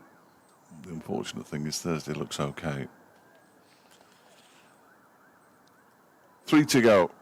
Aneurin Donald back on strike. 3 slips in the gully and a short leg. There's a man at point. Mid on an extra cover. A long leg. Oh, and he's telling everybody that he pulled the bat inside the line of that one, just as it went into Cook's gloves, I fancy. I just want these two to be there whenever Derbyshire do restart, because then we might see some fireworks. Well, they've got to, haven't they? Yeah. No other option. Hopefully we have enough play left in the game, even if it's a draw. That's the destiny. At least to be entertaining. Absolutely. 2 to go. The clock ticks just past 6:30, and that one is driven very pleasantly by Aneurin Donald, but it's a really nice stop by James Harris, diving away to his left-hand side. Got his hand to the ball. Didn't take it cleanly, but prevented them from taking a run. So Lewis Rees is safe, barring a no ball from which a run is taken. And Aneurin Donald has 1 delivery to face. And comes Van der Hoogten, and it's guided very nicely down through the backward point region. They come back for a second as well, and Aniron Donald moves into double figures. He's got 10 from the 16 balls he's faced. Lewis Rees has 7 from the 14 balls he's faced, and Derbyshire at the close are 17 without loss. They still trail by 242 after Glamorgan were bowled out for 259. The star of the show, Kieran Carlson, with a 94 and 94 run 7th wicket partnership with Tim van der Hoogten, who made 37 towards the end. 31 from James Harris and 20 from Andy Gorvin helped them reach that 259. Glamorgan's day, certainly the second half of it. Derbyshire had them at 99 for 6 at one point, but couldn't press home that advantage. We will return tomorrow, possibly. But we'll return tomorrow, but whether we get on air before mid-afternoon is debatable. Thanks to Kit and thanks to Nick. Derbyshire 17 without loss in their first innings, trailing by 242.